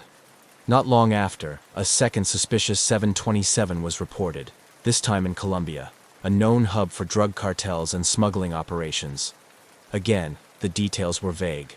The aircraft had no verifiable records, and its ownership was a mystery. Could the missing plane have been repurposed for illegal operations? If so, who was flying it? Some former intelligence officers suggested that criminal networks had rebranded the 727, changing its tail number, repainting it, and using it for untraceable flights. A plane that didn't officially exist could be used to move drugs, weapons, or even people without detection. But these theories were just that, theories. No concrete evidence ever surfaced. No serial numbers were confirmed. And despite the occasional sighting, no government agency was ever able to intercept or identify the missing plane. At one point, aviation enthusiasts, conspiracy theorists, and even former pilots started forming their own networks, trying to track the aircraft. Online forums buzzed with speculation. Had the plane been hidden in a hangar, waiting to be used? Was it flying in a war zone, running supplies or weapons? Or had it been quietly destroyed, its parts scattered beyond recognition? Every time a new sighting emerged, hope flickered, but just as quickly, It faded. The Boeing remained a ghost, appearing and disappearing in whispers, but never in reality. The missing Boeing 727 wasn't just a plane anymore. It was a riddle with no answer. For years, aviation experts, intelligence agencies, and amateur sleuths chased rumors, hoping for a break in the case. But despite fleeting sightings and scattered theories, the real question remained. What happened to the two men suspected to be on board? The last known individuals connected to the stolen aircraft were Ben Charles Padilla, an American aircraft mechanic, and John Mutantu, a Congolese aviation technician. Neither was an experienced commercial pilot, and certainly neither was qualified to fly a 100-ton jet alone. So where did they go? Ben Padilla, the man at the center of the mystery. Of the two men, Ben Charles Padilla was the bigger mystery. A Florida-based aircraft mechanic, Padilla had been in Angola working on the Boeing 727 for months. He was hired to help restore the aircraft to flying condition, which meant he had intimate knowledge of its systems. He wasn't just a mechanic, though. He had some flight experience, though far below what was needed to operate the 727 safely. Padilla's family refused to believe he had stolen the plane on his own. His sister, Benita Padilla Kirkland, insisted that he was not a criminal and had no reason to steal the aircraft. In her eyes, something had gone terribly wrong. Ben had either been forced to take off or had been taken against his will. She believed he was dead. According to Padilla's family, the most plausible scenario was that someone else hijacked the plane, forcing Padilla to fly it before eventually disposing of him. But if that was the case, where was the wreckage? Where was the aircraft? The Mutantu enigma. Less was known about John Mutantu, the Congolese aviation technician also believed to be on board. Mutantu had no piloting experience and had only been working on the aircraft in a maintenance capacity. Unlike Padilla, Mutantu had no family or contacts advocating for him in the search. His name faded from most reports, and it seemed that whatever had happened to him was an afterthought in the larger mystery of the missing aircraft. If Mutantu had been involved, what was his role? Was he simply in the wrong place at the wrong time, or did he know more than anyone suspected? What if they never took off alone? There was always another possibility, that neither man had anything to do with the disappearance. Some theorists believed that a third party had been involved. Could a group of trained pilots have hijacked the aircraft, forcing Padilla and Mutantu to cooperate? Some details seem to support this idea. The aircraft took off smoothly, with no signs of struggle. It climbed westward into the Atlantic as if following a planned flight path. No distress signals or mayday calls were made. If Padilla had been piloting against his will, why hadn't he found a way to communicate with the tower? Was he already dead before takeoff? Others speculated that the aircraft had already been prepped for theft, and Padilla and Mutantu were mere pawns in a larger operation. If this was an organized crime effort, the true pilots could have been waiting nearby, taking control at the last moment.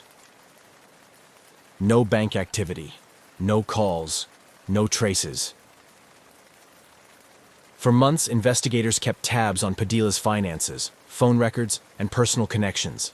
If he had stolen the plane, wouldn't he need money, new documentation, or a way to survive? Yet, nothing surfaced. No bank activity. No communication with his family. No confirmed sightings. If he was alive, he had vanished just as completely as the plane itself. This deepened the mystery even further. If he had stolen the aircraft willingly, where did he go? If he had been killed, where was the body? For all the governments, intelligence agencies, and independent researchers involved in the search, not a single solid clue led to his whereabouts. A pattern in aviation. Mysteries? Strangely, this wasn't the first time an aircraft had disappeared so completely.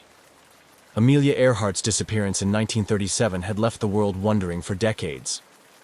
Flight 19's loss in the Bermuda Triangle, 1945, still defied explanation. Even Malaysia Airlines Flight MH370, 2014, which vanished in modern times with all the world's tracking technology, still had major unanswered questions. Could the Boeing 727 disappearance be part of this long history of unsolved aviation mysteries? Or was it something entirely different, a theft or hijacking that simply succeeded? A final dead end. By 2004, the case had all but stalled. No governments reported the 727 landing in their jurisdiction. No wreckage surfaced. No black market parts were linked back to the missing aircraft. And most unsettling of all, Padilla and Mutantu were never heard from again. Their families never received closure. No remains were found. No records indicated they had started new lives under different identities. It was as if they had been erased. Even today, aviation experts still debate what happened that night in Angola. Was this a carefully planned operation? An accident that spiraled out of control? Or something even stranger? No one knows for sure.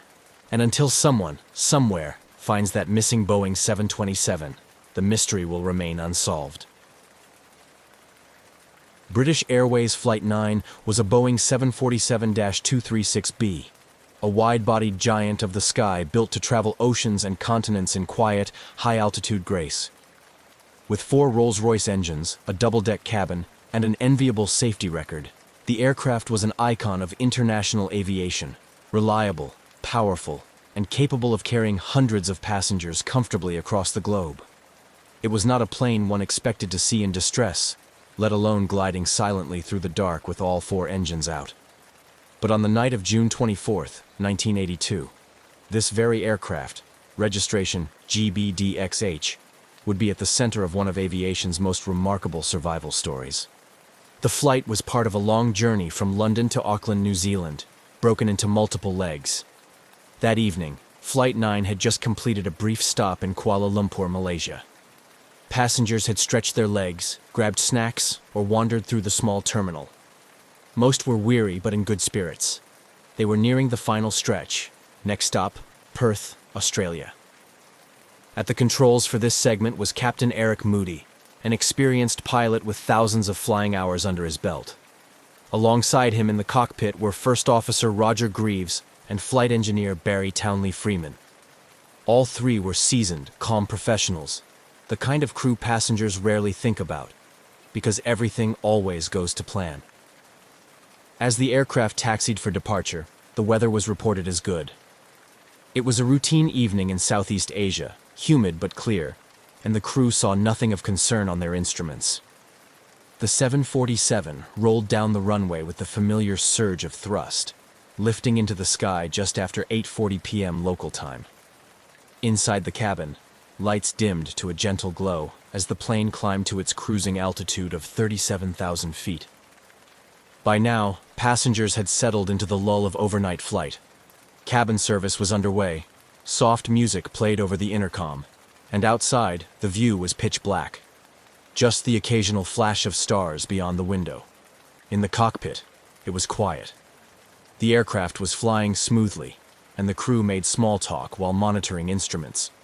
Over Indonesia's Java Sea, the aircraft's flight path would soon arc southward toward the Indian Ocean, placing it above volcanic regions, but the skies looked clean. Then, somewhere near the halfway mark between Jakarta and Perth, subtle changes began. It started with something beautiful. Strange blue-white sparks began dancing on the cockpit windscreen. They crawled along the glass like electric tendrils, glowing at the edges of the wipers. This phenomenon, known as St. Elmo's fire, wasn't entirely unheard of. It's an atmospheric electrical effect caused by static buildup, often seen near thunderstorms. But tonight it was different. The glowing shapes were brighter, more intense, and they were being noticed not just by the flight crew, but by passengers as well. Back in the cabin, a strange haze was forming. A soft mist seemed to be drifting from the vents. Some passengers thought it was smoke, others assumed it was condensation. Flight attendants moved through the aisles calmly, checking in with passengers but noticing it too.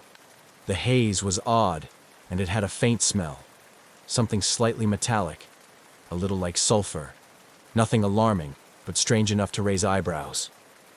Then the cockpit received its first real surprise. Engine 4, on the far right, began to lose power. Warnings flashed briefly, and then Engine 2 began surging. Within seconds, both Engine 1 and Engine 3 began spooling down. The noise in the cabin changed from the steady hum of jet thrust to something quieter, almost unsettling. And then the unimaginable happened. All 4 engines failed. For a moment, the silence was total. No engine roar. Just the rush of wind over the fuselage and the quiet chime of alerts in the cockpit. The 747, one of the most reliable aircraft in the skies, had become a glider at 37,000 feet. The crew checked and rechecked the instruments. This wasn't a gauge failure.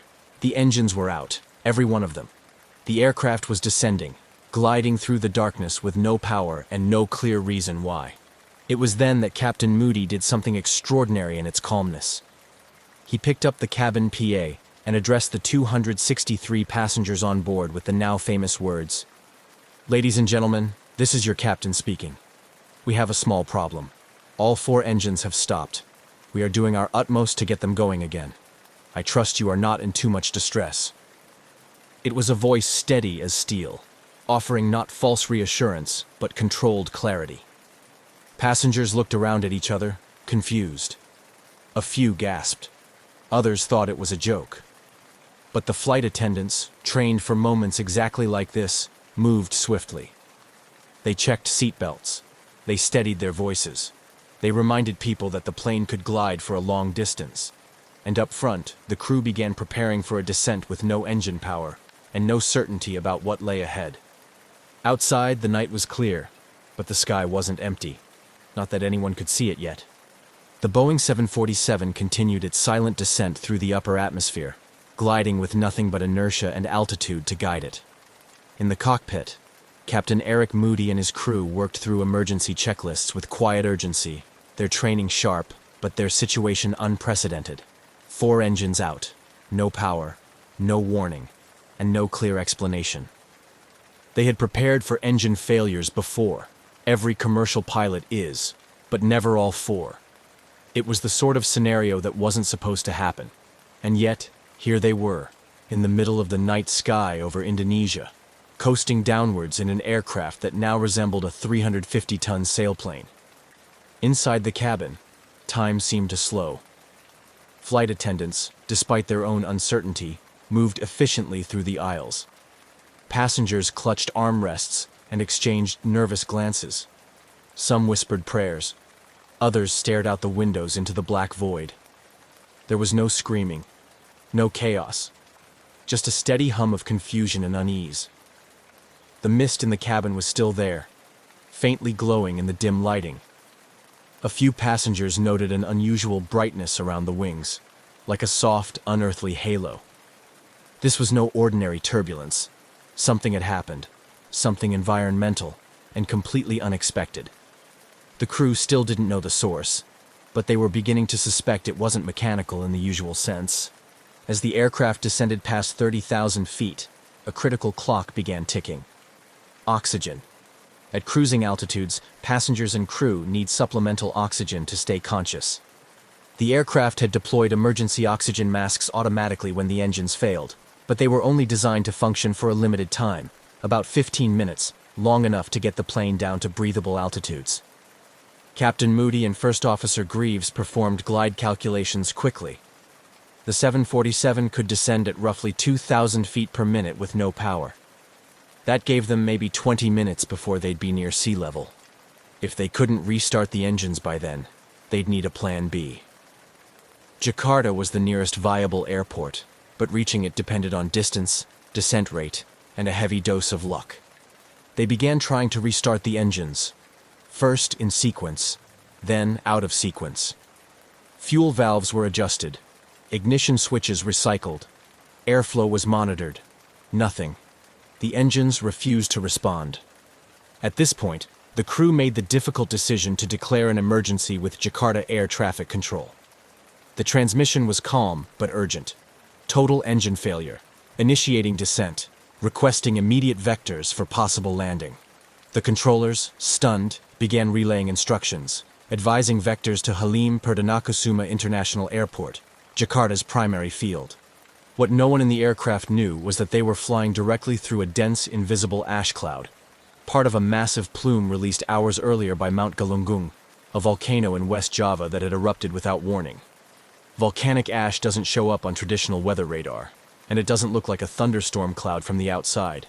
It's dry, fine, and composed of glass-like particles that can sandblast a windshield and choke jet engines. The volcanic ash had entered all four of the 747's engines, melting internally at high temperature, coating turbine blades, and then solidifying as it cooled. The engines had essentially suffocated, starved of clean air and jammed by glass dust. And because this phenomenon was not widely understood at the time, the crew had no idea what they were up against. Still descending, they passed through 25,000 feet, then 20,000.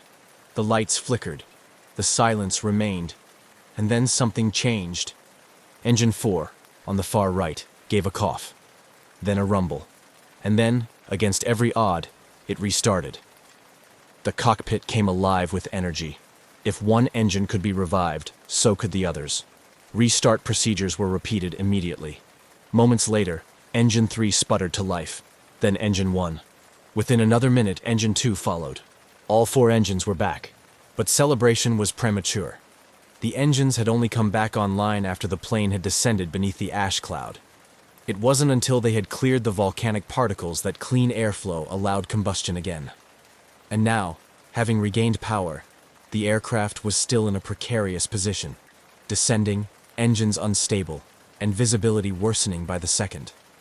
The windshields, now coated with a layer of ash and microscopic debris, had been rendered nearly opaque.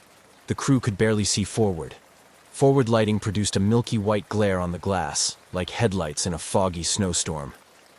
The approach to Jakarta would have to be managed not by sight, but by instruments, and by looking through the tiny clear strips on the side windows where the wipers had kept the view somewhat unobstructed. Passengers, meanwhile, hadn't fully grasped what had just happened. The engines had fallen silent and returned without fanfare. Most remained in a quiet daze, holding tightly to the armrests, oxygen masks dangling now, unsure of whether the danger had passed or only just begun. The crew adjusted altitude, stabilized speed, and turned toward Jakarta. The flight, once a simple overnight leg, had now become a race against further ash exposure, fuel calculations, and a difficult approach into an unfamiliar airport. With limited visibility, potential engine damage, and 263 lives in the balance. British Airways Flight 9 was no longer a glider, but it wasn't out of danger. As the crew steadied the now breathing engines and recalibrated their approach toward Jakarta, the stress inside the cockpit remained razor sharp. The 747 had dropped from 37,000 feet to below 13,000 during the terrifying engine outglide. With the engines back online, they were climbing slightly to maintain safe maneuvering altitude, but none of the four power plants could be trusted yet. Captain Eric Moody, calm as ever, knew the aircraft had passed through something dangerous. Volcanic ash still wasn't even on the flight crew's radar, literally and figuratively. But the damage it had caused was evident in every system readout. The engines were now operational, but only just. And the flight deck's view of the outside world was a ghostly blur. The front windscreen, once a clear panel offering visibility for miles, was now frosted with a fine, gritty residue, etched by the abrasive glass particles of volcanic ash. Headlights reflected off it in a white, opaque haze. From the captain's seat, forward visibility was next to nothing.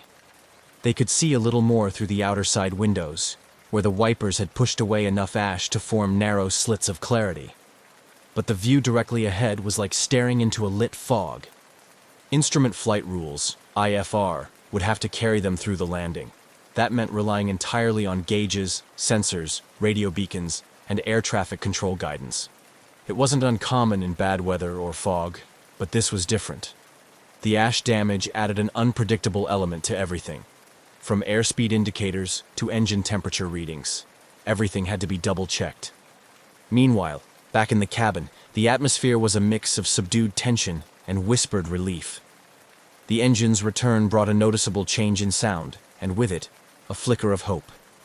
But no announcement had yet come explaining what had happened. The flight attendants, trained for every possible scenario, kept the passengers calm with measured voices and quick, practiced movements. They offered reassurances, collected used oxygen masks, and quietly passed information back to the cockpit. Then came the announcement. Captain Moody's voice crackled over the intercom, deliberate, composed, and unmistakably British. He informed the passengers that all four engines had temporarily failed, and that the aircraft had descended to a lower altitude before successfully restarting them. He offered no dramatics, no guesswork, just facts. He ended with a line that would later be remembered by those on board for its surreal restraint. "We trust you are not in too much distress." The tone of the announcement left many passengers blinking in disbelief. The word temporarily didn't seem to carry the gravity of what they'd just endured. But Moody's cool demeanor had its effect. Panic never truly took hold. Instead, there was a strange kind of stillness, the calm that follows when people realize they're part of something far bigger than themselves, but are being led by someone who won't let go of the wheel. Below them, the lights of Jakarta began to come into view, dim through the smeared glass of the side windows. The aircraft had been cleared for approach to Halim Perdanakusuma International Airport, a military civilian facility with a long enough runway for a wide-bodied 747. But this was no ordinary landing. With forward vision compromised and concerns still hanging over the engine's reliability, the crew approached the descent with surgical precision. The autopilot assisted in keeping their trajectory clean, while instruments guided them along the glide path. They flew almost blind, save for those narrow bands of semi-clear vision and the glowing instruments inside the flight deck. As they neared 6,000 feet, small sparks danced along the wing edges again. St. Elmo's fire, the same eerie electrical phenomenon from earlier. It was a reminder they might not be entirely clear of the ash cloud yet. The atmosphere remained unpredictable. Any moment, an engine could surge or fail again. The crew made final landing checks. Landing gear down, flaps extended, speed adjusted, altitude descending.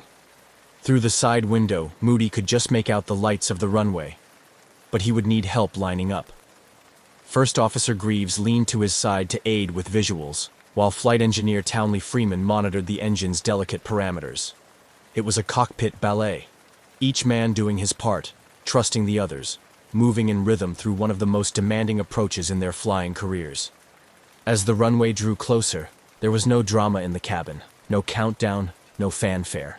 Just the familiar pitch change as the aircraft flared, then the heavy thud of wheels touching down. The landing was firm, but smooth. The crowd of flight attendants, quietly gripping seatbacks, began to breathe again. On the tarmac, emergency vehicles rolled forward, unsure of what to expect from this wounded aircraft from the sky. But what they found was extraordinary. The engines were still running.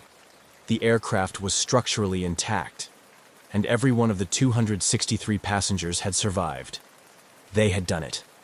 They had landed a 747, blind and battered, after gliding through a full engine failure at cruising altitude, and no one on board had been lost. The mystery of what had nearly taken them down was still unresolved, but for now there was ground beneath their feet. The nightmare at 37,000 feet was over.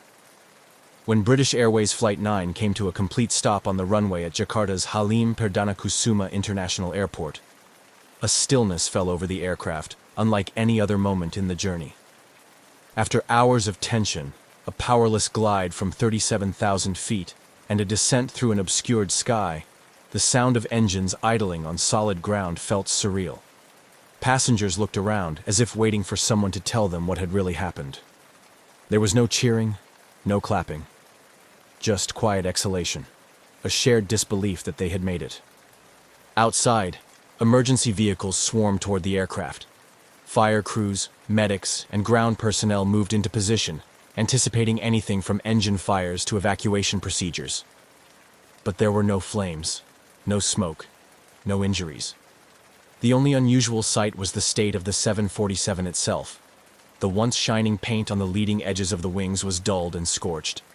The nose cone was frosted over in an eerie gray film, and the cockpit windows were so sand-blasted they looked like frosted bathroom glass, completely opaque from nose to crown.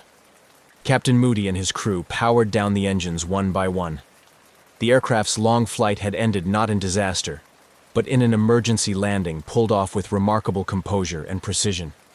And yet, none of them fully understood what they had just flown through. As maintenance crews swarmed the aircraft, the extent of the damage began to reveal itself. The engine interiors were lined with ash. Turbine blades had melted and resolidified. Tiny shards of glassy material coated the intakes and ventilation systems. On closer inspection, engineers noticed that the ash wasn't just dust. It was volcanic in nature, composed of sharp, abrasive particles. It had scoured the fuselage, dulled the landing lights, and, more alarmingly, interfered with the engines at a level no one had thought possible. British Airways immediately launched an internal investigation. But as data trickled in from Jakarta, it was clear that the source of the crisis wasn't the aircraft itself. It was the sky. Only after Flight 9 was safely on the ground did word reach the crew about the eruption of Mount Galunggung, a volcano roughly 110 miles southeast of Jakarta. The eruption had occurred earlier that day and sent a massive ash cloud soaring into the upper atmosphere. The eruption wasn't violent or fiery. It was quiet, distant, and largely unnoticed by air traffic control. No official NOTAM, notice to airmen, had been issued.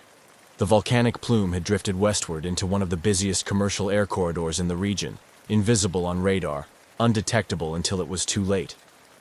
Volcanic ash clouds are unique threats to aviation. They don't behave like thunderheads or storm systems. They don't show up on conventional weather radar because the ash particles lack the moisture content to reflect radar signals. Visually, they can appear like thin cloud layers, or even clear air under night skies. But inside those clouds are microscopic fragments of rock, glass, and minerals, lethal to jet engines. The heat inside a jet engine melts the ash into molten glass. This clings to the internal turbine components and then cools rapidly, solidifying again and blocking airflow. In extreme cases, it can choke the engine completely, extinguishing combustion and shutting down power, just as had happened aboard Flight 9. As British Airways and Indonesian authorities pieced together the timing and flight path, they confirmed the unthinkable. Flight 9 had flown directly through the heart of a high-altitude ash plume, and it had done so for several minutes before engine failure occurred. The ash had entered all 4 engines, cut them off simultaneously, and turned a powered flight into a silent glide. What made the survival even more remarkable was the fact that the engines reignited at all. Most pilots, and even manufacturers, didn't believe that once volcanic ash caused flameout, an engine could be restarted. But by descending below the ash cloud, where the air was clearer and denser, the crew had unknowingly given the engines a chance to breathe again. One by one, they had sputtered back to life. The landing was the culmination of this miracle. Flying blind, trusting instruments, managing systems strained to their limits. It was a display not only of engineering resilience but of human focus, coordination, and calm in a scenario for which no training manual could truly prepare. In interviews that followed, Captain Moody was quick to credit his crew, British Airways, and the aircraft itself. He downplayed heroism and emphasized teamwork. But among passengers and aviation professionals alike, the story took on a legendary quality. A 747, brought down by invisible ash, had glided through the dark and landed safely. Every person aboard had walked away. But the questions were just beginning. If ash clouds couldn't be seen or tracked, what protections did future flights have? How could crews be expected to avoid something they couldn't detect? And how many more flights were passing unknowingly through similar dangers? British Airways Flight 9 was no longer just a near disaster. It was a warning. A quiet, smoky wake-up call to the hidden threats of the atmosphere, and one that would change the aviation world forever. In the aftermath of Flight 9's miraculous landing, the magnitude of what had just occurred began to ripple far beyond Jakarta. British Airways, already conducting internal reviews, now found itself part of a growing international concern. What had struck down a 747 mid-flight, without a storm, without mechanical warning, wasn't turbulence, bird strike, or equipment failure. It was something far less understood, and until now, far more underestimated: volcanic ash. The crew of Flight 9, particularly Captain Eric Moody, quickly became the focus of attention, not only because they had saved 263 lives, but because they had flown through an event that few had believed possible. In press interviews, Moody remained characteristically calm and humble. "We're trained for emergencies," he told reporters, but this one was a bit different. A bit different indeed. Volcanic ash had long been known to pose some threat to aircraft, particularly propeller-driven ones at lower altitudes. But what Flight 9 experienced rewrote the narrative entirely. jet engines, flying at altitudes above 35,000 feet, were supposed to be above most weather hazards. What no one had accounted for was that ash clouds, fine enough to linger invisibly in the atmosphere, could rise that high, and that their effects could be so devastating so quickly. The engineering teams that examined the aircraft back in Jakarta and later in London were astonished at the damage. All 4 engines had suffered severe erosion to their turbine blades. The combustion chambers were coated in a gritty glaze, molten ash that had fused with metal at high temperature before solidifying mid-process. Portions of the fuselage and wing-leading edges were scraped raw, with paint stripped and sensor covers pitted. Even the landing lights and cockpit windscreens showed signs of abrasion, sanded down to a frosty opacity. Despite this, the aircraft had flown again, and that, more than anything, underscored the miracle. But it also revealed the urgency of a terrifying question. How many other flights had unknowingly passed through similar clouds, and how could pilots avoid something they couldn't see? Before Flight 9, ash clouds weren't monitored with the same seriousness as weather systems. Meteorological stations tracked eruptions when they were explosive or locally hazardous, but there was no global network for tracking ash dispersion in real time.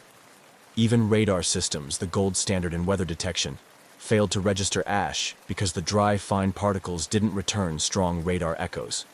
In the cockpit, there was no alert, no warning. Only the ghostly glow of St. Elmo's fire and a faint burning smell. Flight 9 had highlighted a blind spot, both literal and systemic.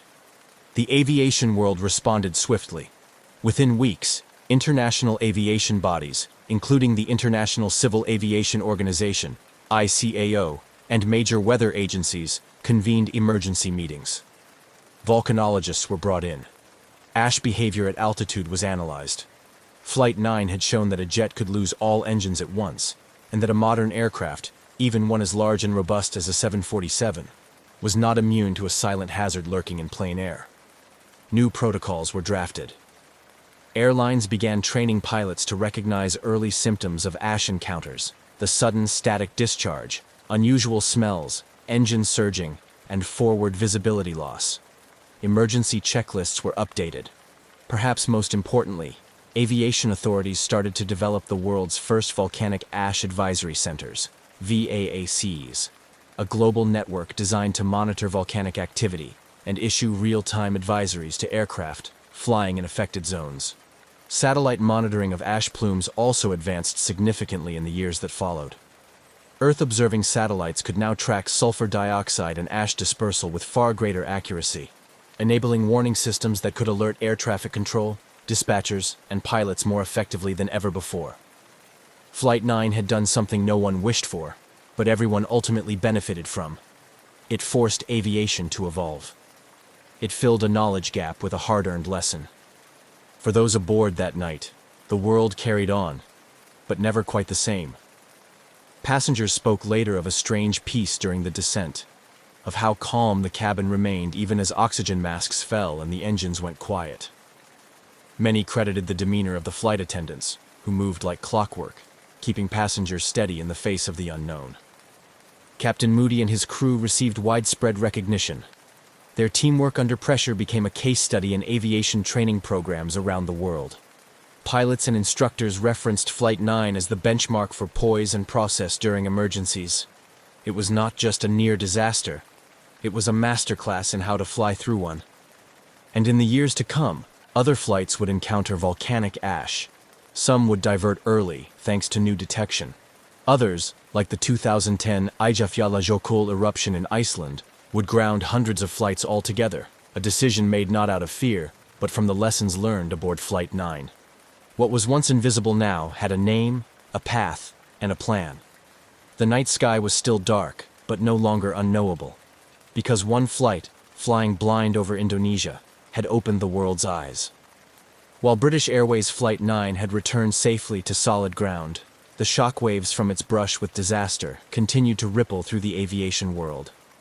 The dramatic mid-air crisis revealed vulnerabilities in modern flight that had been previously overlooked or underestimated, especially in the context of a growing global network of long-haul routes that routinely crossed volcanic regions. Jakarta Air Traffic Control, stunned by the event, began working more closely with geophysical agencies to understand what exactly had happened above their skies. It turned out that Mount Galunggung had erupted earlier on the same day as the flight, an event largely unnoticed outside local geological circles. The eruption had released a massive column of ash high into the atmosphere, and with the right combination of upper-level winds, that plume drifted silently into international airspace. The problem was, no one had known it was there. There were no alerts, no radar echoes, no warnings. The implications were sobering. In the months that followed, attention turned toward developing long-overdue protocols for how volcanic activity should be communicated to pilots. What happened to Flight 9 could not be allowed to happen again. At the time, there was no unified global method for identifying and reporting ash in real time. That changed quickly. Under pressure from ICAO and national aviation regulators, the world's first volcanic ash advisory centers, VAACs, were proposed and developed. Eventually, 9 centers would be established worldwide, each responsible for monitoring volcanic activity within a specific region and issuing alerts to aviation authorities and pilots. These centers, including those based in London, Anchorage, Tokyo, and Darwin, now serve as constant monitors of potential ash threats. Flight manuals also began to include specific guidance for recognizing and responding to volcanic ash encounters. New checklists addressed the subtle but critical warning signs: the sudden glow of St. Elmo's fire, strange engine behavior, or the faint, gritty smell of sulfur in the cabin. Pilots were taught not to rely on radar, but instead to trust the signs and act immediately, by descending, turning away, and avoiding further exposure. Flight simulators were updated to include volcanic ash failure scenarios. For the first time, engine flameouts caused by ash could be replicated in training environments.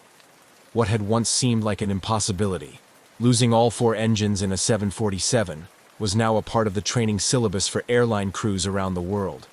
Engine manufacturers, too, took note. Rolls-Royce and other leading companies studied the damage to Flight 9's power plants in exhaustive detail.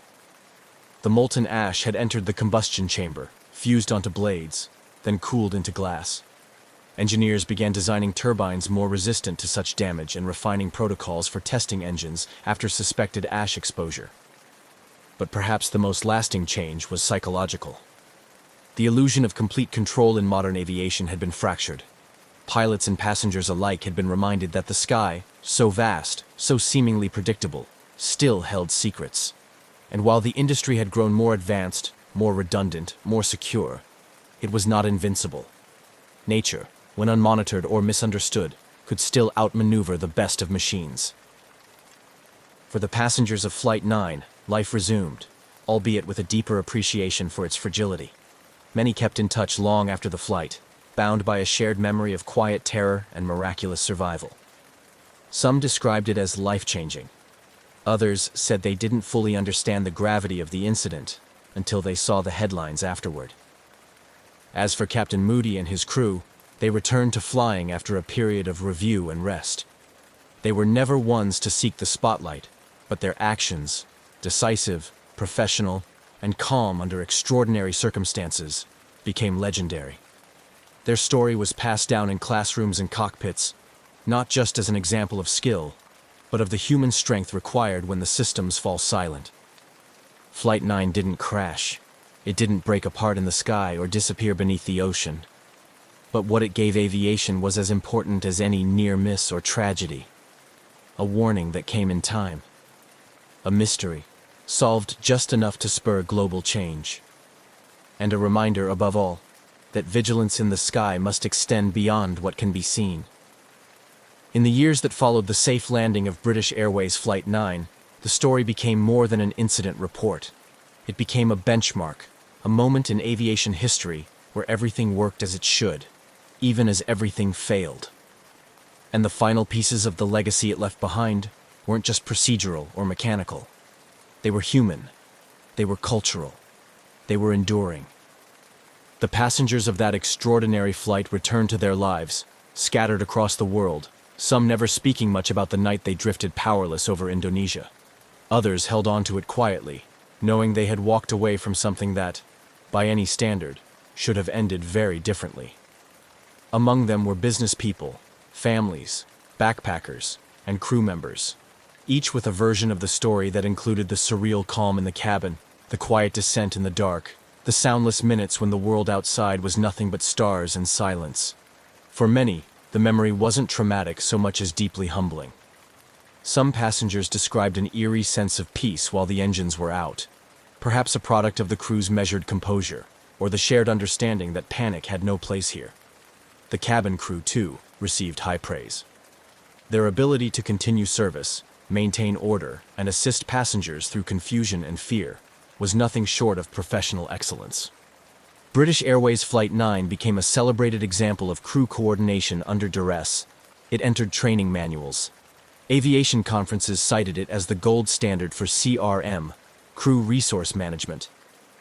And in the years that followed, as aviation evolved with faster aircraft and more automation, the story of Flight 9 reminded the industry of something simple. Machines alone don't save lives. People do. Captain Eric Moody's now famous announcement, "Ladies and gentlemen, we have a small problem. All 4 engines have stopped," became a case study in communication. It was a statement of impossible calm, delivered in a tone that seemed to compress the chaos of the moment into something oddly manageable. Moody, of course, didn't see it as legendary. In later interviews, he always redirected credit to his crew. It was a team effort, he insisted, the way flying is meant to be. And yet, it wasn't just the professional aviation community that took notice. The story captured imaginations far beyond the airport tarmac. It was covered in newspapers and on television, and eventually retold in books, documentaries, and podcasts. Writers saw in it not just technical drama, but the poetry of the impossible. A plane, silenced at altitude, returning from the brink without a single fatality. The Boeing 747 involved in the incident, GBDXH, returned to service after significant repairs and engine overhauls. It flew for years afterward, earning the nickname the Jakarta Jumper among those who knew its history. Every flight it made afterward carried with it a quiet legacy, proof of both the aircraft's resilience and the lessons it forced into the world. And those lessons rippled out far beyond British Airways. The aviation community began to share data more freely, particularly in volcanic regions.